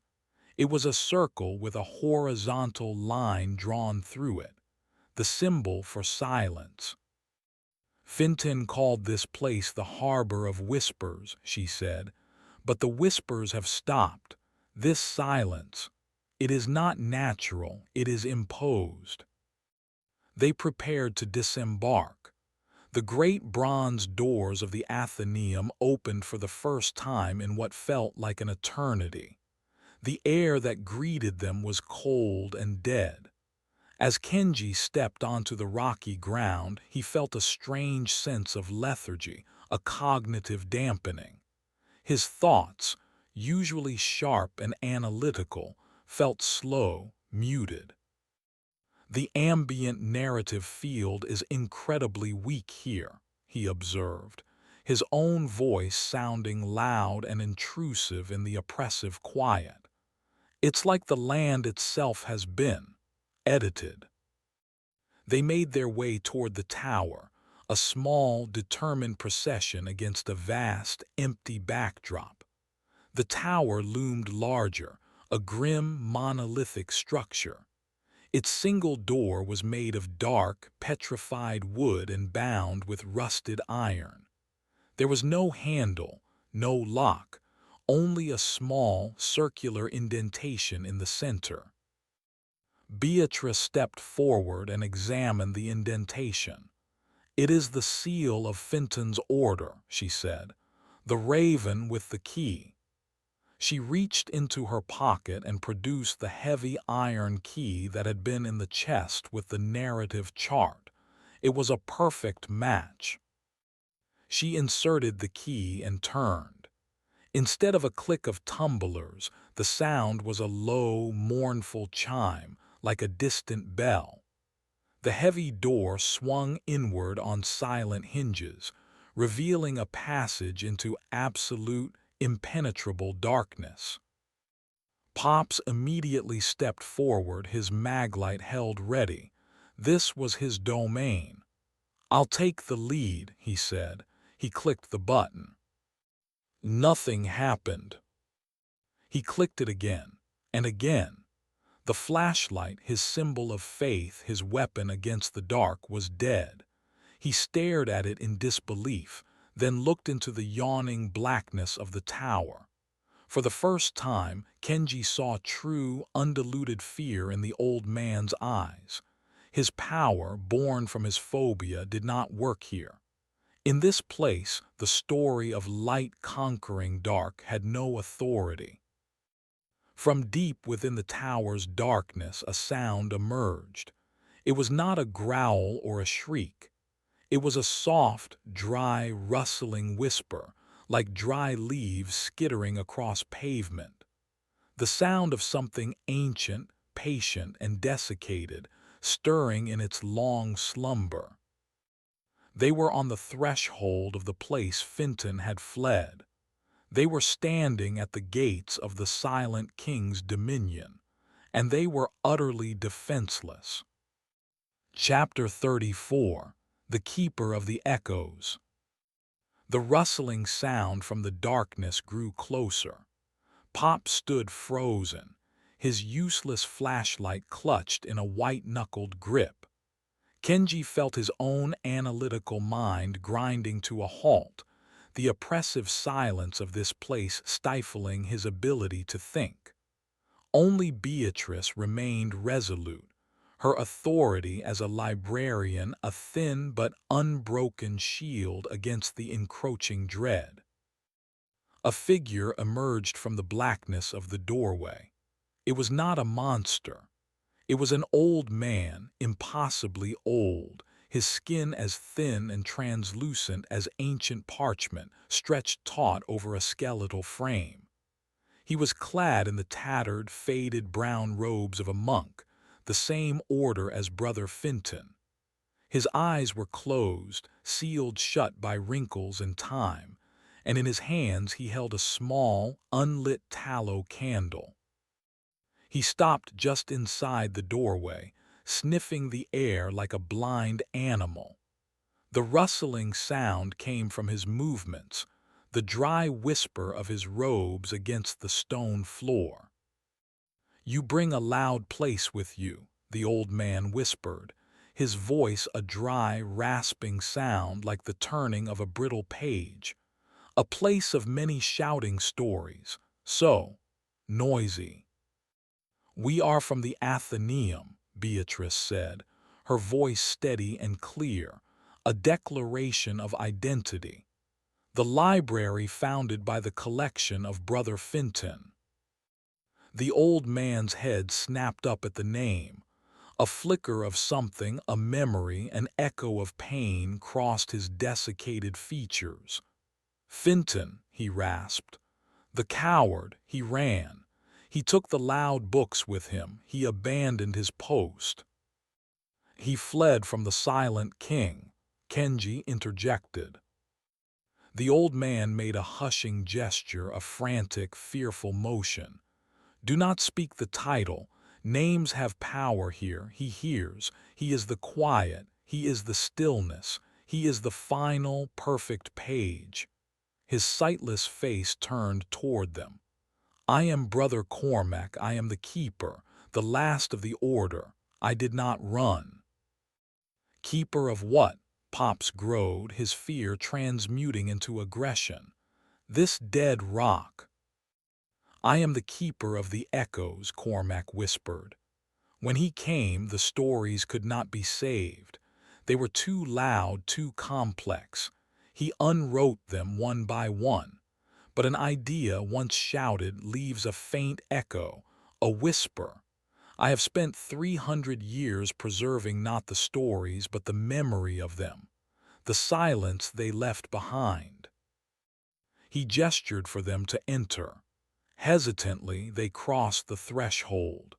The moment they were inside, the oppressive silence deepened tenfold. Kenji felt his own thoughts become thin and watery. Cormac led them up a winding stone staircase. The interior of the tower was a single, vast, circular room, just like the scriptorium. But instead of lecterns, thousands upon thousands of small, clay votive candles lined shelves carved into the walls. None of them were lit. "Each candle is an echo," Cormac explained, his hands drifting over them with reverence. "This one," he picked up a small, plain candle, "is the echo of a story about a farmer's love for his daughter. A simple tale. It only whispered for a day before he erased it." He picked up another, slightly larger one. This was an epic, a grand, roaring tale of heroes and monsters. It fought for a decade. Its silence is very loud. This was the sister library. Not a library of books, but a mausoleum of their ghosts. a memorial to stories that had been systematically murdered. "What is the green light?"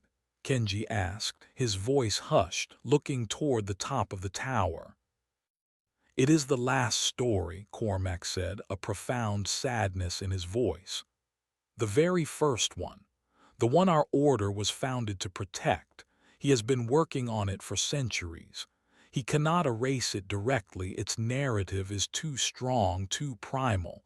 So he has been editing it, simplifying it, stripping it down line by line until only a single, silent, unchanging idea remains."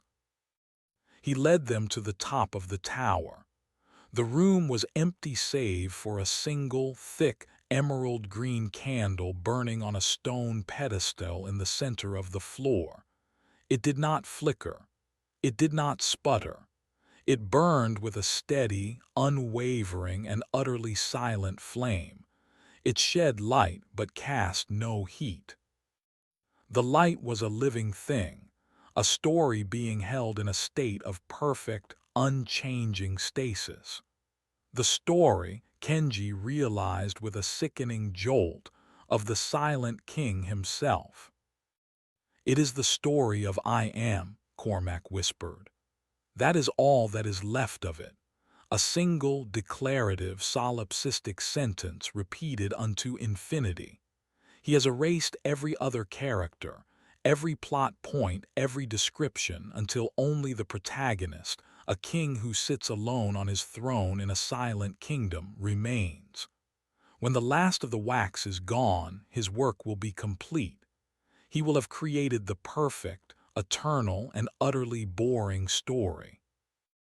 A story with no conflict, no change, and no end. He will become the god of his own silence." As he spoke, a tremor ran through the tower.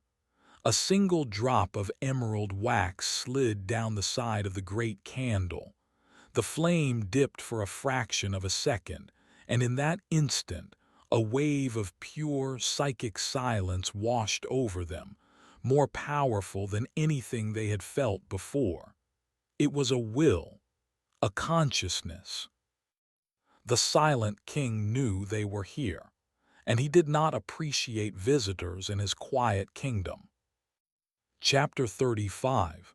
The King's Final Edit. The tremor in the tower subsided, but the psychic pressure of the Silent King's attention remained, a crushing, suffocating weight on their minds. The great emerald candle, the physical manifestation of his eternal, navel-gazing story, burned with a cold, arrogant stillness.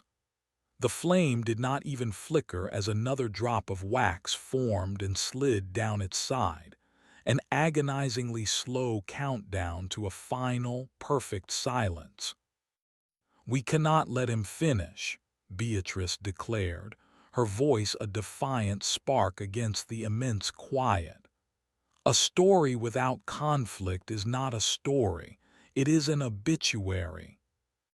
"But how do we fight him?" Kenji asked, his own thoughts struggling to form under the psychic pressure. "He's not a monster to be shelved or a system to be crashed. He's an author, and this is his magnum opus." It was Pops who saw the answer, not through logic or lore, but through simple, practical observation. His gaze was fixed on the thousands of unlit votive candles that lined the walls. "The old man said they were echoes," Pop said, his voice a low rumble. "Memories of stories. Well, what happens when you light a candle?" The idea was staggeringly simple. They couldn't write a new story powerful enough to defeat the king's narrative. His tale was too old, too focused. But they could reignite the ones he had already extinguished. They wouldn't fight his story with one story. They would fight it with a library. Brother Cormac looked at them, his sightless eyes wide with a terror that transcended his loyalty. "No," he hissed. You do not understand. To light the echoes is to make them shout again. It will draw his full attention. He will unwrite you completely. He's already trying to, Kenji countered. This is our only chance. The plan was set. Cormac, terrified but seeing the first glimmer of something other than slow defeat in centuries, did not stand in their way. He simply huddled in a corner, whispering pleas for forgiveness to the silence. Beatrice, with her encyclopedic mind, would be the orchestrator. She could sense the nature of the echoes, identifying the dormant stories by the faint conceptual scent they still emitted. Kenji would provide the initial spark, using his focused psychological empathy to connect with the core emotion of each dead story. And Pops was the fire starter. He fumbled in his pockets, his useless flashlight forgotten. He produced a small, battered Zippo lighter, its metal case worn smooth with age. "Never leave home without it," he grunted, flicking it open. A small, brave, real flame sprang to life, a stark and defiant contrast to the cold, green fire of the king. "Start with something simple," Beatrice commanded. "Something personal, a story of one person. It will be harder for him to notice." She pointed to a small, dusty candle on a low shelf. "This one, the farmer and his daughter. The core emotion is love, protective love." Kenji focused his mind, reaching out with his empathy, picturing not the story but the feeling behind it. He imagined the rough, calloused hand of a father holding the small hand of his child. He felt a surge of simple, powerful affection. "Now," he gasped. Pops touched his Zippo's flame to the wick of the small clay candle. For a moment nothing happened. Then the wick sputtered and caught, blooming into a warm, yellow-orange light. It was a tiny flame, but it was alive. It flickered. It danced. It cast a real, tangible heat. And from the flame, a whisper emerged into the silent room. A simple story told not in words but in pure feeling. The joy of a good harvest. The fear of a winter storm.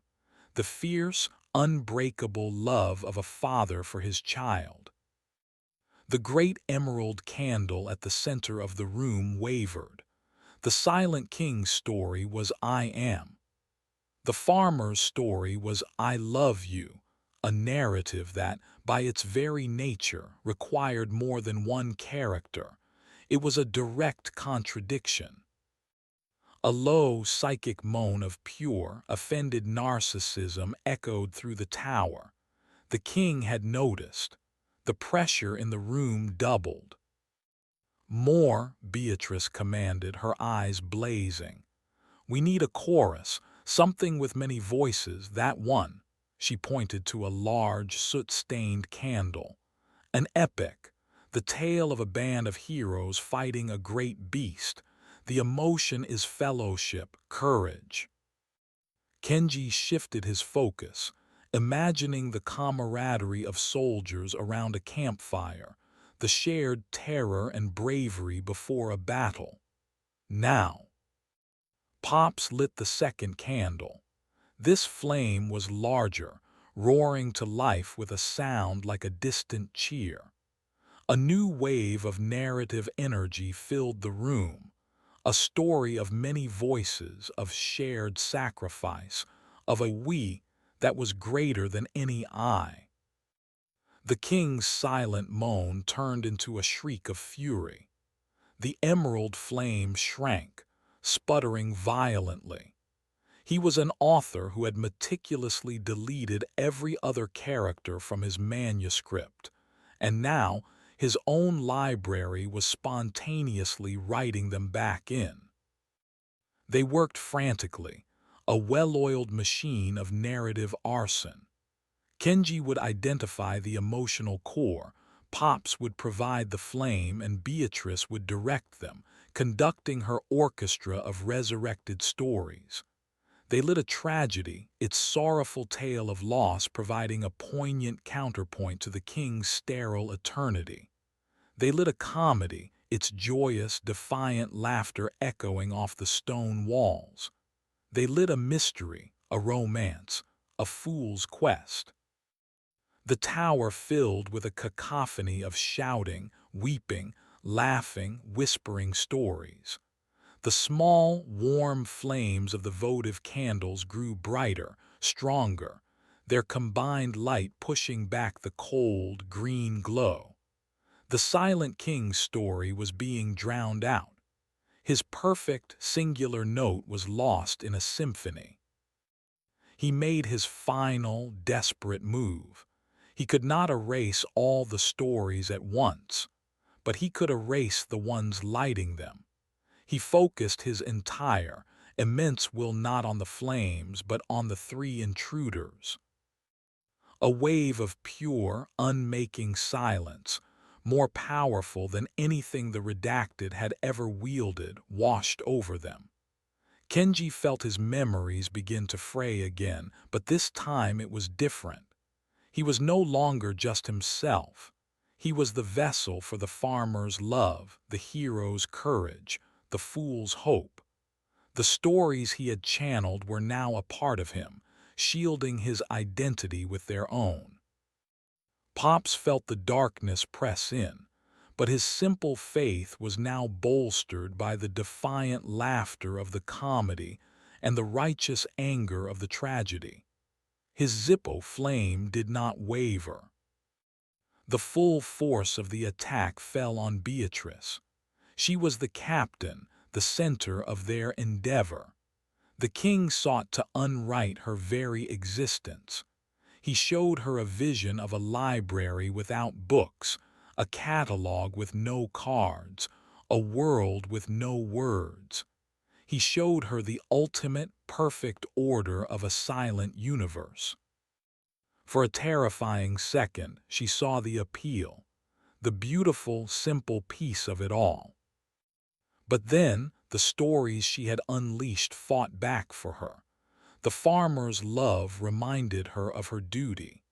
The epic's fellowship reminded her of her team. The comedy's laughter reminded her of the absurdity of giving up. She looked at the sputtering, dying emerald candle. She saw not a king, but a lonely, pathetic tyrant, so terrified of other voices that he would rather rule over a silent grave than risk a conversation. She walked toward the pedestal, the combined light of 1,000 rekindled stories swirling around her like a cloak. She did not need to shout. She did not need a grand weapon. She was a librarian, and she was here to file a final, long overdue correction. She raised her hand and did the simplest, most librarian-like thing she could imagine. She blew out the candle. Chapter 36, The Open Library. The instant Beatrice extinguished the emerald flame, the world ended, and then it began again. There was no explosion. There was only a single, profound, and final silence. Not the oppressive silence of the king, but a true, natural silence. A held breath. The silence of a blank page at the very beginning of a book. For a moment that stretched into an eternity, nothing existed but the four of them and the warm, flickering, golden light of the thousands of resurrected story candles. The psychic pressure was gone. The cold was gone. The king was gone. His eternal, singular story had been given an ending, and a story with an ending is no longer eternal. Then a new sound entered the room.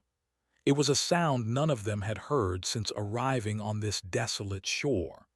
It was the gentle, rhythmic sound of waves lapping against stone. Outside the narrow slit window at the top of the tower, the pewter-gray sky began to soften. A single, tentative ray of real sunlight pierced the gloom, illuminating the dust motes dancing in the air. Brother Cormac, who had been huddled in the corner, slowly uncurled. He lifted his head, and his ancient, sealed eyelids fluttered open, revealing eyes of a startling, clear blue.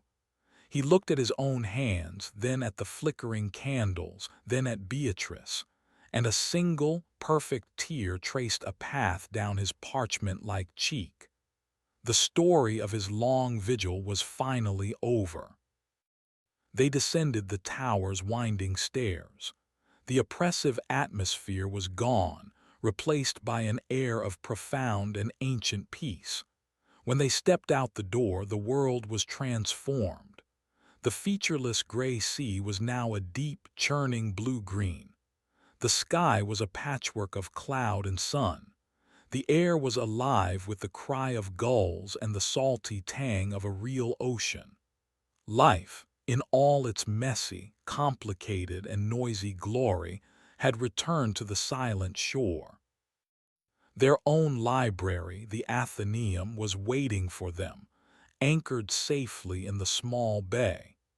It seemed to shine brighter in the real sunlight, its familiar architecture a comforting sight. "What now?" Kenji asked, the question feeling bigger than it ever had before. "What happens to this place, to all these stories?" Beatrice looked from the ancient stone tower to her own grand library. They were no longer sister institutions, separated by an ocean of concept. They were two volumes in the same collection, standing side by side. "This is not a mausoleum anymore," she said to Cormac. "It is a library again. Your watch is over, brother, but your work as a librarian is just beginning." Cormac nodded, a slow, dawning smile spreading across his ancient face. He had spent centuries preserving silence. Now he could spend a new lifetime celebrating sound. Their journey home across the sea of raining words was not a battle, but a triumphant procession. The sea was calm, the conceptual currents gentle. The creatures of the deep seemed to part before them, recognizing the authority of a library that had stared down two different kinds of oblivion and won. When the Athenaeum finally settled back onto its foundations in its own world, the thump of its arrival was not just a return, but a declaration. It was no longer just a sanctuary or a fortress. It was an embassy, a bridge between worlds, between stories. In the weeks that followed, the true change became apparent. The library was more. The stories were brighter, the silences more peaceful. Manifestations still occurred, but they were different now, less like hauntings and more like conversations. A character from a Russian novel might appear to quietly debate philosophy with a character from a Japanese light novel. A minor god from a mythological text might be found giving gardening advice to the spectral groundskeeper. The library had integrated the wild, ancient magic of its sister, tempering it with its own sense of order. Beatrice, Kenji, and Pops were no longer just its guardians. They were its curators, its editors, and its most avid readers. They had faced down the ultimate fear, not just the fear of monsters or the fear of the unknown, but the fear of the story ending. And they had learned the greatest secret of the Athenaeum. A truly good library is never finished. The collection is never complete. There is always another book to read, another story to shelve, another whisper to ignite.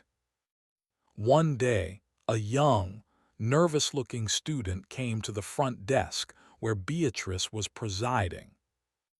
"Excuse me," the student said. "I'm looking for a book, but I don't know the title or the author. I just know what it's about.